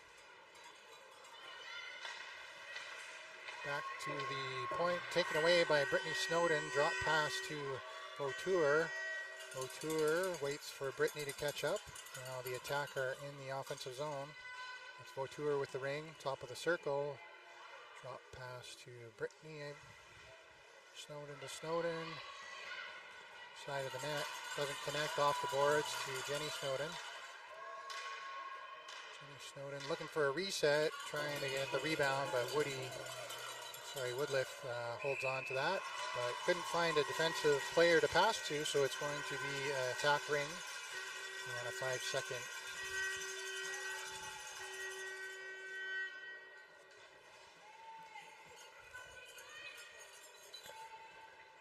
clock violation.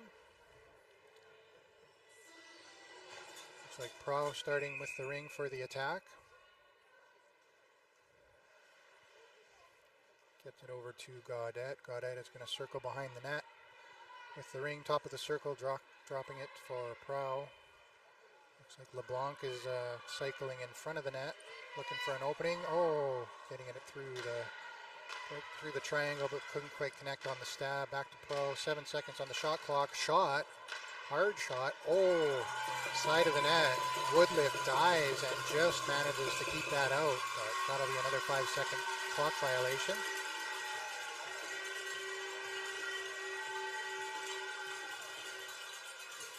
So the attack are going to get another offensive zone ring. Prowl starting with it. Top of the circle.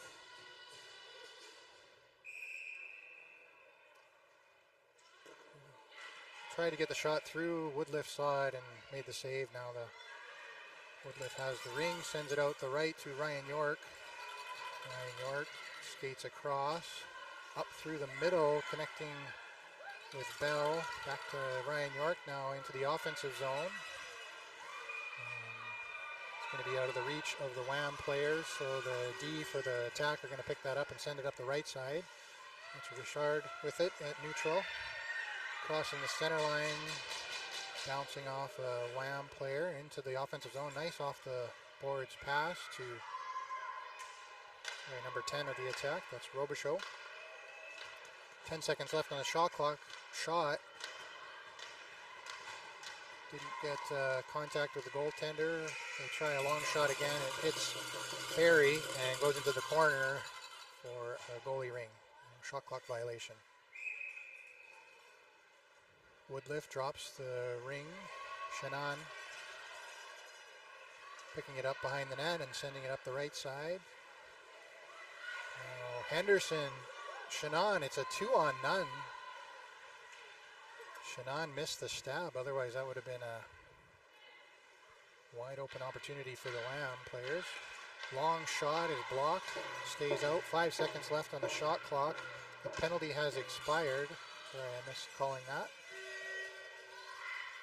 Long toss out to the top of the circle for Richard. Richard sends it around behind the net. And, waved off. Crease violation. Dave came out of the net to kind of, I'm not actually sure what she was doing. She went behind the net. I'm not sure if she was trying to play the ring, but Wham tried to come around and do a wraparound and ended up getting into the crease. Otherwise, it would have been a goal. Snowden sends it back into the defensive zone. Colette picking up the ring, sending it up the left side, connecting, race for the ring in the Wham zone. Wham pick it up, Drager with it, Drager to Misuka. Now Drager in the offensive zone. Just going to settle things down and try to set up. Oh, nice check there by the attack. It's back and forth. Ring battle. That was Carter, I think. Getting the check on Drager. And a 5-second shot, or a 5-second count violation against the attack.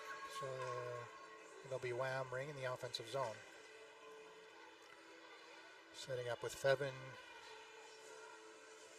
inside the circle.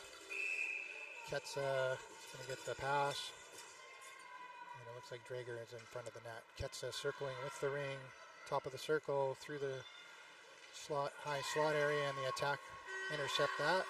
Vautour with it. He has 3 Wham players in front. Has to go behind the net. Long pass to Snowden at center ice and trying to get it through the last defender, but cut off by Wham, and now right back for attack. Snowden to Snowden. Snowden through and scores top corner. Took advantage of that aggressive check that missed at the top of the triangle and found an opening, top corner. 5-5, 8:31, third quarter.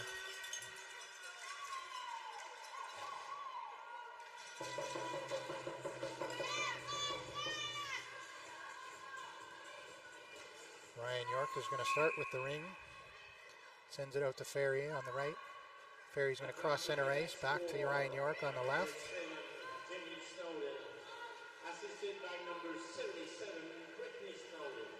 Gets it in for Tabarsh and Bell. Bell with the shot, blocked by the defenders.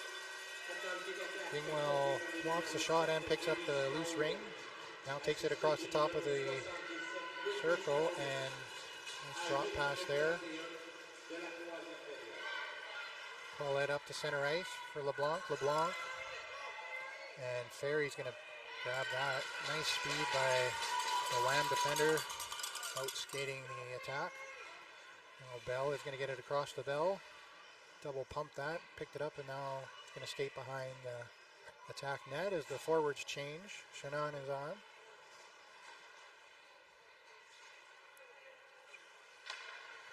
Shannon passes across. Time running out. Long shot by Henderson, I think.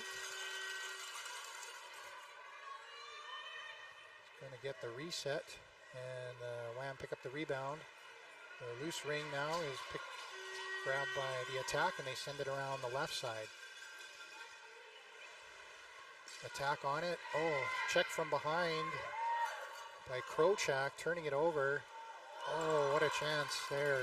Henderson just missed at the top corner. Now the ring's loose, picked up by Henderson.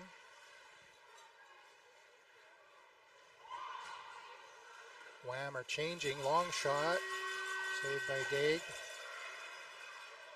And another, couldn't find an opening, so another 5 seconds gone.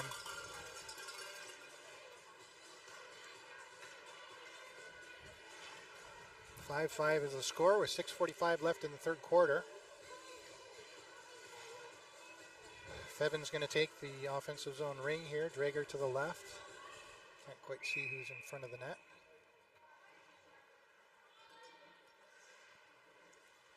Tried to set up the pick play. That's Ketsa. Back pass to Ketsa. Back to Drager. Took it off the boards. Circle back. Didn't like the opening. Now Drager off the top of the triangle, rips a shot, saved by Daig. Rebound is picked up by Fevin behind the net. Fevin circling to the top of the triangle. Drop pass is intercepted by Jenny Snowden. Jenny Snowden protecting the ring and sending it up to center. Missed initially by Vautour, but Brittany Snowden helps out. Now Jenny Snowden comes in. Got 3 Wham players there, and the ring comes out. Attack with the shot. Had a couple fakes there and missed the net on the final shot. Vautour grabs the rebound in the corner, settles things down, cycles behind the net. Vautour coming around the circle. Dropping it there for Snowden. Snowden gets rubbed out. Couldn't quite grab the ring, but crease violation on Wham. 5-second count. Vautour waiting for changes to come out. Vautour dropping it for Prow off the bench. Looks like LeBlanc is there too. Oh, through traffic. Gets a shot away. Misses. Ring into the corner, picked up by, I think, LeBlanc, or long shot, misses high, and that'll be a shot clock violation against attack, so goalie ring. Woodliff is going to pick that up. Send it out the left, big check there, almost turns it over, but Wham managed to get it out to center. They're on the fly now. Oh, lead pass for Bell, intercepted by Cormier, and then interference call? Sorry, there's a penalty called against.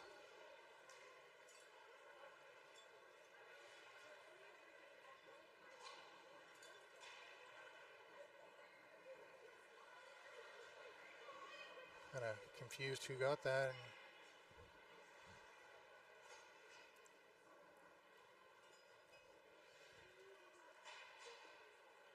So 2 minutes for something. Attack back on the player advantage. 4:49 left in the third quarter. Attack setting up. That is Carter with the ring, cycling behind the net. Carter dropping it for Richard. Richard around.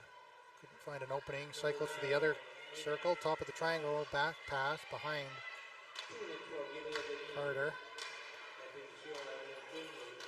Backhand shot, gets the reset and the rebound. Oh, and lost the ring.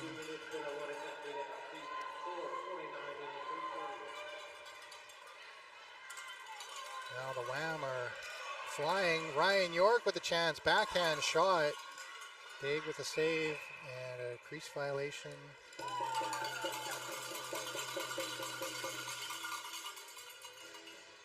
Is it a crease on attack? I think so.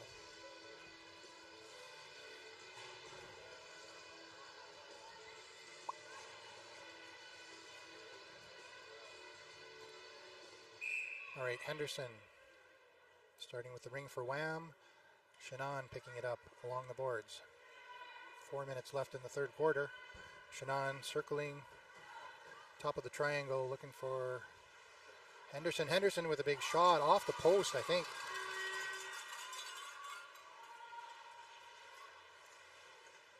Now Debahi with a screen shot beats Daig. I didn't even see that go in. I thought it was short-handed goal for the Wham. A defense score too.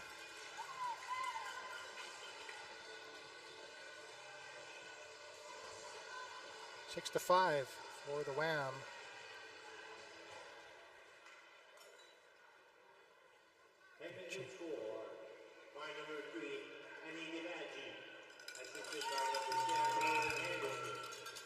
All right, attack with the ring at center ice. Cormier with it.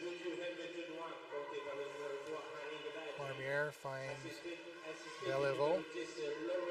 Beliveau is going to cycle it to Snowden. And Brittany drops it to Jenny.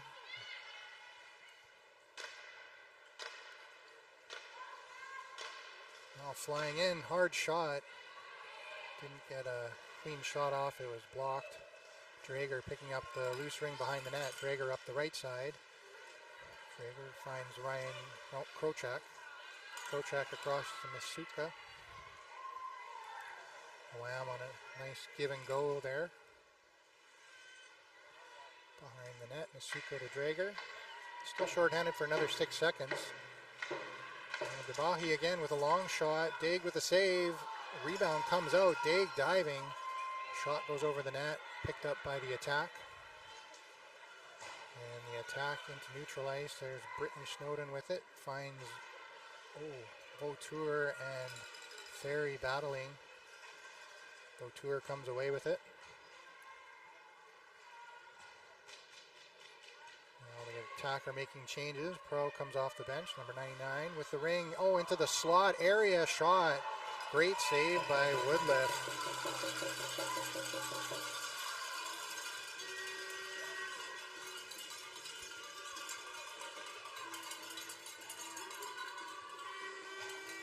But I guess a crease violation against Wham, I think. So it's going to go back to the attack.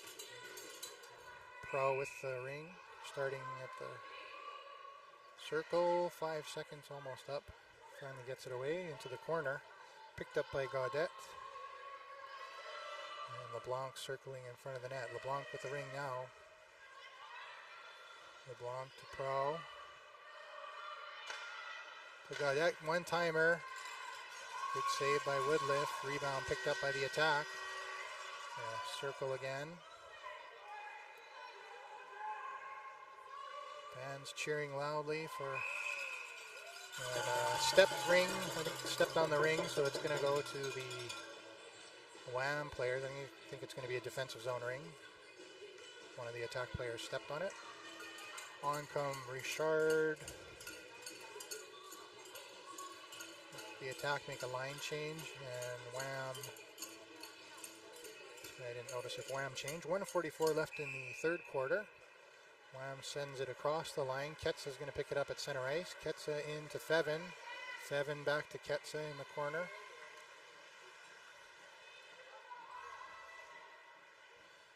Ketsa circles and drops to Shannon. Now the ring comes out to neutral ice. Wham send it all the way back in. Shannon, backhand shot by Ketsa. Loose ring. And it's put back into the crease area by the defenders, and the ref said it was a crease violation, so it's going to go to the Wham players.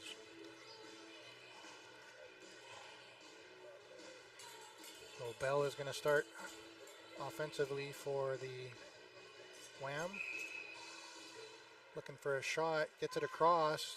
That was behind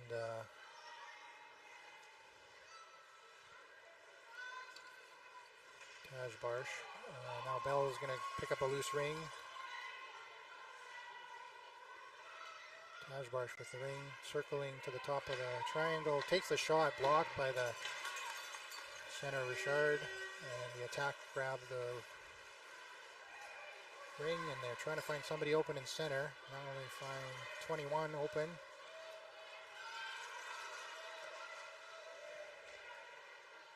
Foster with the ring, circling behind the net, dropping it for Richard. Robichaud. Robichaud, 8 seconds left on the shot clock, has to sneak through and takes the shot.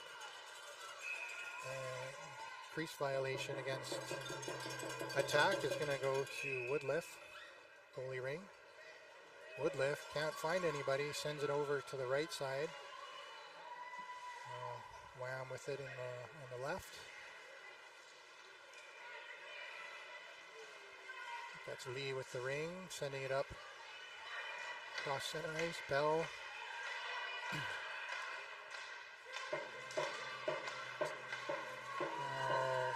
That'll do it for the third quarter. I was looking at the shot clock, and then I didn't realize the score clock was counting down. So third quarter over, a bit of scoring there at the end. 6-5, Wham on top.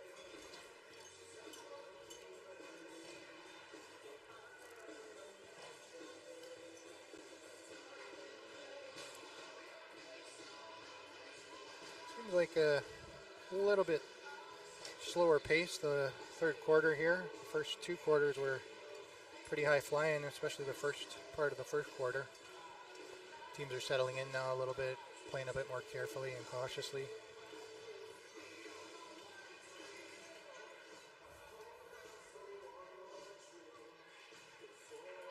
Can't imagine how these athletes feel after 4 games and 3 days of high intensity ringette. Pretty exhausting, plus the travel and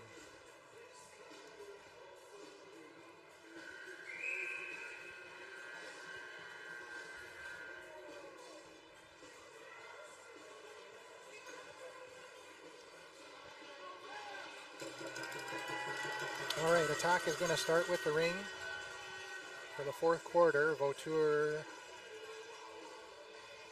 looks like the Snowdens are out. Can't see the number there on the attack defenders. Oh, Gallant gets it over to Collette. Collette in for Snowden. That didn't quite connect. Ferry's picking that up for Wham. Circled behind their net. Drop pass for Ryan York. Ryan York with the ring up through center ice. Wide open. There's Shannon and gets it over to Henderson. Back to Shannon. Wrap around or kind of spin move, behind the back stick move, and into the corner.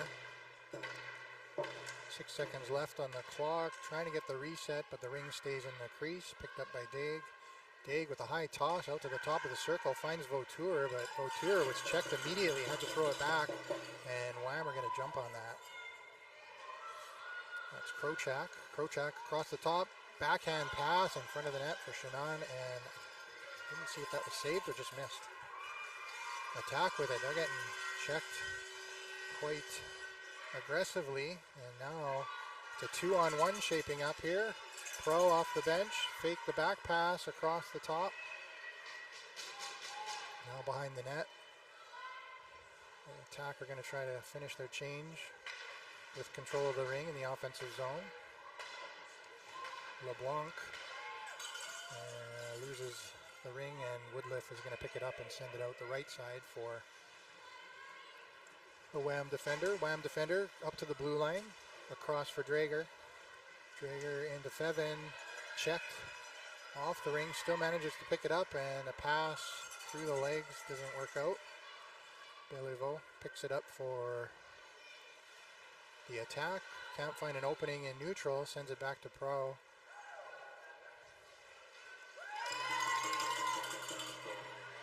And the attack are having a bit of trouble getting out of their zone here as Wham is playing full court press here. And a frozen ring is going to cause a turnover. Wham's going to get the ring at center ice. 10:53 left in the fourth quarter. 6-5 Wham. Debaji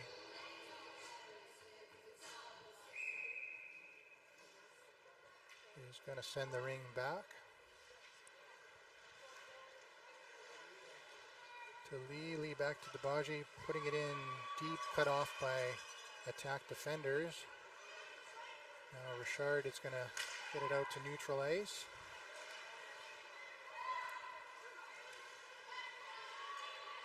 Attack getting in, that's Collette with it now. Number 16 circles with the ring behind the Wham net. Looking for an opening. The attacker trying to change one by one here.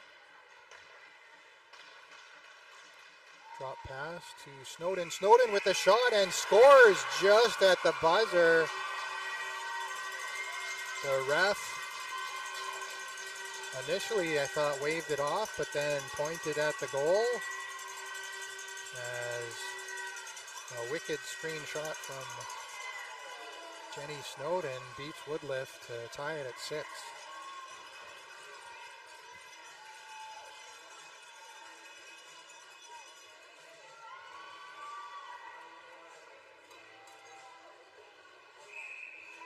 Wham starting with the ring. Ryan York over to Ferry. Back to Ryan York.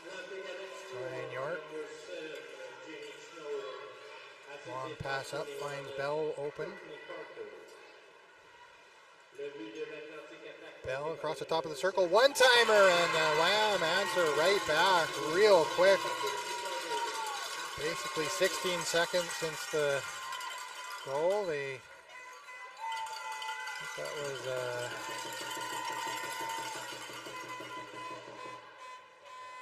Tajbarsh who got the goal, I think. It was a really nice one-time play. Not much chance for the goalie. Now Belleville starting for the attack. Passes it out to Collette.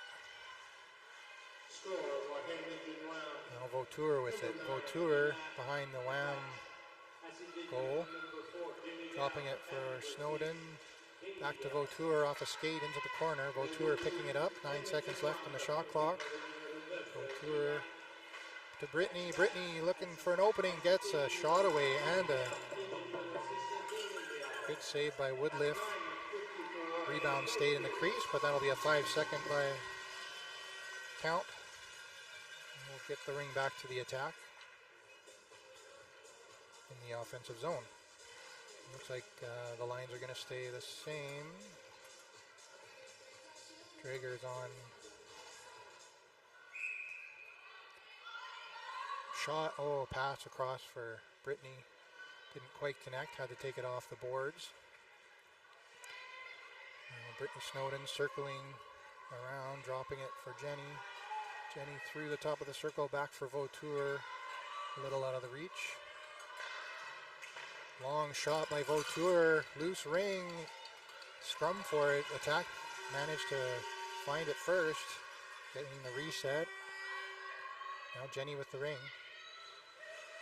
Jenny across the top of the circle, out of the attack zone. Now fades back in on the right side. Attacker changing, 10 seconds left on the shot clock. Snowden dropping it for Pro.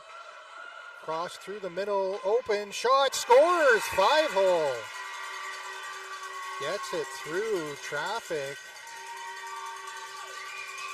And they officially have 14 goals in this game with 8:28 left to play in the fourth quarter.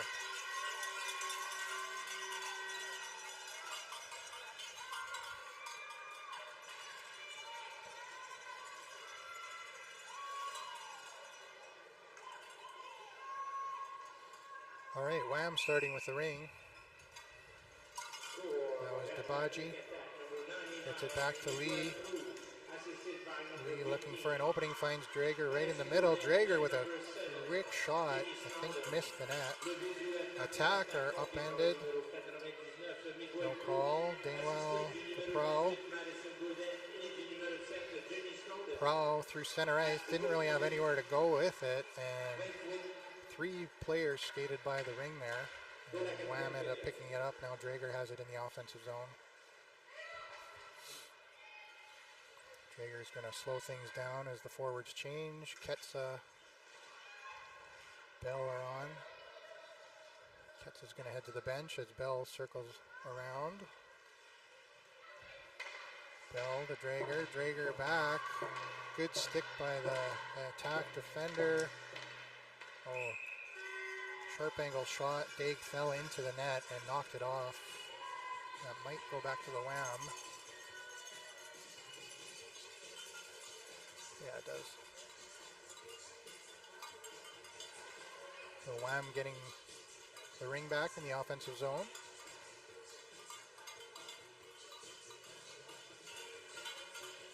Bell starting off with it. Take the shot. Oh, and it deflected off the defender. Tough break for the... Not sure if that was intentional, if Bell actually saw that deflection or was trying to for the far post. But it went off the skate of the attack center and into the short side of the net. 8-7, Wham goes up. Gallant passing it over to LeBlanc. LeBlanc putting it in deep behind. It's a battle. Not sure who had initial possession. Ferry runs into traffic, sends it up the other way. Ferry over to Ryan York. Give and go was there, but Bell picks it up on the far side. Bell circles behind the net.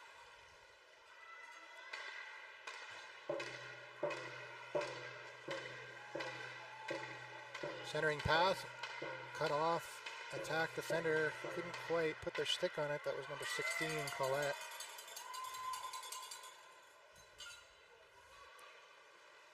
Now Bell in.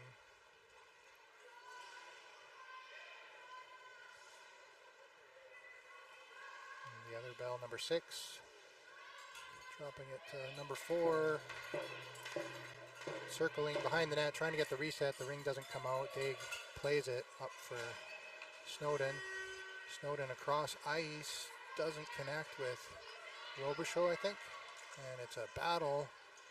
Big ring battle. Gallant. Now this attack come away with it. Robichaud has it. Can't find anybody. Now she does. Jenny Snowden has it.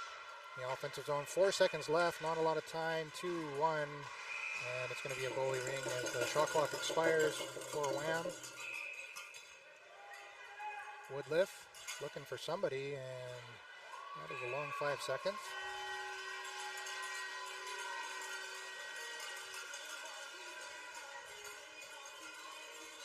.547 left in this fourth quarter. Close game, 8-7, Wham on top. Jenny Snowden starting with the ring. Looks like Brittany Snowden and Vautour are in front of the net looking for a shot, I think. Oh, saw something, but put it over the net.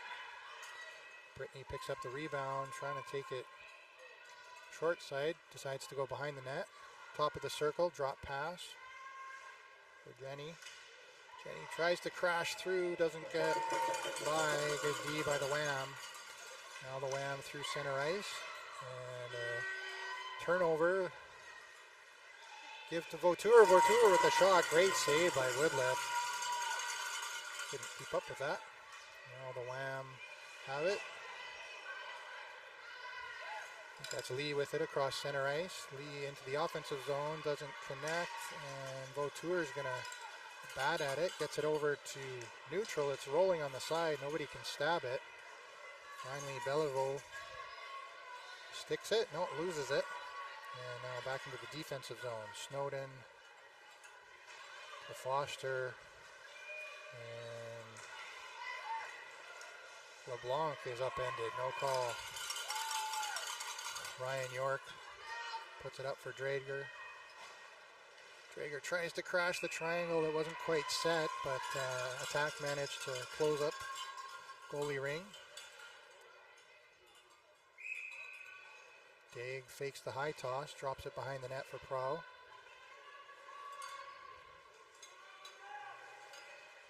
The Wham are setting up in a zone defense here. LeBlanc through to Gaudette. Gaudette circles behind the Wham net. 4:13 left in the fourth quarter. Shot by Prow, doesn't get through, trying to pick up the rebound. Drager gets there first, sends it out to center ice for Ketsa.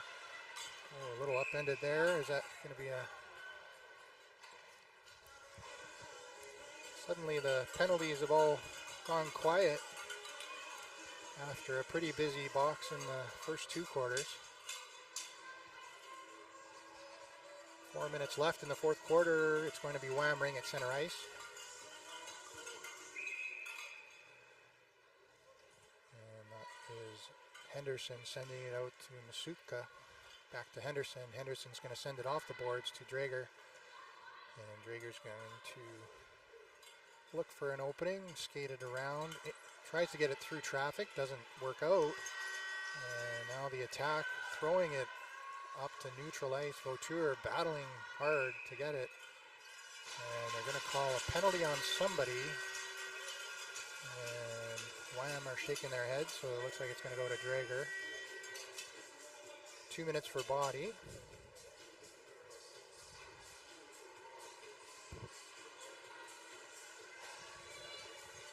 Well, a power play opportunity here for the attack. 3:36 left in the fourth quarter. Prowl with the ring, sending it to Vautour. They're going 4 in. Their goalie is out. I didn't realize that. Snowden to Prowl. To Vautour. Vautour tried the... Not sure if that was a pass or a shot, but it went through the crease, and then the Wham defender sticked it in the crease, so it's back to the attack. Long pass across for Prowl. Back to Vautour to Prowl.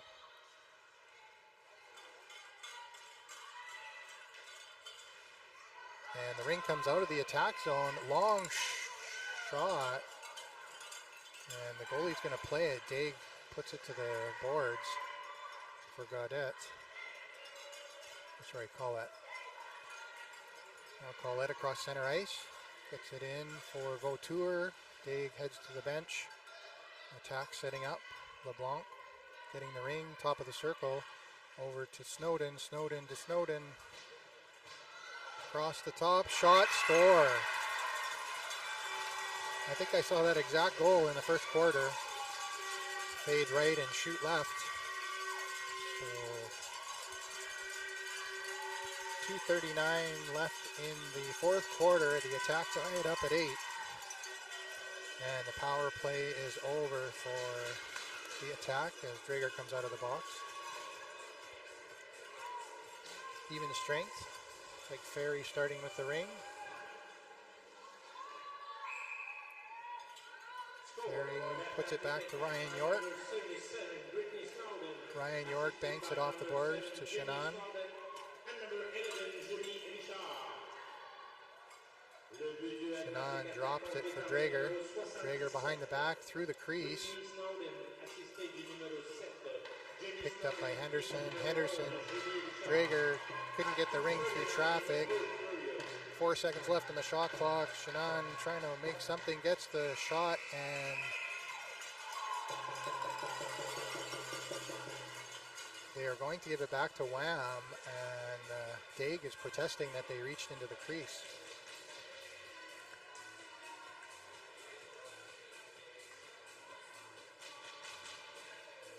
So Wham gets a fresh clock. 2:08 left in the fourth quarter. Looks like Shannon's going to start with it. Drager out. Drager back to Henderson. Henderson circles with the ring behind the net, top of the circle. Drop pass for Drager. Drager had to take it on the backhand. Now she takes it around the net. 12 seconds left on the shot clock. Drager with the shot, and they gave the reset. Attack are going to get there. I think Attack thought that, oh no, okay, frozen ring. Full court press by, oh, the shot clocks were not reset, so it's going to be a defensive zone ring for the Attack. Oh, they're given 32 seconds on the clock. Something weird's going on.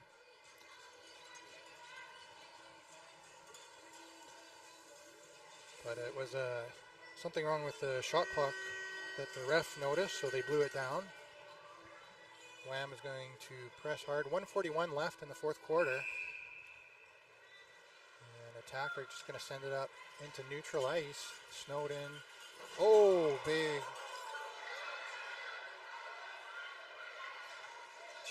Collision there, ends up in a penalty against Wham. Body.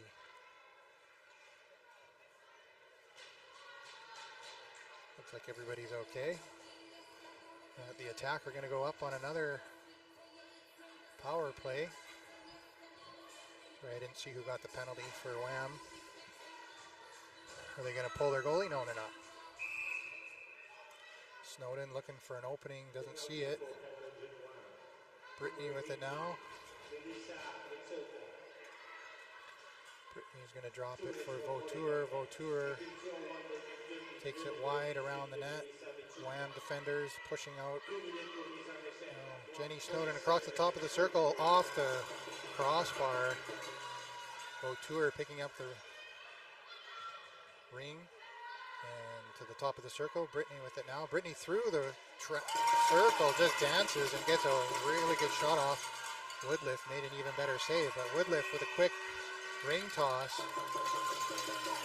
They're going to give it away, but that doesn't matter because the attack were in the crease, so crease violation goes back to Wham. And that's going to be a penalty on the attack for tripping or kneeing. Wham are looking to close things off here with 30 seconds left in the fourth quarter. Bell has it over to Drager. They're setting up 4 in because of the delayed penalty. Wicked shot, misses. Oh, and Snowden falls over behind the net, I think. Driving on the ring.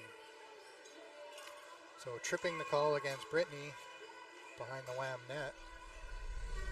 Going to even things up at 4-on-4 Ringette for the last 19 seconds here and possibly into overtime. Looks like Ketsa starting with wing for Wham.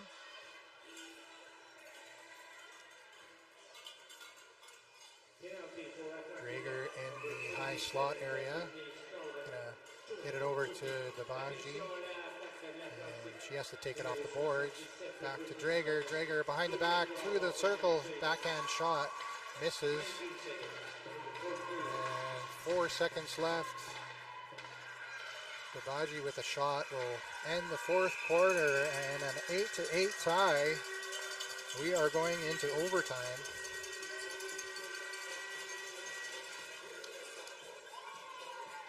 Not sure if I was contracted for extra overtime, but I'll stick around.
All right.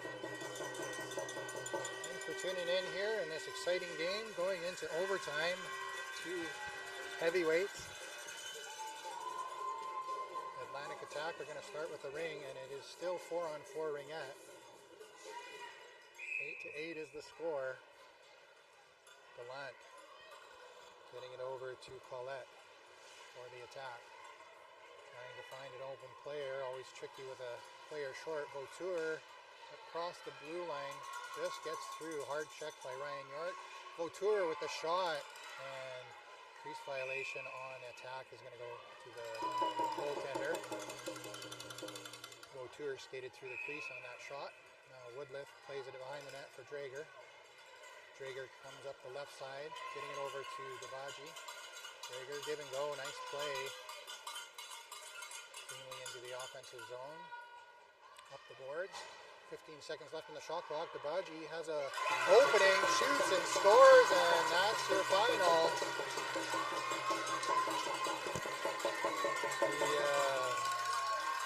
The window opened wide there, and Dabaji made no mistake Leading gauge for the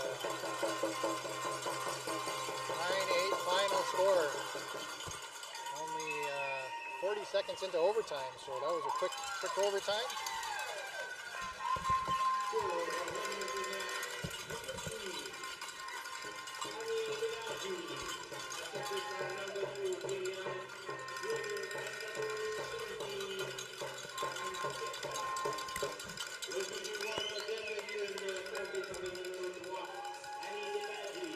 Well, thanks for tuning in, everybody. I hope you enjoy the rest of your week and enjoy the rest of the Ringette.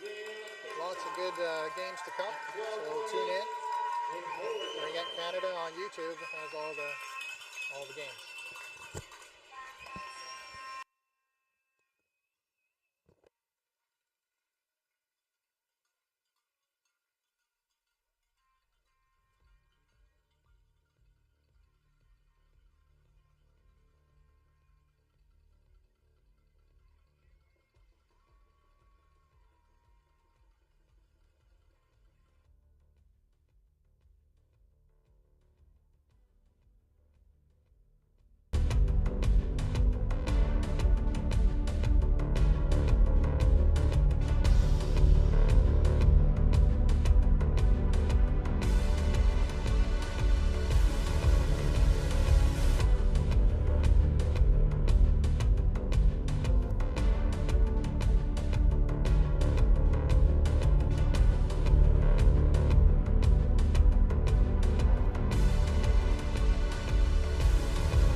Bienvenue and bonjour. Welcome to another game of Ringette at the NRL level. I apologize, but that will be the extent of all the French. I know we've got Montreal and Riviere-du-Loup coming to this game. And I apologize that my French is not going to be up to par to keep up with the French speakers out there. I will do my best, and I will do my best to pronounce some of these names correctly, but you may end up getting more numbers than names for this game. But it will be an exciting game here as Montreal and Riviere-du-Loup are arch rivals, and they're going to go at it once again here. This is Barclay Hollinger, the Barkman, with the howl coming at you here in Ottawa at the CRCs, the National Ringette Championships. And this is going to be another great game. We've had a lot of fabulous games on this pad so far today. The last one went into overtime, with Edmonton Wham coming up just on the upside of the Atlantic Attack. It was a back and forth game after the Wham started up strong. And now we're here once again with another few minutes for these teams to warm up. A little bit of fun facts that I can share with you about the teams that are playing. I do know a couple players from the Montreal team. As I see number 76, Trudeau, right there, and her sister on their team, Alex and Camille, believe it or not, started playing Ringette. They've been playing for a little while, but my daughter actually, her very first year playing Ringette, actually played with the two of them, and still playing now as she's 18, but at 4 years old, she jumped on the ice with these guys here, and she's hoping in a couple more years, once she finishes university, as she heads to Queens next year, she also can jump into the NRL loop and have a chance to play with some of these athletes that she knows so well. Trudeau's parents were her first coaches, and it was fabulous to see them in the bar next door, and they're in the stands, and hopefully we'll see them again soon.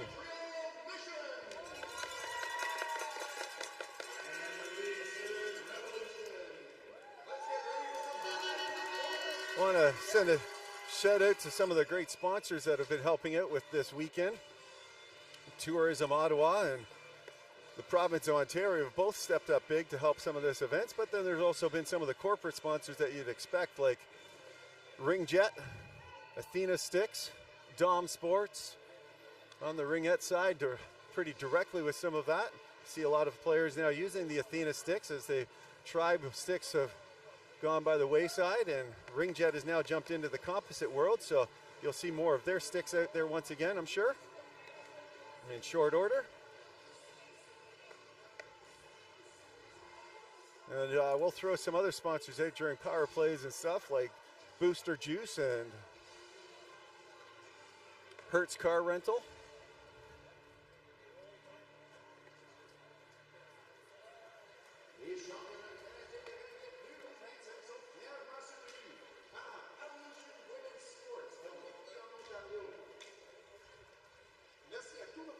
The stands are packed for this game, with a lot of local people coming in close for just crossing the pond over there.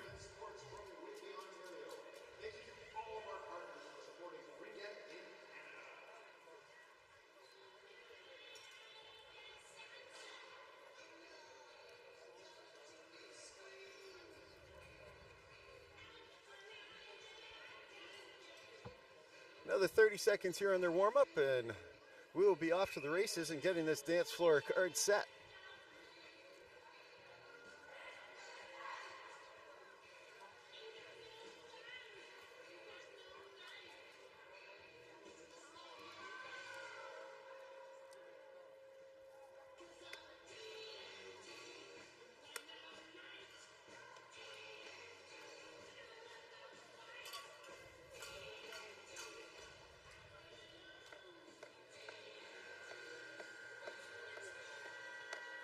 Looks like number 33 for Montreal is going to be starting in net. That's Mireille. Didn't see the number that's there for the goaltender for Rive-Sud at this point. Number 31's heading off to the bench, so it'll be their other goaltender starting for this game.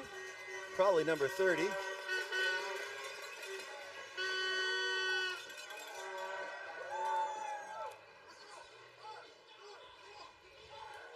I'm sure both these teams know each other very well, so it should be an interesting contested match out here.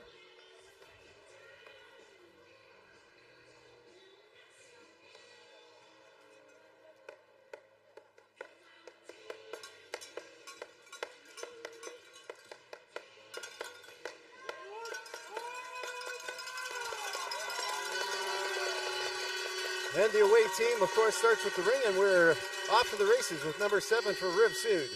Rive-Sud bouncing it off the far boards. So their number 20 dropping in, and they control it inside the corner. Number 8 deferring, looking to top through the triangle, finding a gap. The shooting lanes right along the ice, and on fast ice, they score one real quick here with a great setup. A little bit of a screen and sliding that under number 33. And number 8 on the board first for Rive-Sud. Sorry, number 9. Looks like their captain. They're not even doing a line change. It was so quick. 20 seconds in here.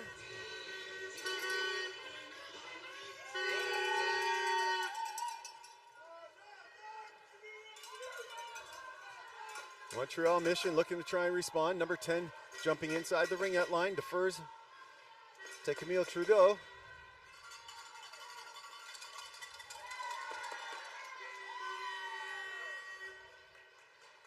Camille drops it back. They start their line change.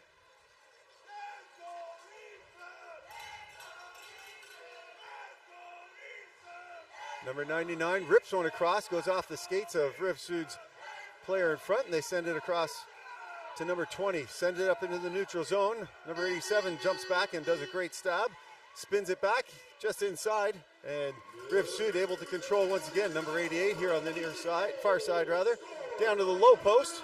Number 99 takes a swing and a miss, and there's a penalty call coming.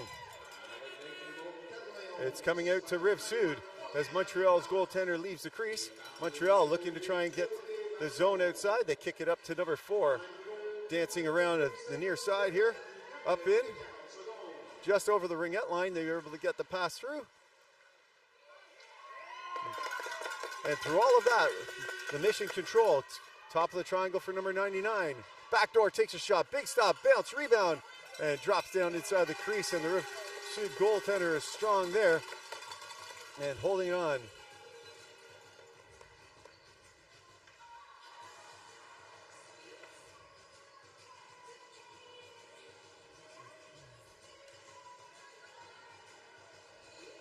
Montreal looking to set something up. 2 minutes for a power play for them. Missed the number that headed off to the sin bin there. But with 11:14 to go, number 72 dishing it off to number 25 rather.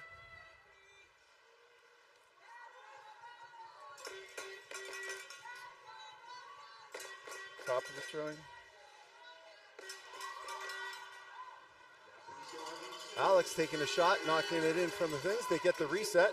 Number 25 circles it back, drops it up to 11. Now over to Alex. Alex, she takes a bullet shot, almost breaks the boards there with that hard shot from a distance. And here comes number 25. Right through the player's skates, and Rive-Sud will capitalize and try and get it outside their zone. Gets it knocked off their stick, but number 11 comes in for a great support position and skating that out. Younger players there, if you notice that, you want to be in good support positions to help out. That's a great example of it there. Montreal turns it over in the neutral zone, come in 3-on-2. Looking for that back pass just outside of number 10's reach, but she'll gobble it up off the boards and set herself up. Number 10 rips one from out far. Big rebound comes out to number 76. The other sister out there with her back pass here to number 50. Screens pass, but it stays inside the ringette line, so she usually gobs that up. Number 51 now for Montreal behind the net. 11 seconds on the shot clock. Trying to set something up. They rip one across, trying to get the pad. 5 seconds on the shot clock here. 2 seconds, and move it or lose it, and the ring will go to the netminder, and they'll set up a goalie-free pass. Riviere looking for a pass. Big, strong protection by Montreal. They had to throw it up and over, but Riviere now able to dump it behind the net. Number 7 starts to skate away, being pressed off with good pressure. Some support passes along the boards here, and Riviere, number 9. She's going to send it all the way across to number 7. She's got a bit more space now. Montreal closes the gap quickly, and it comes up into the neutral zone, and Montreal is going to pick it up. Number 96 sends it in. Number 51 grabs. She'll hold it inside and look for reinforcements on a line change, as they got full 20 seconds now left to work with.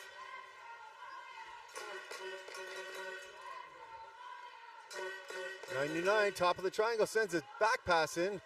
Doesn't get to their player, and it comes right into the crease as Riviere controls. She'll hold on to that and hand it off to the ref.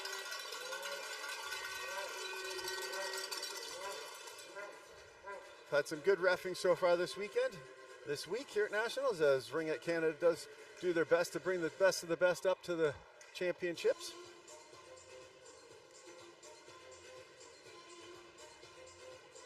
Remember, we don't see it the same way they do. As you can see how fast they are from up here. It's even faster when they're skating by on ice level. Mission now. Montreal sending it across through. Picking it up here on the near side. Number 99 dishing to number 4. Top of the triangle inside. Just missing the stab there was 99. She'll grab it up off the boards. Number 99 rips one off the blocker. She'll get a reset.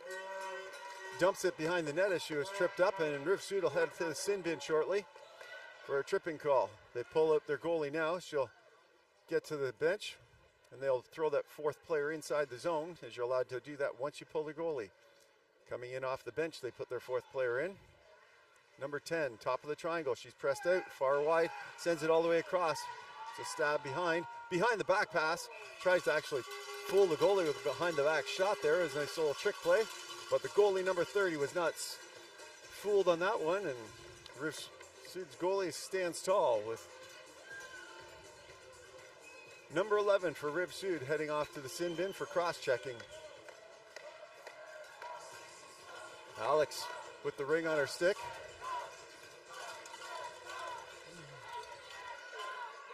Everybody lined up in front. It looks like it could be a looking shot. They send it down into the corner. That bounce pass misses number 25, and the Riviere capitalizes and tries to get out on their zone. They'll go D to D behind the net. Pass is stolen there by Alex. Alex takes it inside. Backdoor pass just outside of the reach of their teammates, screaming in on the far side, and up into the neutral zone. Riviere comes. Riviere played it on both sides. And so it'll come all the way back in for Montreal. With 1:37 to go here on the power play, brought to you by Booster Juice. Number 51. For Montreal. Dropping it off on the far side. Top of the triangle. Tries to get inside. Riviere steals and knocks that down. Sends it back into the goalie. Goalie looking for a pass. She has nothing. She'll hold on to that for the full 5 seconds. It was a long 5. As you can see, the shot clock in there was at 22 seconds. But may have been a fast reset on the shot clock. You never know. 7:15 here to go in the first frame. Remember to play 4-13s at the Nationals, the NRL level. Number 51 dishing out to the far side, and they'll set themselves up with some control. Dropping it back. Back pass. Oh, just off the tip end of number 10 stick as she was looking to cock that and fire that top shelf. 51 fakes the drop, controls it, rips one high blocker, looking for a reset. They get the reset and control it. Number 51 grabs her own rebound. Defers to number 10, coming out wide. She rips one off the side of the net. They'll get another reset, and number 51 once again picks that up, and they'll look for a full line change, and she'll defer. Captain coming in, deferring. Number 4 looks like she's going to drop in. Cycles up behind the net, looking for number 99. Sends it to her now. 12 seconds on the shot clock. Sends a light pass inside. Rebound comes out in front. 6 seconds on the shot clock for number 99 to try and get that shot through. Rips one now, gets a reset. Picks up her own rebound, and the Montreal fans to my right, happy about that reset. Down in low, just getting their piece of that, but not enough to get the one-timer, and they score! Number 4 picking up the rebound in front, batting it home as the goalie's sprawling across. It trickles off the pads and rolls in past the goal line, and number 4 gets on the board for a Montreal mission.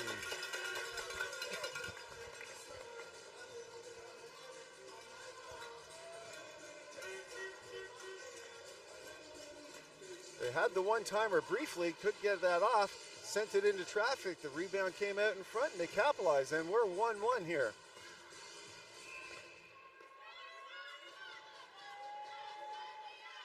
Dumping that down into the deep side here. Number 88 cuts across in front. She gets checked off her stick and then slides into the crease. It'll be a goalie ring as Riviere picks it up on the far side.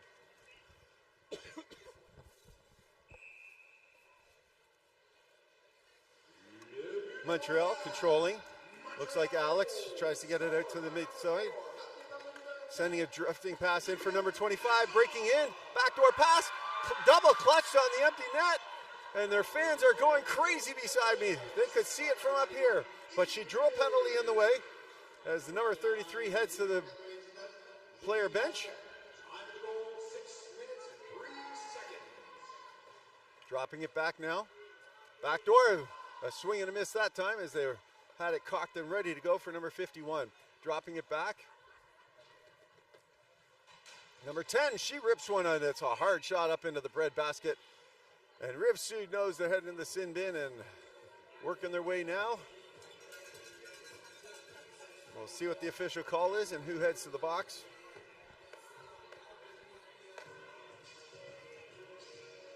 Ref explaining to the coach what it is.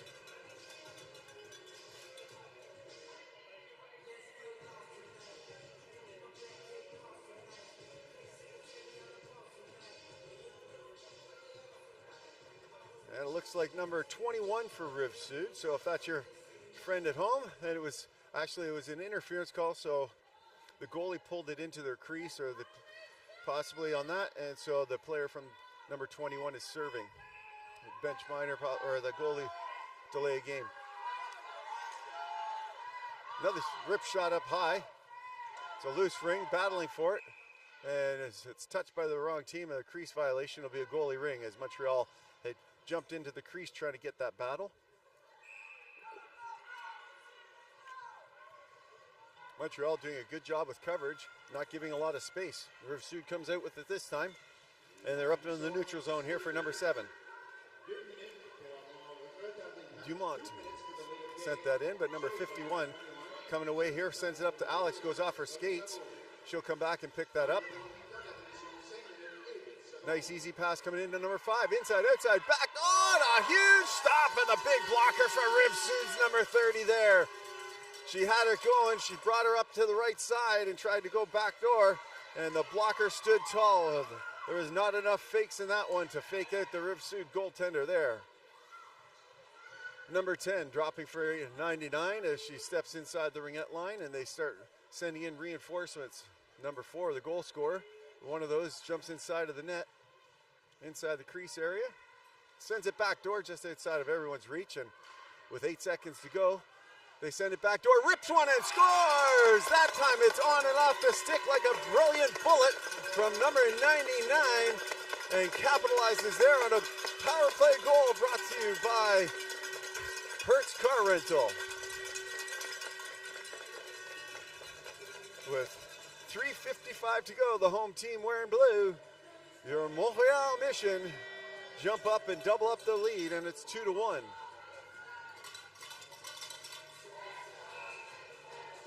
Riviere now dishing it here to number 12. Number 12 looking for a pass. She's trying to do some hand signals to create some space. She gets someone coming back. It's number 91, I think. Top of the triangle. 91 spins it inside the triangle. Brief moment there where number 8 jumped right on top of it, but they were up quickly enough. And now it'll be a move or lose it. And Riviere will have an offensive free pass. Julie Blanchette.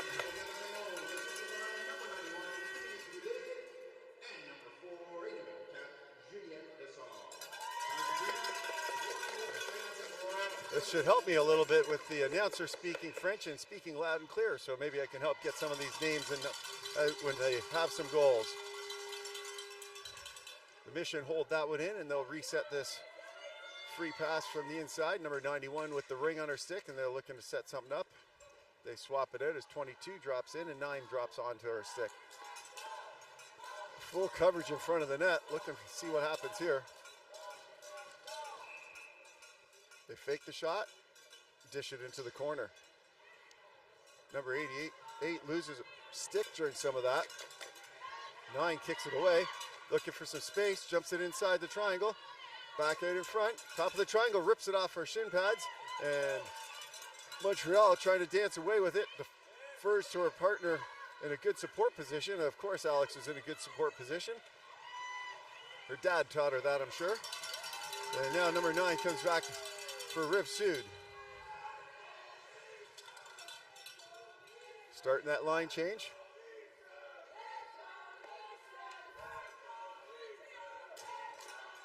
Number 99 with the ring. Cuts it, tries to slide it down low. Goes off some skates, but they control. Riviere tries to slide it inside, and Montreal steals briefly, but with 3 Riviere players there, they couldn't get it long. And now Montreal gets it to the neutral zone. Here's a breakaway pass if she sees her. She gets her just outside of Alex's reach, and they're drawing another penalty here against Riviere.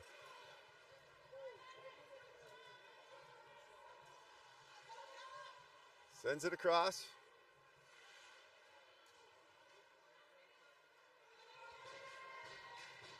Backdoor, number 51. She rips one, goes off the blocker, and they get the reset. Number 50, dropping it in front. They take a shot from out wide, and they're checked up, and there's going to be a second penalty on the call. They're calling both calls here, gentlemen. There's body and body, I think. We'll see what the 2 calls are, but it'll be a long 5-on-3 if that is correct here. Number 97 and number 20 both heading off to the sin bin here for a long 2 minutes. That Riviere is going to have the 5-on-3.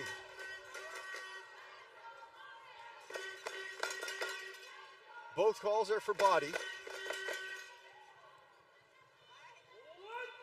Remember, only 2 defenders now for Riviere inside the Ringette line, or the official name is a free pass line for those who are just tuning in.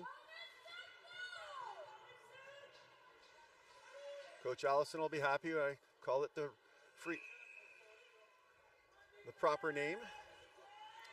All right, Montreal setting themselves up. Out far wide, all left-handed shots. Back door, takes a shot, rips one off the post that time as they had it set up. Down here on the near side, top of the triangle. Bullet there off the blocking arm. They drop it inside the crease to try and set this up a little bit more. It gets knocked off, and number 99 is going to try and set this up from the top. Looking for that backdoor pass. Steps inside, up top to number 51. They defer, almost running into each other. Number 10 here at the top. She'll send it back door, had to double clutch, couldn't get that clean stab for the shot. Number 10, she'll take the ripper, and the goalie sees that and rips across. Nice big stop by number 30. Down low. They're battling hard for it there. Montreal is able to contain it. Number 19, backdoor ripper, and they stop that, but they get the reset. No, they don't. 10 seconds left to go here. Sending it back door now. Climbs up the stick for number 10. She couldn't shoot there. That one goes off someone and trickles off wide, and now Riviere will get it and dump it down the ice and help clear off some time. Good job there with only 40 seconds left in this 5-on-3. Blanchette here, number 99, sending it up here to number 51. Good job by the triangle here, protecting it inside the triangle. They couldn't get there. Riviere flips it up just to the neutral zone. It's a race for it. It gets batted down, number 99. Number 9 knocks it up for a little bit. 18 seconds left here on the 5-on-3. Up here to number 51. She's going to drive in, cuts across the center, takes a shot, rips it on the far side, bounces, rebound, and a huge stop that drops through the goalie and on the goal line, ladies and gentlemen.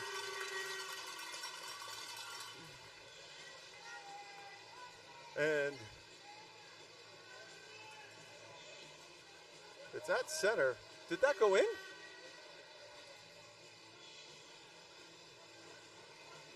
'47. Oh, it's the end of the period. That's what happened. I saw the clock still working, and I was like, what? So the end of the period on the goal line, there's a stoppage in play. Cameraman and I are both confused. We lost track of the game clock there. Apologize about that, ladies and gentlemen. Watch it from home and around the world. Speaking of around the world, obviously we're watching from all sorts of places in Quebec and during this game. But believe it or not, we got people in the U.S. watching this game.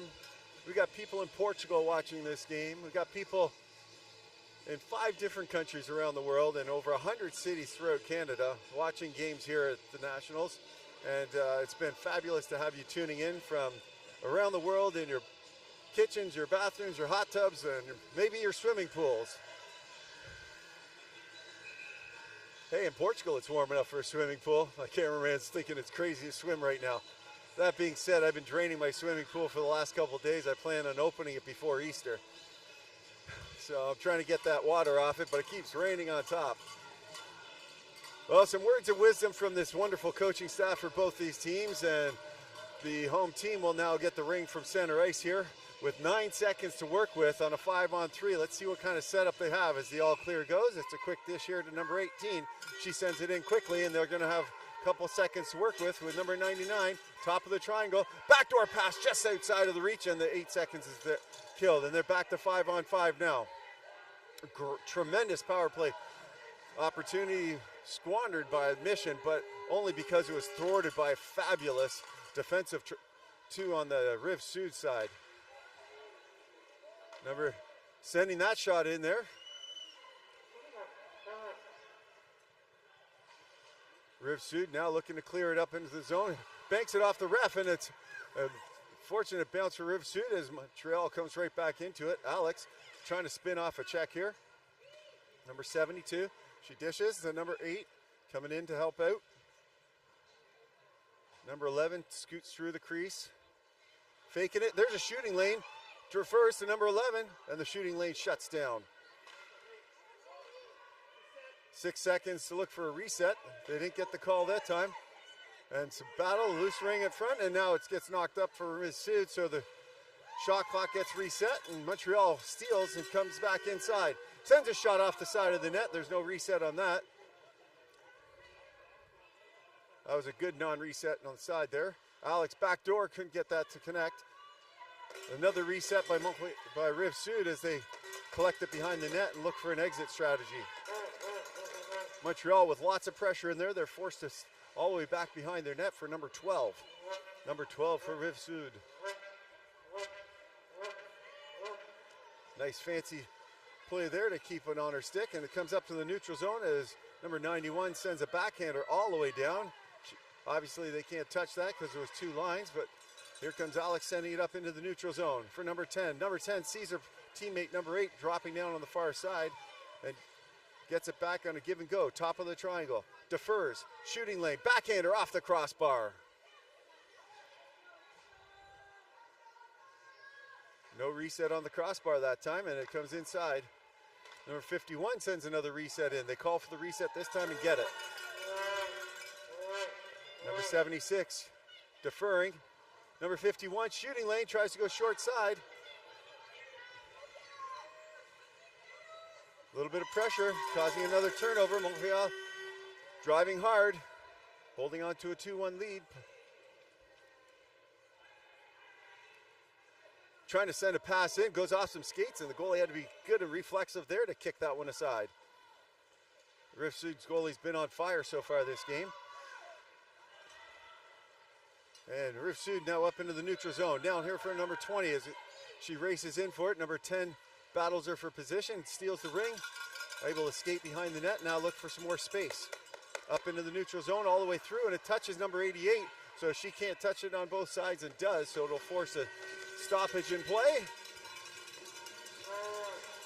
Not wanting Montreal to have the advantage of getting that play on the fly, and both teams can now send in some rested players. And they'll set up in front of their goaltender, number 91 here with the ring, looking for that fake, and drops it here to her pal, number 99, getting it back, give and go. No pass there through the crease, so she cycles it back up here to contested area. Another shot, and another one squeaks through, but does not go through the crease. And the stoppage in play as Riviere-du-Loup stepped into the crease to help make sure that didn't happen. And Montreal will reset once again here with 9:35 to go in the second frame, first half.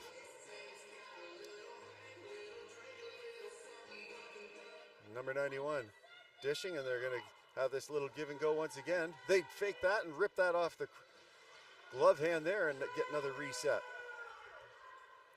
Down low for Montreal, inside the crease, blocked away there by the netminder, and 91 picks that up. Number 91 screams one across the crease again. They're playing it wide. These are hard passes to pick up. Need a little bit more space. Top of the triangle, finding a lane, cuts through, blocked down there. Good job by Riviere-du-Loup to push that through, and Montreal is going to take a penalty as they're a little too aggressive trying to get that back from Riviere-du-Loup, and Riviere-du-Loup will head to the power play as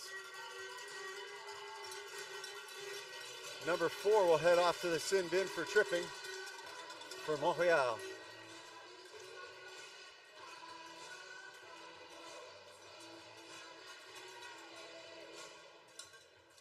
'99 for Riviere-du-Loup, looking at the ring. She's got 88 here on the near side boards. Everybody else is blocking up in front of the net. Must be a Montreal or a Quebec thing. A lot of teams here doing it from that side of the pond. Number 77.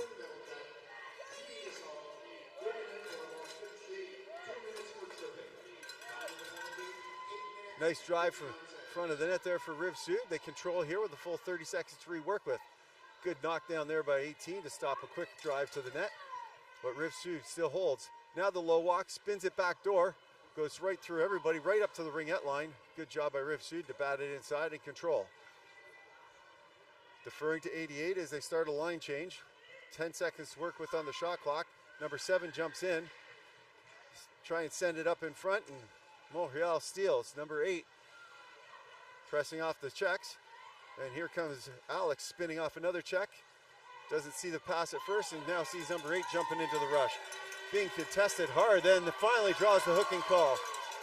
Ladies and gentlemen, the young people watching that at home, I know that's one thing that a lot of athletes do is they'll stop their feet moving, but they drew the penalty there because number 8 did not stop their feet. She kept trying to drive forward, and that's what finally drew the call. If she had started coasting, I don't know if that call would have happened. Riviere-du-Loup will reach over and grab that by number 7, and it'll be a hooking call. So we'll have some 4-on-4 action for the next 40 seconds.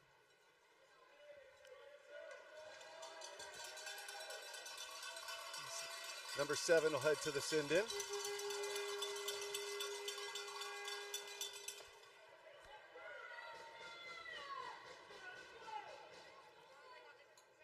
Number 10 with the ring, dumping to her pal, number 51. She's had the ring on her stick a lot this game. Back out to number 10.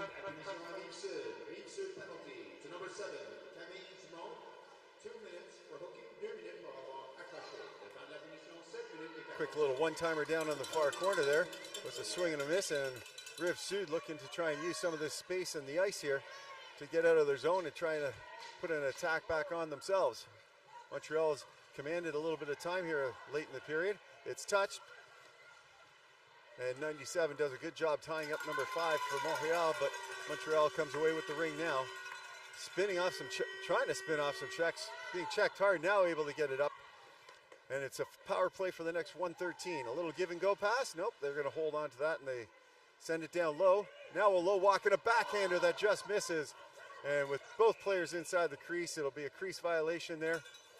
And It'll be a goalie ring, I believe. Well, both players going in, so it looks like there's going to be a body contact call coming out here. Riv Sud is heading to the sin bin, so a little too aggressive trying to block out the goalie. And number 11 for Riv Sud heads to the box, and Montreal is going to have a 103 5-on-3.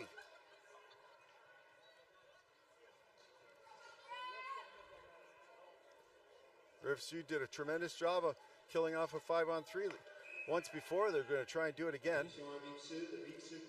Number 99, top of the triangle.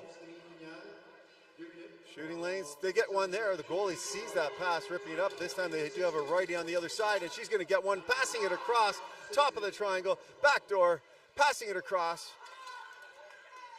Number 51, just a hair outside those. It slides at 5-hole anyways. Looking for the pass, and then slides one to the net instead of to the pass, and they're able to capitalize that time and break down the great defensive work of the pair. And number 51 slides a bullet home. Jumping up to a 3-1 lead now here with 6:21 to go here in the first half. The Montreal fans to my right all cheering about that. They're dancing and singing.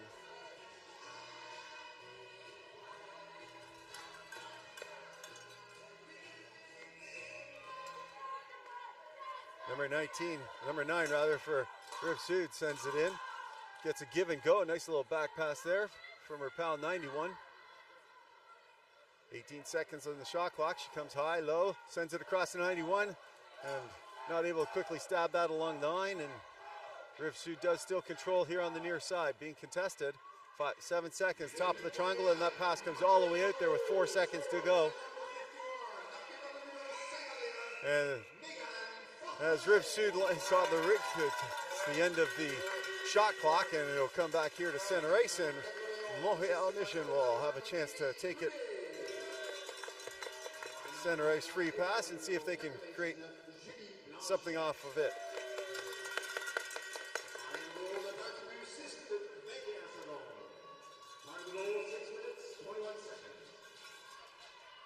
Number 96 looking for the entry. Sends it back over here to number 21. Number 21, top of the triangle, drops on the far side. They're up by the ringette line. Sending it inside the triangle, and the triangle collapses so quickly there, nothing was going to happen. But they do draw another penalty on that. And number 99 heads to the sin bin here. The fast collapse of the triangle to protect their goaltender, and it's another 5-on-3 for 43 seconds with 5:26 to go here in the half.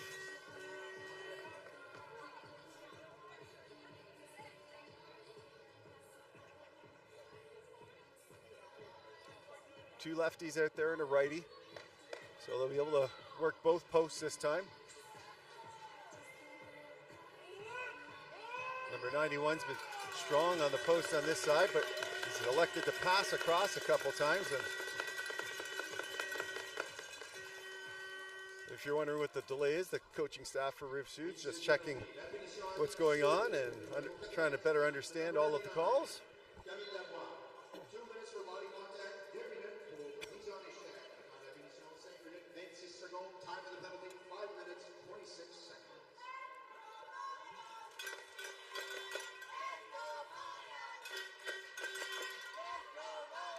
All right, the play is ready, the all clear, and the whistle goes.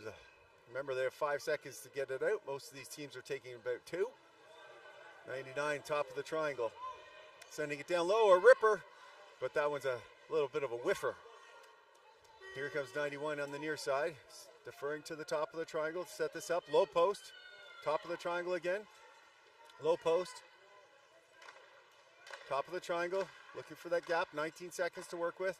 5 seconds on the shot clock. They get the reset off the crossbar.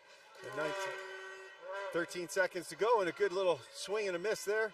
And the Riv Sud able to capitalize and send it across, and they will control to help get this outside the zone. But that pass is briefly picked up Almost stolen there, and Montreal does, but it's now back to a 5-on-4, and they'll have all 3 defenders inside the zone.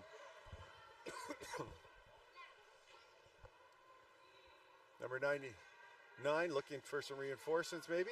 Sends a pass across the crease, looking on that back door. 91 come up high, sends it down low, but stolen by number 7 for Riviere-du-Loup, and she now has a nice support pass to the back end, and they have to reverse direction here as Montreal is right on the Riviere-du-Loup. That pass goes through 2 lines, and it'll come all the way down for the goaltender. Smart by the goaltender not to touch that ring. Make sure that their forward is the one that's going to, defense is going to pick that up.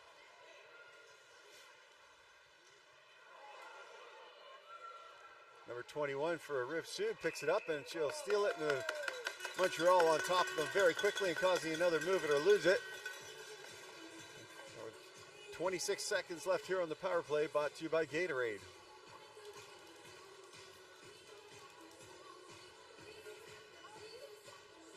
This penalty kill brought to you by ISI Live, parent company for Ringette.live, or some people might be watching this game now. Remember, they've got about half the circle that they're able to skate in, so she moved it right up to the line. Notice she looked at her feet, tried to stop that, she did. Defers back, top of the triangle, cuts inside. They couldn't get much of a cut, but she still got a great shot there, and a big stop there by the netminder number 30 for Riviere-du-Loup. Up into the neutral zone here. Number 7 dances around. Doesn't have a pass now as they're shorthanded. Has to go D to D here inside the neutral ice area for number 20. Number 20 sending it down here for number 22. That's stolen by Montreal. Montreal now starting to come away with it. It's up into the neutral zone. Number 4, one of the goal scorers for Montreal, has it knocked off her stick, and Riviere-du-Loup now battles through and gets it up into the neutral ice once again. Back pass there just outside of the defender's stick. That battle is coming along good here inside the boards, letting it play out. Riviere-du-Loup comes out with it. Number 77 sends it across, takes a shot right up into the bread basket. 99 picks it up, sends it back to 77. Thought that was going to be a shot coming in from the top of the triangle, but they send the pass across. And now again, that was a brilliant pass, and so quick off the stick there for Riviere-du-Loup on the far side. Number 89, she tries to drive through, and she's going to draw the penalty this time. Most likely for tripping on that. They pull the goalie out, and they'll put the 4th attacker on inside the zone. Down low on their backhand. Top of the triangle. Number 8, she rips one and slides up into Alex's chest, and she'll head off. She gets knocked down a little bit there. And number 25 will head to the sin bin for 2 minutes for body.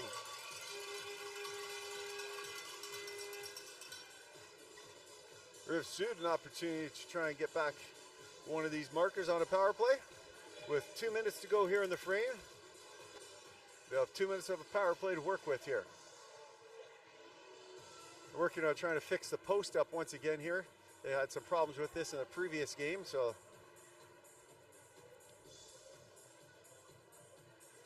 low post on this one net here, causing some challenges to stay on the moorings.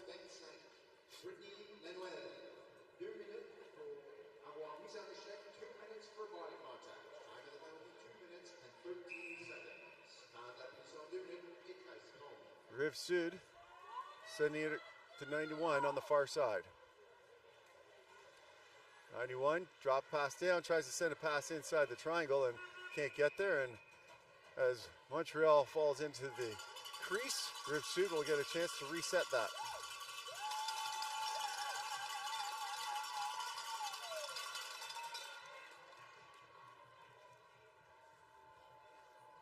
Lots of talking there in communications. Looks like the heaters are turned off again. So it cools down inside the rink. Sends it down into the near side corner here. Riviere-du-Loup defers, number 9. 20 seconds to work with on this clock. Comes all the way out. Sends it down, screams that pass right past number 91, looking for that one-timer. She comes all the way out. She has to work her way back in. 8 seconds to work with now. She sends one in. Rebound comes in front. Montreal drops it into the crease looking for a pass. They'll send it to the near side boards, and Montreal is able to get there quickly. but a move it or lose it, and that will go right back to Riviere-du-Loup.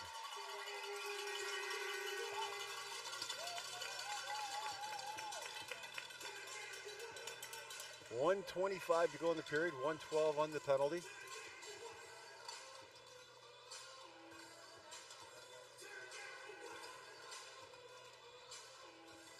Blocking this all up. All clear given. Number 88 looks at that shot, sends it across the top this time.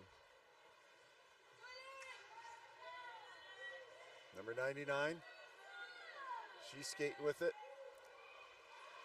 Top of the triangle, pressed out to the contested area, can't get a shot through. Contested right along the line there. The play continues. Refs looking tightly at that line. They get the reset. Riviere-du-Loup trying to work with it. We're inside the last minute of play. Last minute here of the period and the half. Riviere-du-Loup rips one, goes off their own player in front. It's batted around the line. They get it back inside the Ringette line. 15 seconds for 77 to work with. She dishes it to 88. Starts a line change. Everybody's leaving in the last 30 seconds of this line change. They rip it in. They get the reset. And Montreal slid through the crease. And so when they touched it behind the net, they caused another stoppage of play with 32.5 seconds to go. 19 on the power play. Adding a bunch of pressure here at the end of the half. Looking to get one more back.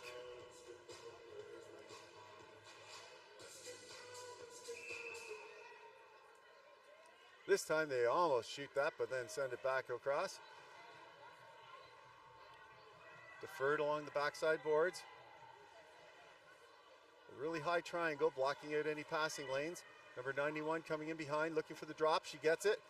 Just outside of her reach to take a quick one-timer. And they're going to try this again, setting it up, trying to go low 5-hole. Montreal is able to stuff that one down, and we've got 6 seconds to work with here. So number 96 is trying to hold it onto her stick and keep that controlled. Get it up into the neutral zone here for Alex. And there's the stoppage in play, and that's the end of the half, ladies and gentlemen. We'll be back with you shortly. This is Barkley Hollinger, the Barkman with the How. Calling it for you. And once again, I apologize to all of our French listeners that I just don't have enough French to keep this up. We'll be back soon.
My wife.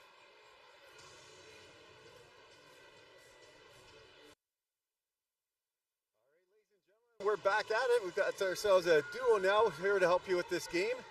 Although I don't think any of our French is going to be helping some of the Quebecers that are looking for us in French, but I thought Bank had a little bit more French, and he's going to join us on the call now.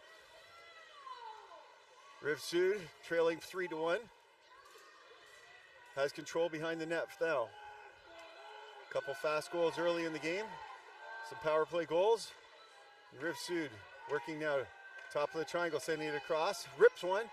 That goes bouncing off to the corner. Control with 3 seconds left on the shot clock, and that will buzzer down and slide into the crease. With that, Montreal will work on trying to get a goalie rings. She'll toss it up to high fly. Here near the blind now and up into the neutral zone. Great stab by number 51. That gets knocked off a ring, and Riv Sud will come right back in, but Montreal jumps and pounces on that inlet pass, and they'll try and break it a second time. Bounces it off the board. Riv Sud steals, and it's a little hot potato here. Everyone wants the ring, and no one wants to keep the ring. The fast skating by Fortin there, number 51. Yeah, she's just quick all over the ice. You'll see a lot of her this second half, I'm sure. We saw a lot of her in the first half, dishing off to number 99, also one of the goal scorers here for Montreal. Blanchette looking for that flip shot. She's tried it before. Goalie knocks that down, has that short side covered, and number 4, another goal scorer here for Montreal with the ring on her stick. Cutting across the top of the triangle, inside the triangle, and with the shooting lane, defers it all the way outside for Blanchette as she tries to go back door, and it gets knocked off on a reset. And Montreal controls again with a full 30 seconds inside the zone. They send it back to Chris pass. Wow. They've done a few of those. Some of them are shots and some of them are passes. You can almost barely never tell. And that one comes across, but number 7 for Riv Sud looking to get an exit. So lots of pressure on her. 2 players chasing her down. She gets it up to number 12 on the near side, kicking away that loose stick that got batted down. And it's into the neutral zone. 91 will pick that up for Montreal, and they'll back it up. Dropping it in for Blanchette. Number 99, and all the way back in. Nice pass in along the boards there on the fast ice. Deferring to Alex. It makes a big difference after that second period when they do the flood. The speed, obviously at this level, creating a ton of snow after the first 2 periods. Yeah, we definitely saw that in the last game with Edmonton and the Atlantic attack. There was so much. That was such a fast game. Montreal controlling behind the net. 20 seconds to work with on their shot clock. Alex dumps it down to the low corner, looking for a pass back, but it's behind her. And Riv Sud, and that was a great chance to get out with some numbers. Number 22 has to double clutch, but gets it inside the zone now. Spinning off a check, tries to send that one off, but gets deflected wide, but she'll pick up her own rebound. 19 seconds on the shot clock. Tries to cut through the triangle, gets through half of it, but no shooting lanes, and controls on the far side. One-timer across and just missing the near post. 9 seconds on the shot clock for number 8 to try and get it in. They try it again, a swing and a miss for number 22 for Riv Sud. And Alex, the veteran she is, decides to wait, go for the line change, and give the goalie a chance to get the ring. That's a veteran move right there, eh? That's right. No wonder she's nominated for some Ringette success out there. Nice What little a give and go. Beautiful play. Oh boy. Oh boy. You almost want to see that work just because it was so perfect. The give and go through the legs. I know you can see it. Team Alberta and a bunch of the Alberta teams are really good at that dump pass, but doing it through the legs as opposed to just a back toss. Yeah, barely touched it. And number 25 was going with so much speed, she just overskated that little pass. And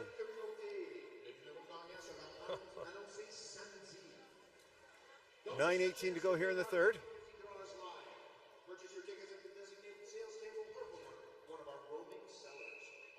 Number 10 drops it off. Number 51 tries to drop it back.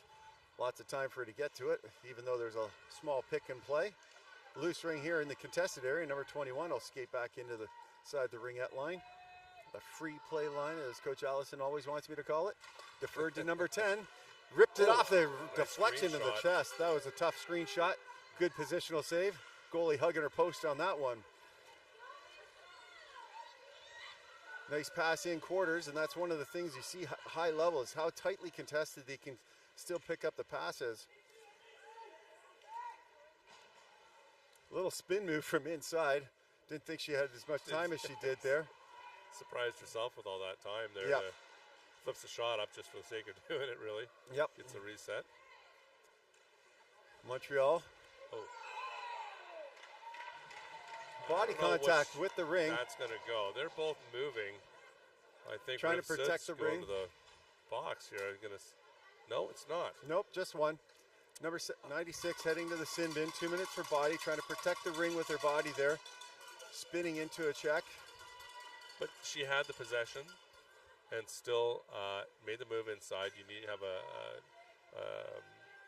a need to try to stop anybody from being hurt. And it was just a fluke, really. Yep. Riv Sud now with the power play, number 99. Sends it inside the triangle. And number 99 for Montreal, Bichette's going to come away with it. She looks like she's getting mauled, but she's able to skate away with some power. That's why she's got a C on her jersey. That suicide pass, turns it over to Riv Sud, number 91. Number 91 comes across, rips one, and a big kick save there.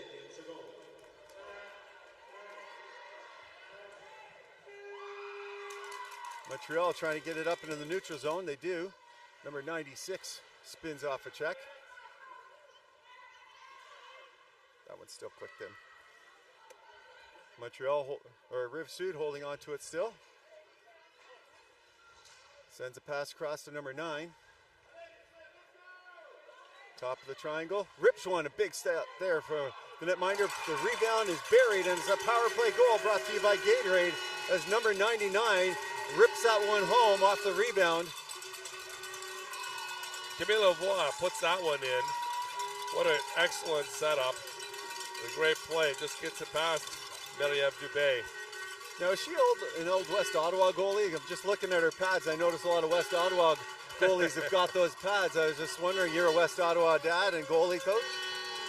I think that there was a big buying purchase that happened, and many goalies chipped in on that one. And it's possible. That was done, I believe, through Stathos. That's very possible that she trained with him. Number 21 for Riv Sud picks it up off the center ice free pass from Montreal as they narrowed that lead down by 1 with that goal on the power play.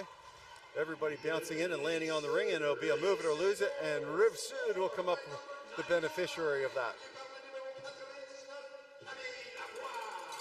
Camille Lavoie. I love the way the in-house announcer's got it. He's got a great French accent. He's got a great announcer, he is.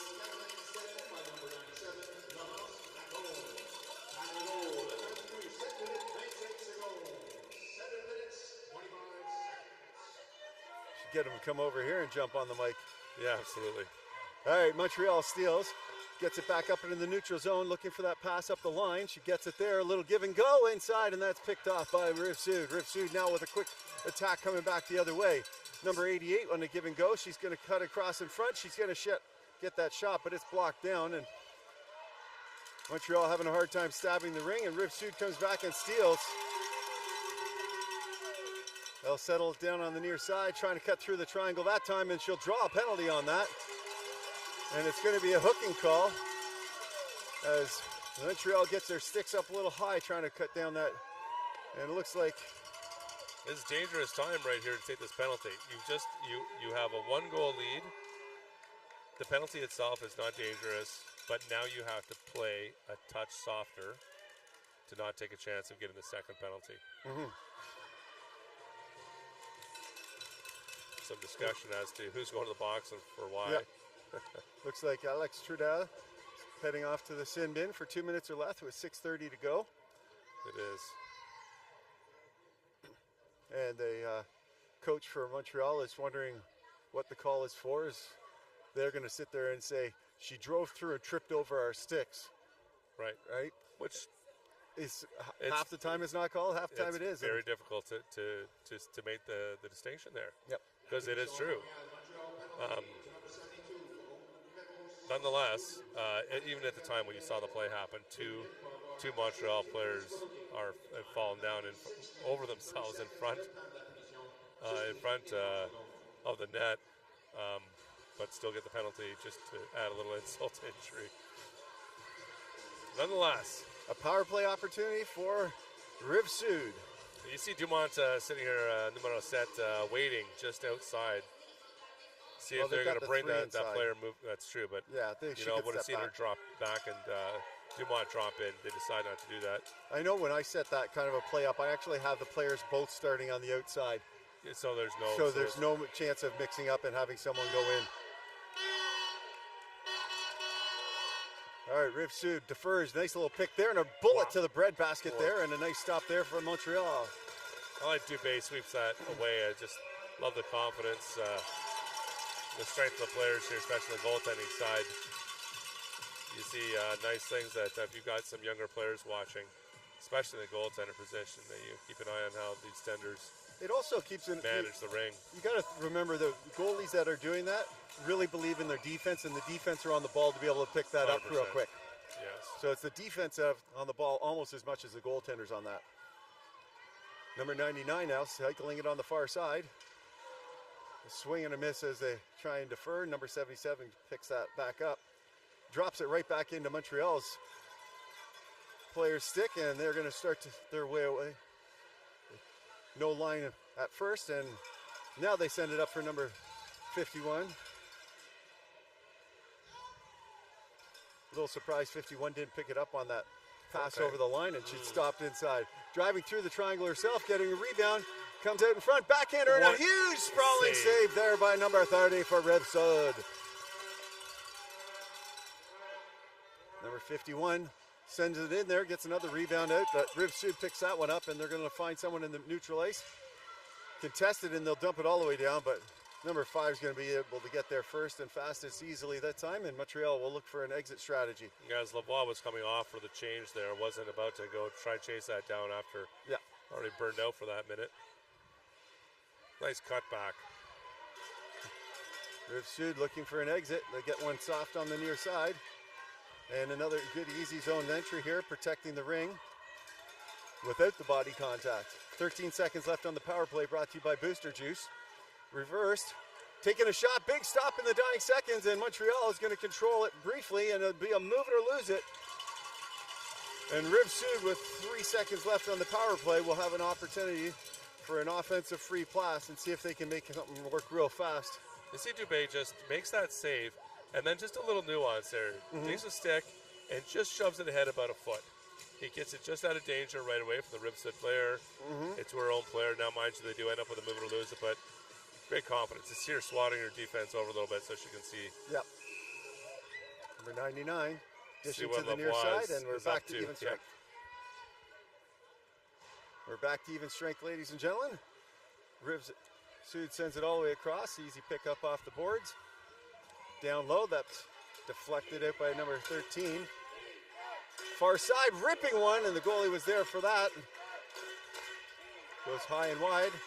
And they're trying it again, goes off the tip end of the stick, and number 11 is going to have to reach back to try and get it and keep it inside the zone. And with that, the turnover will go right to the netminder. Yep. And once again, she doesn't pick it up. She just dumps it over. It's been here before. Been here, done that. Yeah. That errant pass picked up by number 12, and the Riviere-du-Loup is going to come in with some pressure. But able to taken away with no harm, no foul. And then there's a dangerous pass right coming through. Boy. Riv Sud now have an offensive chance. Top of the triangle and a bullet to the breadbasket from number 9. They sending that out, and Riv Sud stealing it and sending it right back in.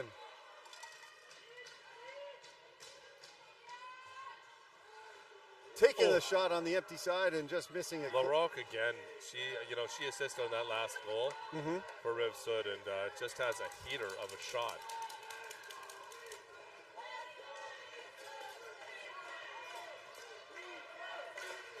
See how much pressure some of them are putting on their stick, even getting ready for a pass. And there's a bullet blocked down by the defensive triangle. They send it inside the crease, and she wants to send it out with her stick and does now. And a sneaky one right past Riv Sud's player. Deeks them out with a goalie stick. And it's up into the neutral zone here for number 25, sending it in. Riv Sud thinking it was on both sides, but it was pretty tight that time.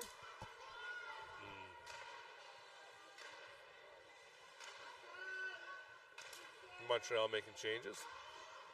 With 5 seconds on the reset, and they still get it, but Riv Sud now battling for it, and it's going to be a goalie ring. Nope, it's going to be Montreal. Riv Sud did have their stick in there first as they're pushing out. They're going to complain about it, and they're probably going to ask about the blue line on how close that was. All good questions to ask.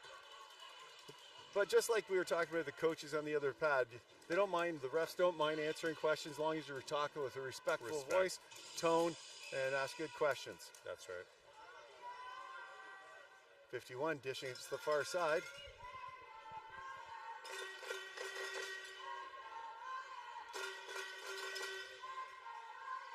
Down low, bouncing off the boards. It's a bouncing ring and a hot potato, so it's hard to pick up. Number 10 comes back and picks it up herself with 10 seconds to go on the shot clock. Top of the triangle, rips one, and they get the reset this time, but Riv Sud's going to pick that up and skate right into trouble. Spins back the other way, keeps her feet moving once again and instead of getting touched on both sides, and they let that play through. Riv Sud controls now in the offensive zone with 1:44 to go here in the period. Number 91 looking for a pass across. She got number 22 there.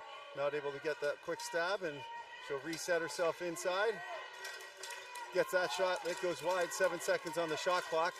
You notice Montreal looked at the clock and didn't want to actually touch the ring that time.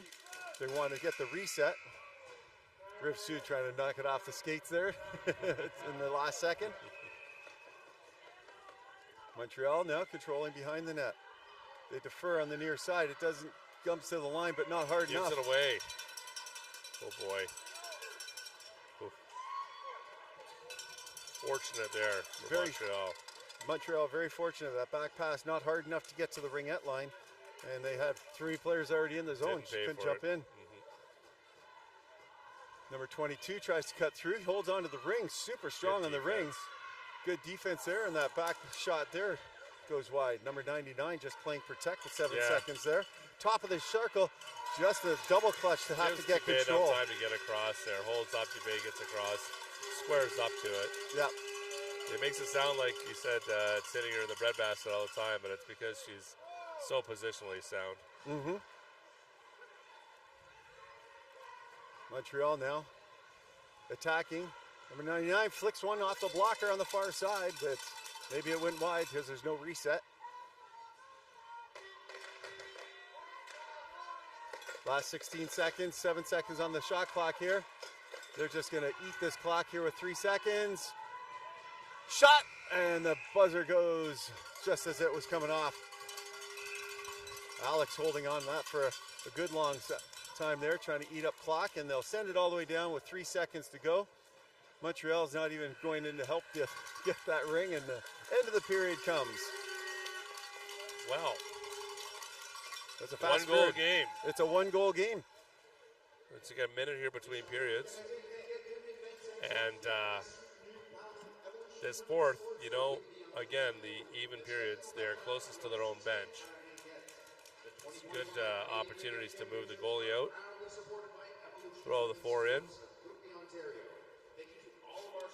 Yeah, they've been pulling goalies for other things earlier and stuff for line changes or for like penalties, late penalties. And they've been skating the long ice. I've been watching them, so definitely look forward to seeing that in the fourth period on tight game where they need the big W's. Any sponsors that you can see on those sheets for some of these hometown NRL teams? Do they have a sponsor listed that you want to give any respect to? Since you got the sheets in your hand? Well, definitely have many sponsors each team does. They're all over on their homepage. You should definitely visit that team page and take a look through. We really appreciate all of the home sponsors involved in the tournaments as well. Fortunately, can't list them all because there is so many. There's just so many? Yes. It's great. Love to see that. And, as we were talking earlier outside is, it's one of the things that happens a little less at the NRL level maybe on how many times they may home broadcast games, but the 19s, the 16s, and all the levels below that they've got their parents that are stepping up. It's a good time to use those home sponsors on Ringette.live and having it jump up on their feeds. Having a chance to, get some do a little extra promotion for them. Sustain the team. Not just talking about it, but seeing their logos up there on the feeds. And I know that Ringette.live can help with that. Number 96 trying to get Good it in. engagement. Wow. And a great move to lose it there from Riv Sud. Just get a stick in it. That's basically all you need to do.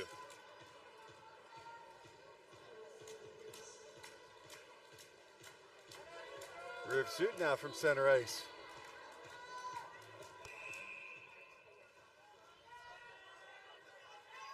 Dumping it down in the corner. Set play. Montreal gets there first, but they bobble it. So who's going to come up with the hot pot? Looks like who knows going to come up with it. It's sitting up real high on her stick. That's going to be Riv Sud's ring. Yeah, move it or lose it.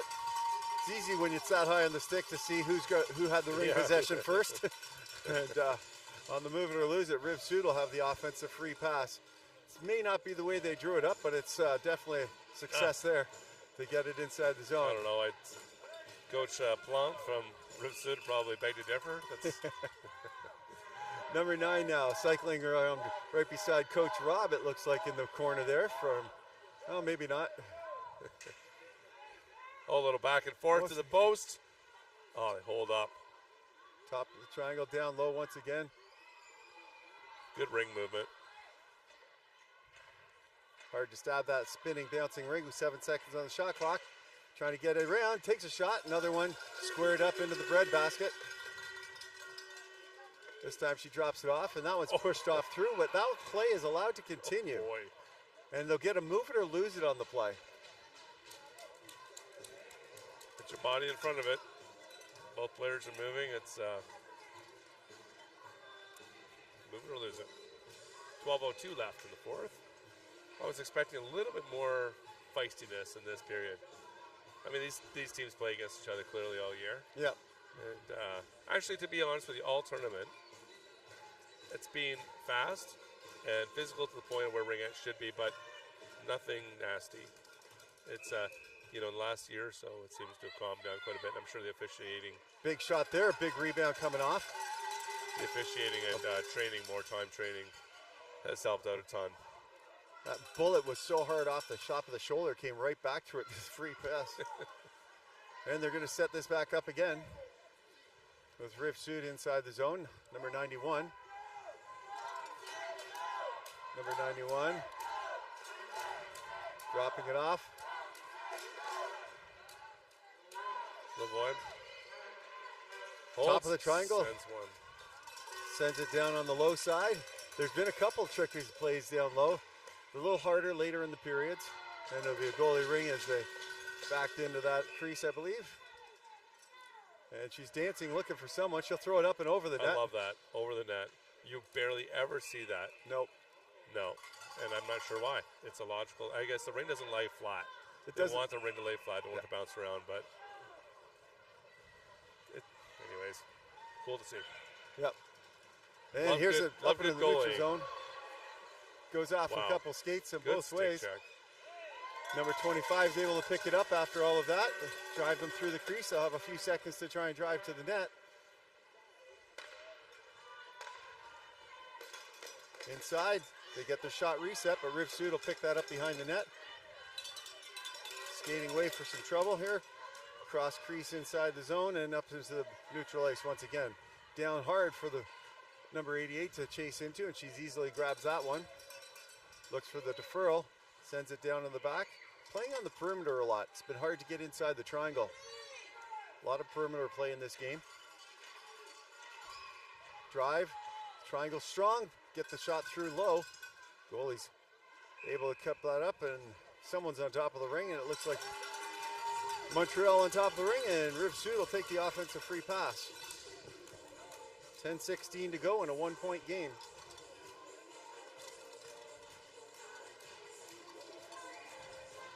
Larocque with the heater of a shot. Let's see what she does here.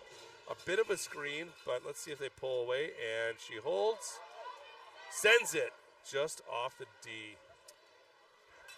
That had some heat. That must have probably stung.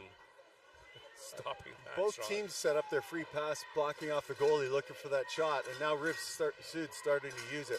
We'll see if Montreal starts to use it later. Montreal knocking it up into the contested area, but number 9 with the heater sends it pass across to number 20 just outside the line, so gives it go, and he'll send it right back in. Inside, loses the shooting lane, and Montreal is able to send it out here, but not outside the ringette line. Riviere controlling back here for number 8 on the near side. Dropping to number 99 as she comes in with some speed off the bench. Deferring, looking for the shot, takes it flipper from outside as it gets knocked down, and they'll go D to D, and who's going to come in for that? It's a tricky line change there because that door is inside the ringette line. Fortin. Here's a breakaway pass. She's got some space. Oh boy, makes a move. Forces a shot a little late. I think she should have tried doing a Bobby Orr in the air and dove as she was getting tripped up. Would have looked better, but holds on to the ring, gets a shot, and gets the possession inside the offensive zone. But both these teams have got benches inside the ringette line, so it's a tricky line change to not get called for 4 in. Oh, that's right. Yeah, because of the way these benches are. Yeah, that's right. The doors are situated. That's a good call. Number 91, she's turned back by the triangle. Coming up high, tries it again. Pushed off the top inside. She rips one through, able to get enough of a shot and pick up her rebound briefly. Didn't like the hook she had, and it's going to take a slashing penalty coming right back at it as number 99 sends it in here. Rivier's going to wait till they get the 4 in the box as they pull the Martel on the delayed penalty. Looking for something. Top of the triangle, they can get a pass through. And rips one. Bop, shelf. I thought she was going to break the twine with that bullet. That was heavy duty. Ties it up. 8:15 on the power play. And it was your gal, number 9. Larocque. Larocque rips one, tries to break the twine with a bullet. Laurence Larocque. Boy, oh boy.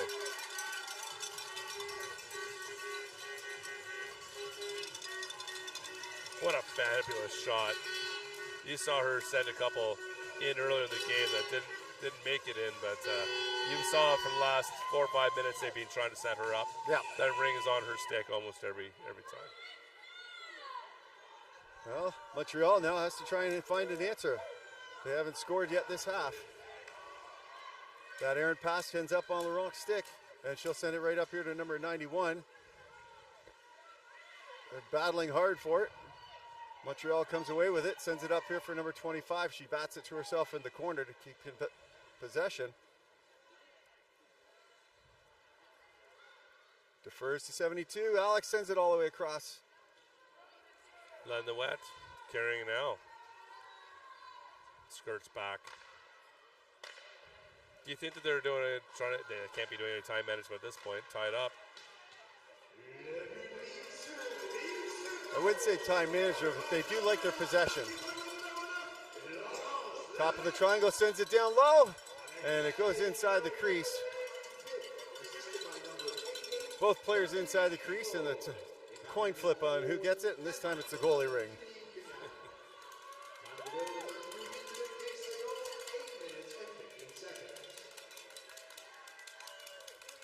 Riv Suds knocks it up inside the zone. Montreal spins into the check, and they're not going to be able to get it. Number 77 cuts across the top of the triangle. She tries to flip one through the stick check. And a move it or lose it, and Montreal is going to get it right back, or Riv Sud's going to get it right back. 6:51 to go in a knotted game. The game before this went into overtime, late in the game, and then Edmonton pulled it off early in the overtime. Number 8 now with it, with number 9, Laroc here on the near side boards. She'll dish it to her pal. She's looking to set something up, fakes the back. Comes up to where she shot that last bullet from. Gets the deferral, inside, back to Laroc, she's got a shot, she rips one! I think that came off from Dubé's arm and up. It was a bullet that went off the defender's arm, it went off the goalie's arm maybe, it went off the stick I think, and then the goalie's arm and up into the net. Still had that much velocity. Yep. 2 in a row for Laroc. Our friends at home will be able to watch on the replays that you guys got set up to see what exactly happened there. But it looked like it was a bullet, and with that, Montreal is calling a timeout. Well, 3 straight goals. Yep. First lead of the game, I believe. It is.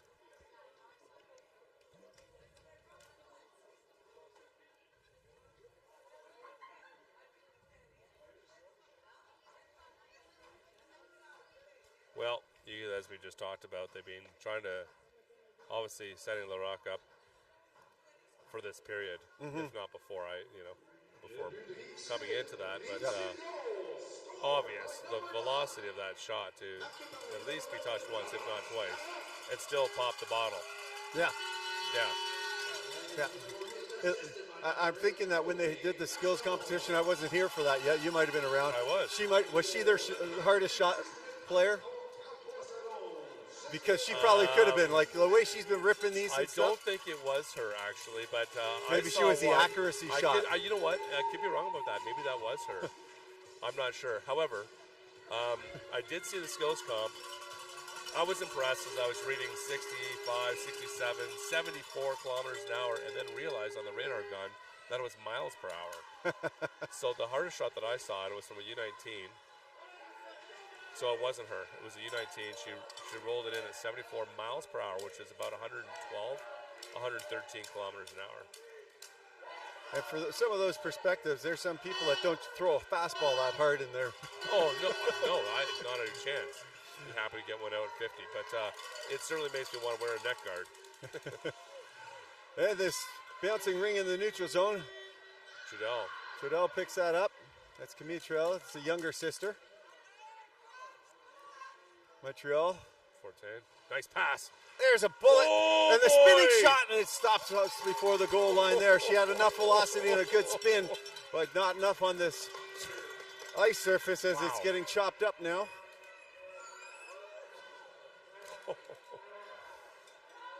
Setting themselves up again behind.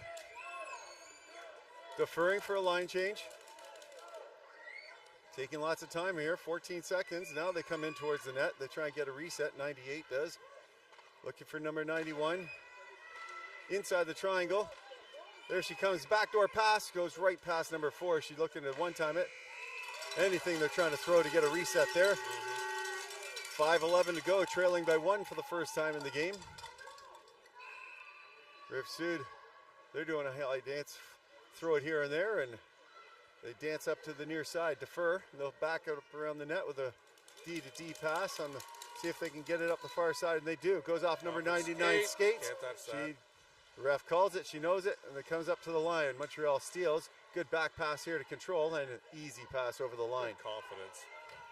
Wonderful. Nice little give and go here for Blanchette, number 99. This is where Montreal is looking for another line change. Alex coming in, faking it, looks for a shot pass, and she rips it up high into the breadbasket. The netminder slides all the way across and almost outside the crease. Back up here for number 9. Her pass is errant. She's a shooter, but maybe not a passer. And here comes Montreal as she dances away from 3 red jerseys. and sends it up here for number 8. Number 8, she's spinning away for some red jerseys and now gets it inside. Number 11 has to give and go. That pass is just behind, and Riv Sud comes back up into the neutral zone, and the shooter on their stick cuts inside. She's pushed off. She's not looking for the backhander. There's no friends to get a rebound, so nope. Elects to control and then go off herself. Well-deserved break. Let's see how Riv Sud plays with the lead. This is their first lead of the game. Well, at this point in time, I think you just still got to attack. There's way too much time left. You've got to play your game. No big change. You don't make any careless mistakes. Comes right to the line, battling for it. Everyone's lying down on top of it, and who's going to get the ring? They decide Riv Sud's going to get the ring on the move it or lose it here on the near side boards.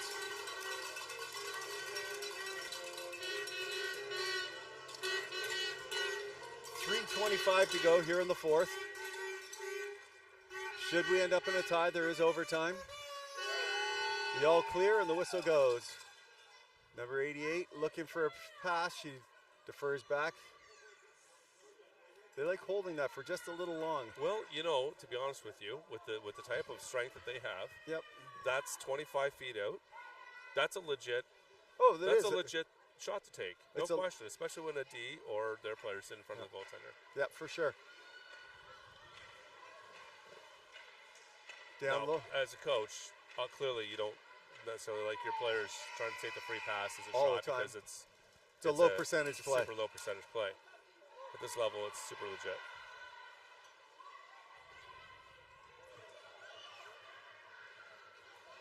I just find it's interesting on how long of a 5 seconds sometimes they're getting on that delay. When you're a goalie, Dad, and then you see how fast 5 seconds can also be called.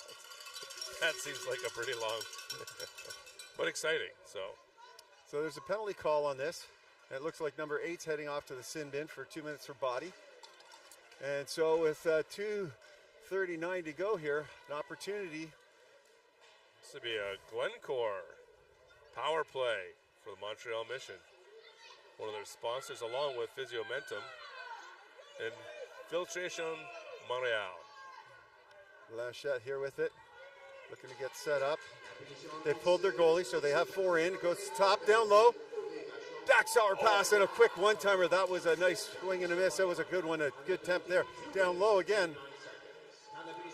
Montreal moving the ring great here. Down low, looking for it inside. Top of the triangle, rips one here, and the breadbasket stops. Sweeps it away.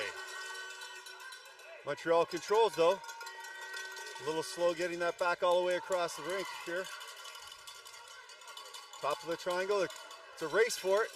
Some good possession. Riv Sud picks it up, and Montreal is going to grab a penalty there for tripping as they're trying to get to the ring and stab the player's skate instead. Just an unfortunate bounce. 4 possessions left, and they're going to be short a player for the rest to the end of the game. 4 on 4. A little bit more ice to work with. And if they pull their goalie, as we've talked about before, they'll have a little bit more to work with inside the zone. We'll see what happens. Yes, sir. That's why we play the game. So for the next minute and 19, we're 4 on 4. That'll bring us inside the last 30 seconds almost. Riv Sud sends it all the way back. They're looking for control now. They're going to control it all the way up here with number 7. Using the space to their advantage here. Montreal not able to put as many players on as they could inside the zone. So look at them spread this out. When you have accurate passing at NRL levels, you can afford to do this sort of thing. And they're such good skaters, right? So they can control it. And they'll dump it in with a breakaway right pass front. inside. 1, Shots 2. and a huge stop from the goal line. Dubé. And Dubé slides out of the crease with it and causes a offensive free pass for Riv Sud. Or Montreal will cut across. 1-on-1, and with the goaltender, that's not in the goaltender's favor. Nope, but she certainly did at this level. Huge stop there. Huge. Very timely stop. 48 seconds at 4 on 4. Number 9, she's got the bullet, but she sends it to the backside and controls the number 91 with it. Back to number 9. She'll step inside, controlling behind the net. Sends it all the way back up into the neutral zone with 15 seconds on the shot clock to try and eat off. Back inside for number 12. Deep back behind. Spinning off the check. They're controlling it. Inside and a big kick stave.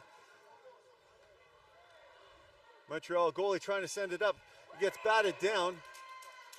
And it'll be another goalie ring as Riv Sud cut through the crease there on that time. Looking for another pass, trying to find someone. She dishes it inside and Riv Sud jumps in to get it.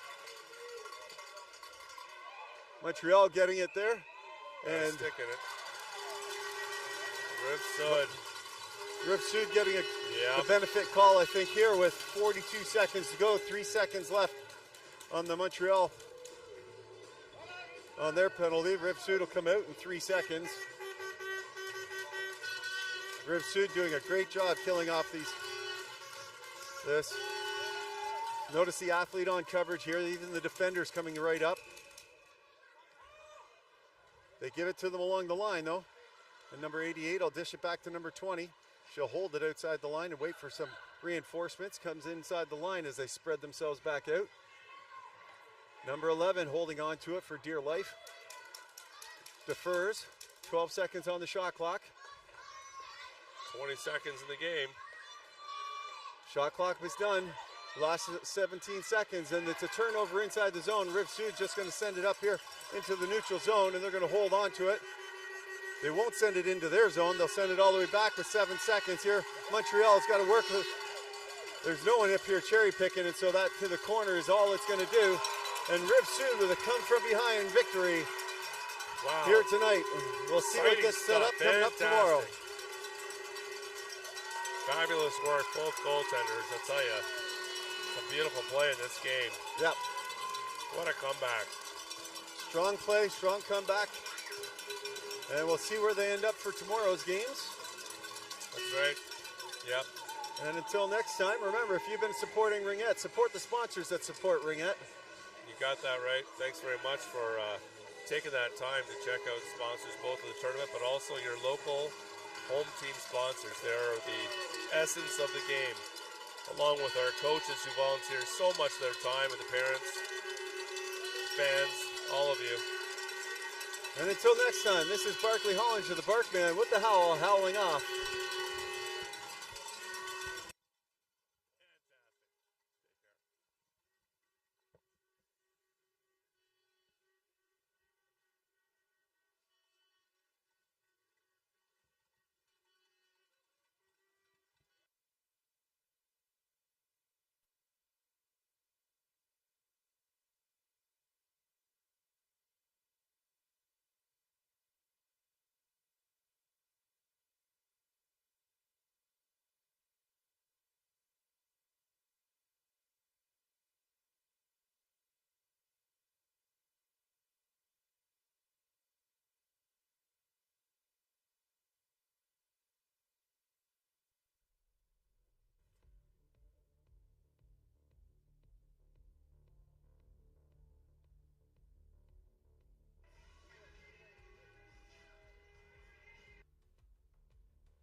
All right, welcome to the 2025 Canadian Ringette Championships live, Ottawa, Ontario, hosted by CORA, City of Ottawa Ringette Association.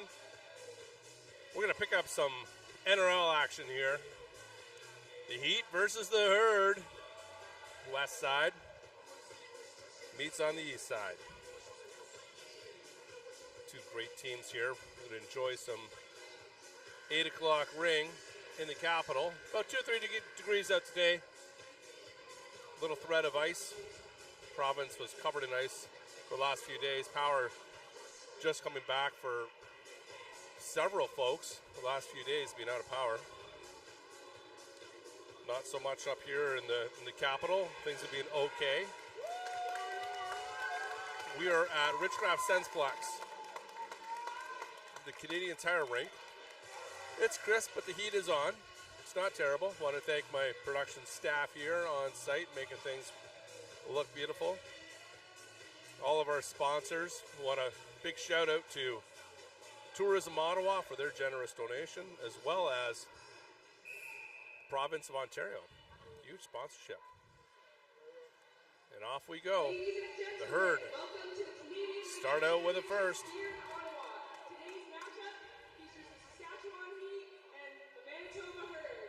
Herd controlling. Going to drop off there and look like coming inside. Go far side. Move the D around a little bit. Just test out. See how far that triangle is going to. How far they're willing to commit. It's going to be goalie ring as the wasn't reset in time after the Heat recovered that ring. A little dish off to the left behind and quick pursuit. A big smack out there. Just whoop. Pass. Boykin coming in. Drops it off. Quick shot. And the herd going to get it out to the neutral zone. Chased out by Scar. He's going to get back in the neutral zone. 3 wide. Looking for a seam. That's turned back. Gets it in along the board. Scar with it. Getting a hook. Still comes through. Turns. Wide left. Herd trying to push their way out of the zone. Neutral zone play. Hildebrand looking for a gap. There it is. Only 2 in right now, so we're going to make some changes. Going to go for a little bit of skate. Wheels back. It's at the far boards. 7 on the shot clock. No indication, just a light indication from the attendee. Oh boy, that ring looked like it hit the post underneath the pads, came back out. Fresh clock for the herd. Right up the slot and knocked down. 2 of the herd are on the ground. You got friends. Renvate's nowhere to go with it. Put it back in. Dropped off from the middle. Field goal. Saskatchewan away. Corny. Stolen away. The herd back pass in. A little too deep, however, and the Heat going to get there first. Oh. Looked uncomfortable. Manitoba. Turns, sends one in. Right pad. Save.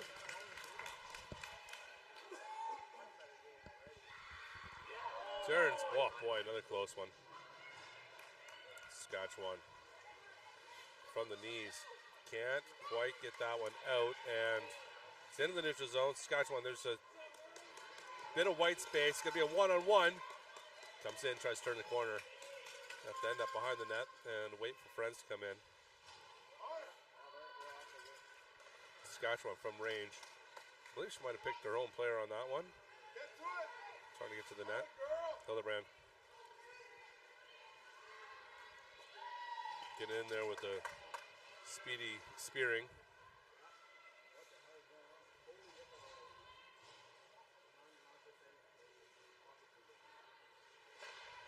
Bird making some moves. Little back and forth, sends one up. Wide left. Picked up. 5 on the shot clock. Rolls off. Just looking for a reset. There it is. Kicked it back out. Hildebrand. To the slot again. Wide left. Hildebrand recovers. Swept off her stick. Saskatchewan. Breaking out. Nobody home.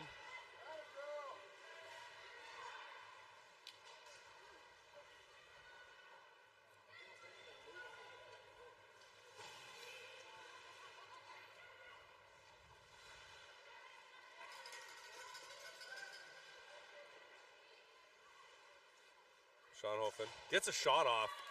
Nice VH, however. I heard Tendi Davies in net.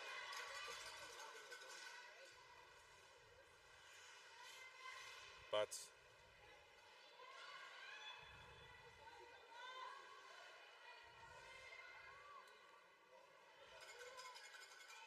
Carter carrying now.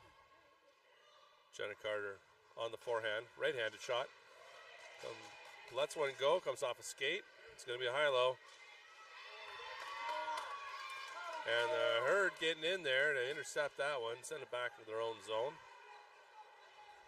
Try to get out of there again. Get it to the boards, so close blows. Witherspoon tries to drop it off, and it's sent right back in behind the net.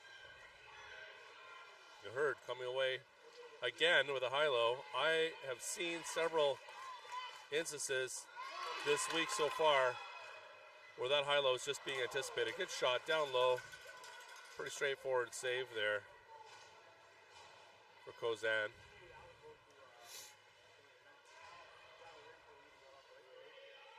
Got the glove down, kept it away.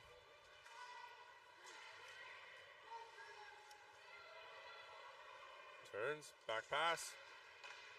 Gonna make a change there, 7 on the shot clock. Haven't really been able to get good penetration here.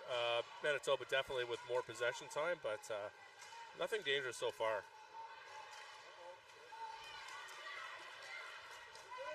Kivanis working hard with it.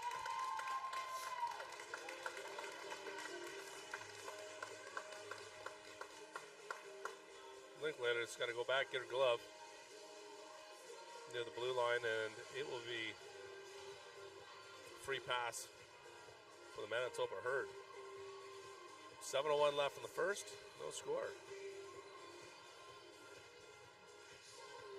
Richcraft SensPlex here. Partnership with the Ottawa Senators, and what a nice facility. It's 4 pads in here, all connected with the restaurant on the mezzanine over top. And then wide open shot, boy, oh, it trickles in. Boom. Hildebrand, I think, goal scorer on that. Just had enough velocity, and the ring did a ring thing. Just kind of trickled and rolled, but wide open cage there. I mean, a good to get over there for Kozan, but just the velocity, it trickled up and over and rolled in as a ring does. 6:50 in the first. We'll check out the scoreboard. We'll say thanks to our officials, our minor officials, volunteering, taking up the time running the score clocks and scoreboards and shot clocks and whatnot, as well as our on-ice officials. All the time they spend preparing is the best of the officials only that are allowed to come in and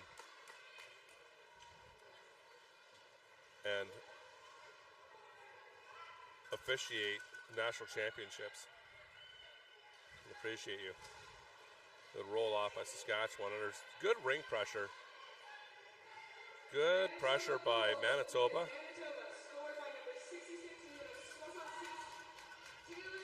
Nonetheless, the Heat get it in. It took about 15 seconds, though. It's about 15-second entry time. Quick shot! High right. No touch on that, so the ring stopped up as it sits on the back of the net.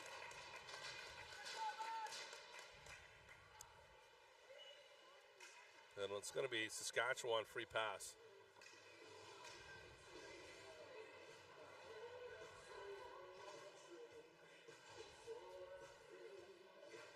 Off to the left of Davies. Ryan sneaking into the top of the crease. Quick shot. In behind. Manitoba picks this one up, plays it off the boards. Stolen away by Ryan, however. Ryan tries to make a move, gets a shot, blocker, punch out. Sweet save, Davies.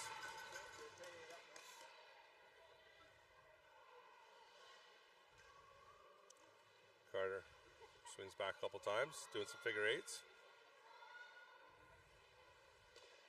Takes a whack for her trouble. Gets down to the post, backhand. Davies steps across and says no. Quick flick up to the far corner. Ryan with it again, drops it back. There's a shot trying to make for the screen as she skates by, as Ryan's skating by. Just testing the waters, both teams. There's the high-low, big opportunity. Witherspoon can't get the flick to get down. And another punch out there as that ring goes up and out of play. Saskatchewan free pass.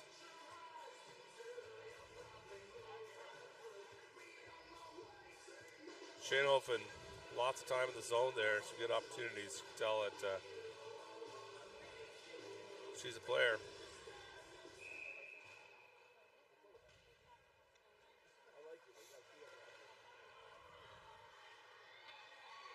Skirt back, trying to see if they can pull the D out a little bit, see how far they're going to go. They're always sitting around 25, 30 feet out or so. There's another screenshot. Comes in to Linklater. Hurd, roll off. Go down, they're going to make this through, and there's the back pass up. What a snag! She's got a friend behind her, doesn't see her. Drops it back, Jansen's got it, and a top, looking for the one-timer. Jansen rips one in, boom, Jansen. Oh boy, that ring's sitting up. It looked like it was sitting up about a foot up her stick. Let's take a look here. This ring comes up, and she side swings on this one. Double clutches. That might even be screened through the D's, right between the legs there. What a rocket. 2-0 Hurt. 4:09 left in the first. Scar with it now, coming out of center. Looking for the gap. Intercepted, and Manitoba through the neutral zone, 3 wide. Fakes a deep hit. Goes back pass off the wall. A little cheeky. Didn't work out. Sometimes it does. Little ring battle for it. It's move it or lose it. Let's see who had that last. It was Spearing, I'm not sure. It was. So Saskatchewan will take the free pass from center. 3:46 left. Try to get it on. 1 deep, 4 wide. Scar with it now. Off the boards. Nice pass off the boards. They don't always work as you expect. Sometimes the boards play flat. Sometimes they play wide. That was a perfectly positioned pass. It's a hold, bit of a, I'm not going to say it was a firm shot, but enough to get the reset. Saskatchewan sends it back in deep, right across the top. Standish. Move sends one, comes off D-stick.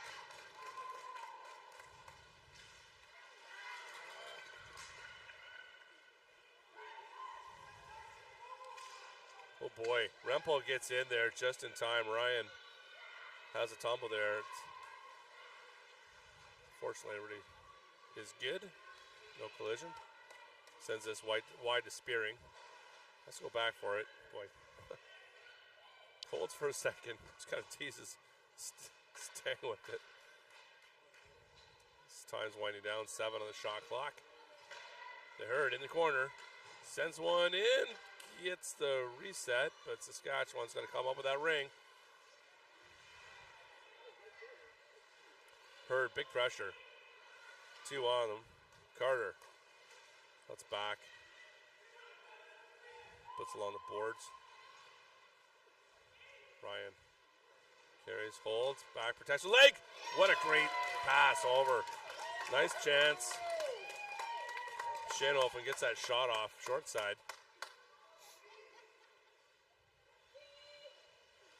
Tries to go again on that side through a screen, and Manitoba gets the neutral zone, McCulloch, and into the offensive zone, but Witherspoon not able to grab a hold of that and keep her feet. Advance right up the middle, trying to push inside, goes backhand, nice save. Good stop there by Davies. Squared up well for that. Shot clock winding down, tries to push one through. Can't get through the skate. A little behind the back action. Almost gets shoved into the bench as the door is open to the bench. The ring ends up in the Saskatchewan player bench. And it's going to be a defensive free pass. The Hurd is always interesting to watch. Doesn't happen too often, but try to find a free player coming out of your own zone. There's a high-low, and indeed, nobody home. Butts gets it up and in. I think that's Corny. It is. Corny to the far corner. In behind the Herd net now. Looking for a friend out front. You see they've got her set up, swept away, but recovered by Heat again. Boykin rolling around with a fresh shot clock. She's on her right hand, forehand. Sweeps it across to Jones. Top of the ringette line. Jones on the backhand, turns the forehand, back to the backhand. Cuts again. Corny's at the top here. There's a shot. It's wide left. Get a fresh possession out of that. His pass. Corny, screenshot, gets it in Davies. Gobbles that up. Toss it off to her right. And the Herd made the neutral zone. Now the offensive zone. 15 seconds left.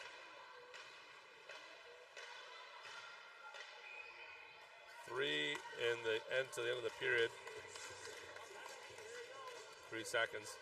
Well, 2 seconds now. Kind of kept winding. Davies makes her way to the Manitoba bench. They're going to put the extra player in for this one play. Keep an eye at the top of the crease and then far side. So this may be a lure.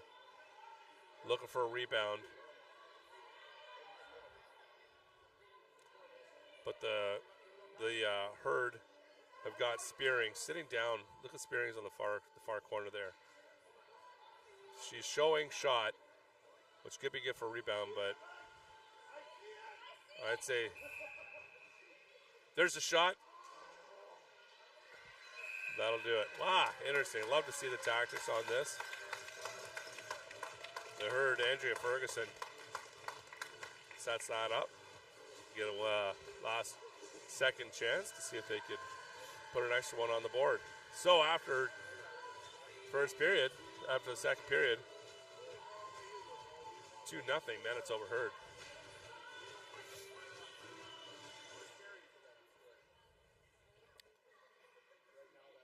Manitoba coming in from Winnipeg, founded in 2016 as the Manitoba Intact.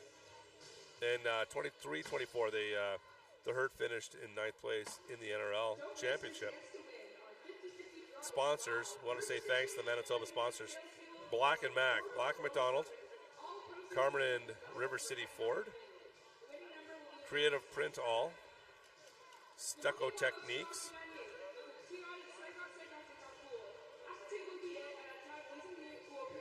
much appreciated.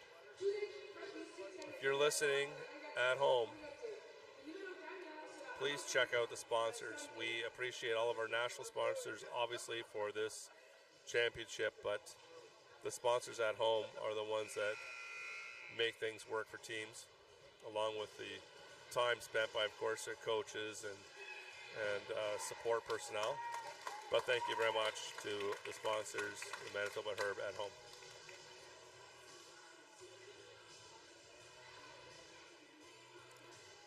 All right, second period. Saskatchewan butts with it. Sends it deep to the corner.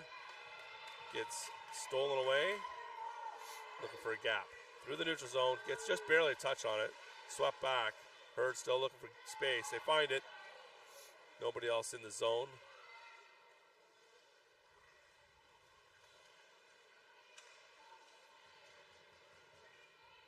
Half a shot clock left. Great defense by Saskatchewan, to be honest with you. Very mobile, sit down low, quick to move. Just gets a shot away, right pad save. Kicked out. Recovered by Manitoba. Spearing in tow. See if there's going to be a little back pass going to her. Nope. She's going to linger. Turn shot.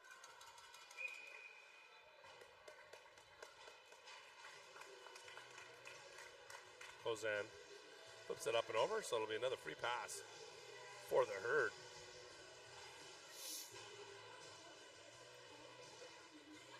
A quick shout out to our ISI Live staff. Matt, Marty, Network Operations, getting these games out to Ringette, Canada's YouTube, CBC's YouTube, Ringette.live, and this year, Telus Optic. Nice to see you. Great to have all these distribution points for people to be able to watch at their convenience. Also on the Ringette.live Roku channel, 84 million appliances installed there. Watching the comfort of your own television set. Saskatchewan right out front, turns, boom! Saskatchewan on the board. 11:21 left. Sitting out front on the doorstep. Not good for a goalie to have a player by themselves. Madison Ryan finishes off out front.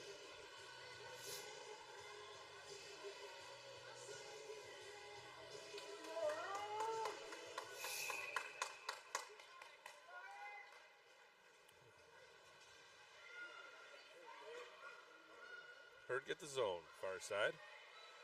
Only 8 seconds to get in. That's pretty good. That's a quick shot. Punched away. Kozan. Hurd recover. Actually, it looks like Kozan didn't touch that one. There's no reset on that. Witherspoon, backhand. That's kicked out. Right out front. Stopped up. Good defense. Penalty coming. They're still shuffling. The Heat's going to the box.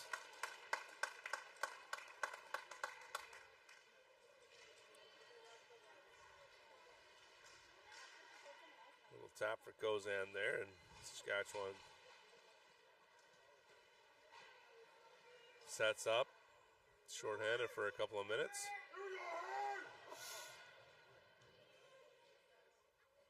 Let's see how long this penalty is. It should be 2 minutes. It is. Yeah, 10:46 left in the second.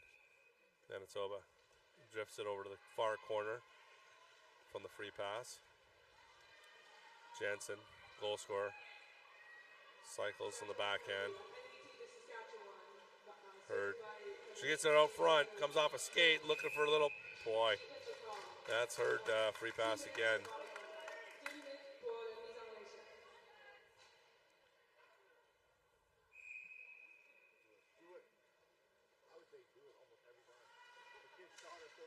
Cavanis battling for it. Oh! Cavanis out with it wide open in front. Turns the corner. Gets a D. Kozan thinks about sweeping that away. Goes glove instead. Saskatchewan's got an opportunity down. Shorty opportunity. Getting pushed around. Tapped back. It's anybody's ring. Picks it up on its edge. Jansen coming in. Drops it off. Rips a shot. Oh boy. Big shot. Just got a piece of the glove. Kozan did on that. Jones against the boards.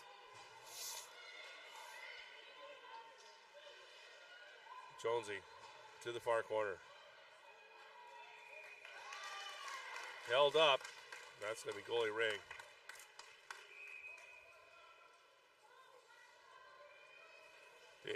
Davies leaves it behind the net, and the Hurd looking to find a place going in. Saskatchewan takes away in their own zone. Boy, good pressure. 3 Hurd on the ring. The proverbial Hurd, one might say. The stab there, and the Hurd's going to get inside. Turns around, back. Oh, boy, goes backhand shot off that post. That would have been the most delicious goal I've seen all day, but just to be denied by the post. Oh, another penalty coming here. And it's going to be a tripping call. Let's see who looks guiltiest here, who's going to the box. Yeah. Yeah. It's the saddest looking player right now. Renoy. It's funny how guilty they look in the penalty box. all out of just hard effort, you know, trying to play your hardest, and sometimes it doesn't work out. So,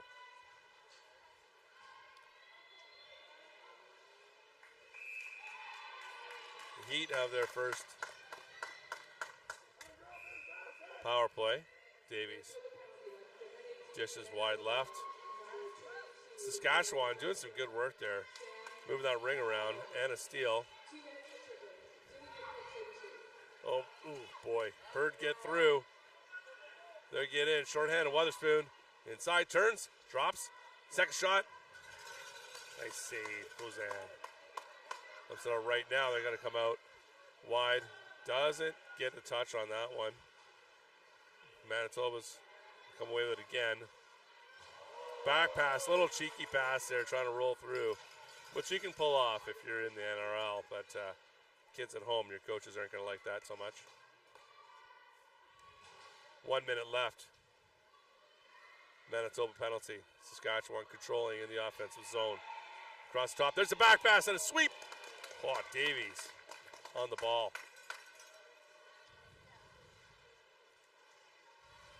Nice pullback there. There's Vince doing some good work. Hurd drop it off. Still shorthanded. Burning some time to say the least. If not, an opportunity. And back. Holds, draws, left pad save. It's going to be Hurd. Free pass. 24 seconds left in this penalty. You can count on the Hurd just carrying this around for 20. Burn most of that penalty off. Rip a shot. Go for a reset. Repeat. Get your person out of the box. That's how they roll.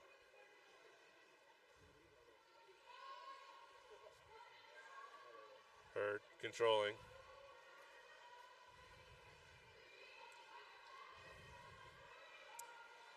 Shot clock's almost up. There's the shot, and there's the almost got the, well, they got the reset, almost got the possession back. 3 wide comes Saskatchewan. They're in. Second pass to trailer. Shot up high wide. A nice progression by Saskatchewan. It's a shot high and high left. Across the top. It's Rempel. Rempel sacrifices the body.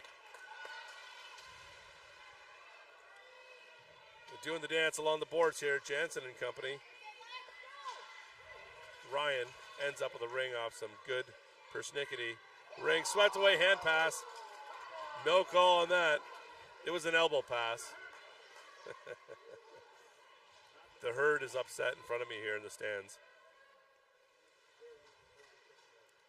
Jonesy turns back. There's a delayed penalty against the Hurd. Shots ripped. Manitoba is going to return to the bin. With 5:53 remaining in the second period, Manitoba up 2-1.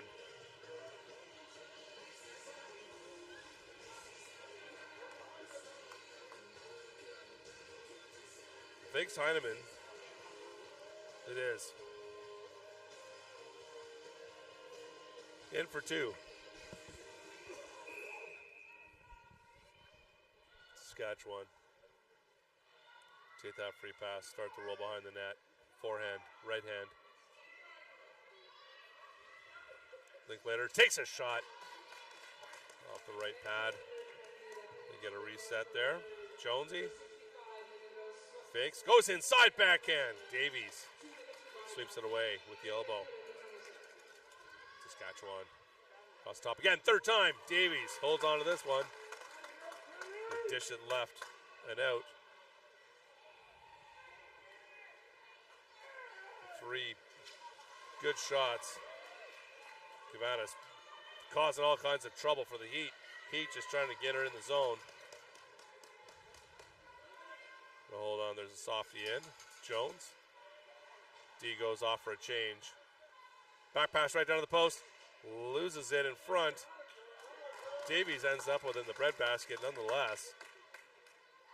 And can't get the disc out. Can't get the ring off the paws. Saskatchewan provided some good lane coverage when the players leaving the zone, trying to leave the zone. 4:49 left. There's 56 seconds remaining. The Manitoba penalty doing well here shorthanded, but Saskatchewan I don't want to say it, but they are turning up the heat in this period. Dropped off. Cross top, sends one high. We've had some good sustained pressure on Davies. There's another shot that was wide left, but just barely, friends. I'll tell you what. You see that angle from the stands from where we're watching. Definitely trying to pop corners here. Off the bank for the reset, and Manitoba gets into some white space. Going to skate into it and going to advance this up. Gets a stick on that somehow. Boy. Turns. Shorty would definitely be in their okay books right now. Kozan's got to make a good right save with some good velocity from that shot. And the Manitoba penalty is over. Skating inside, make Kozan move around a little bit. Pass wide. Shot! Left glove save. Good body position there. You see, that was McCaw. Just a nice body placement there to protect the ring, try to get a hold of it. Wotherspoon drops it off. Busting in. That's saved up. That was a little more active than she was expecting. Saskatchewan makes it through. Blown tire, race for it, inside. Right bad save, Davies. Oh, great progression there, Saskatchewan. Really putting the pressure on. Inside again, Davies, another save. Carter sends it across. Saskatchewan, another shot there comes off of the defense, and it's going to trickle into the crease. Davies going to hold that up. And crease violation by the Herd.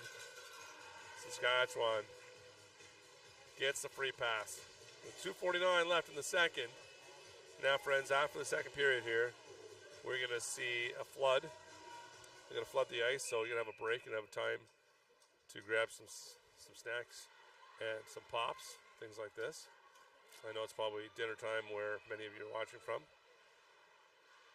Yeah, moving inside, rips one wide left.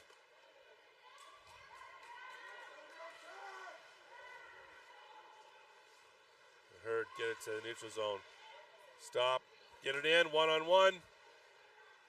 Not gonna pull a trigger on that. No Friends to reinforce the position, so she's gonna wait for Friends. And there's the second one. There's a shot. Kozan gets a glove on that, pops it out. Whew. I'll tell you what, both goaltenders have been fantastic this game. Really wonderful to watch. Herd, far side, boy, sends a bomb over there. You just can't appreciate it until you see the velocity of these shots and the speed of these players up close. You get down to ice level, it's crazy. Heat come out of their own zone. Send one to the boards, protects the body. Jones does back pass to get up to Scars. Scars going to come across, use the body, get inside. And there's going to be, let's see if that's a charge. I feel like Saskatchewan may go to the box on this.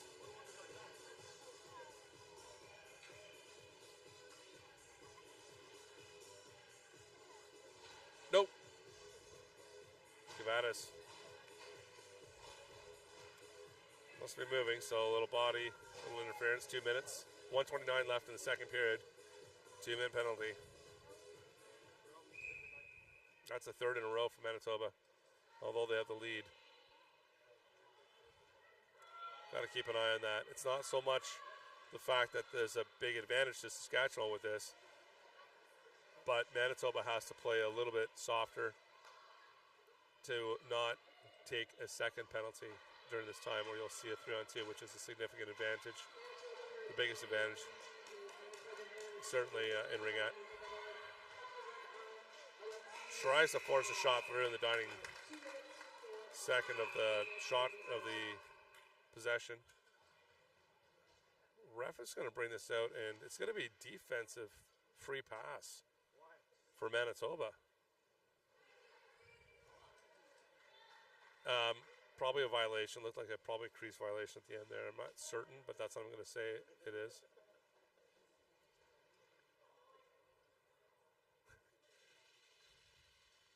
Ringette is the sport that loves rules, lots of different rules. Ref is conferring at the scores table just to make sure that the clock and everything is in proper account.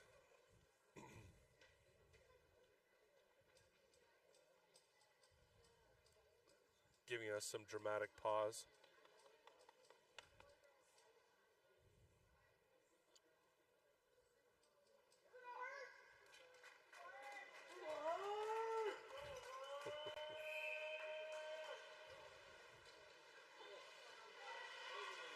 If you haven't been to a game involving the Manitoba Herd, you really need to. You need to get and sit with the fans. You just love them. Good battle here. This is a good West Side battle. Look at that. Awesome. 37 and a half seconds left in the half. Well, let's... Ref is back talking at the scores table again. Let's see what's going on here.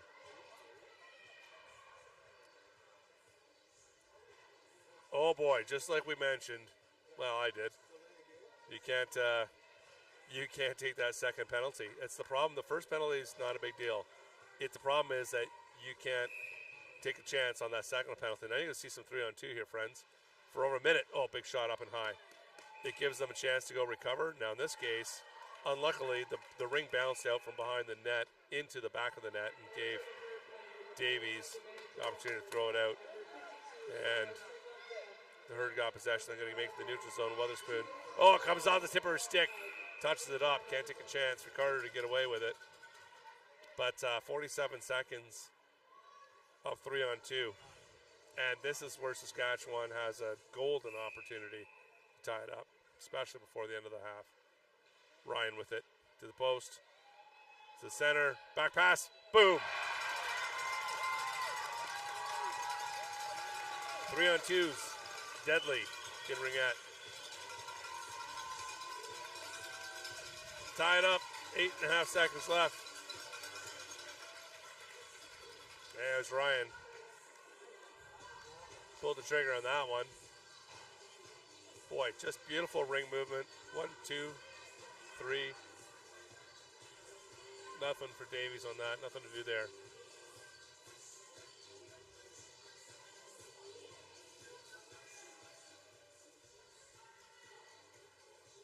Going to try to pull that other penalty off. It's not coming off the board for them right now.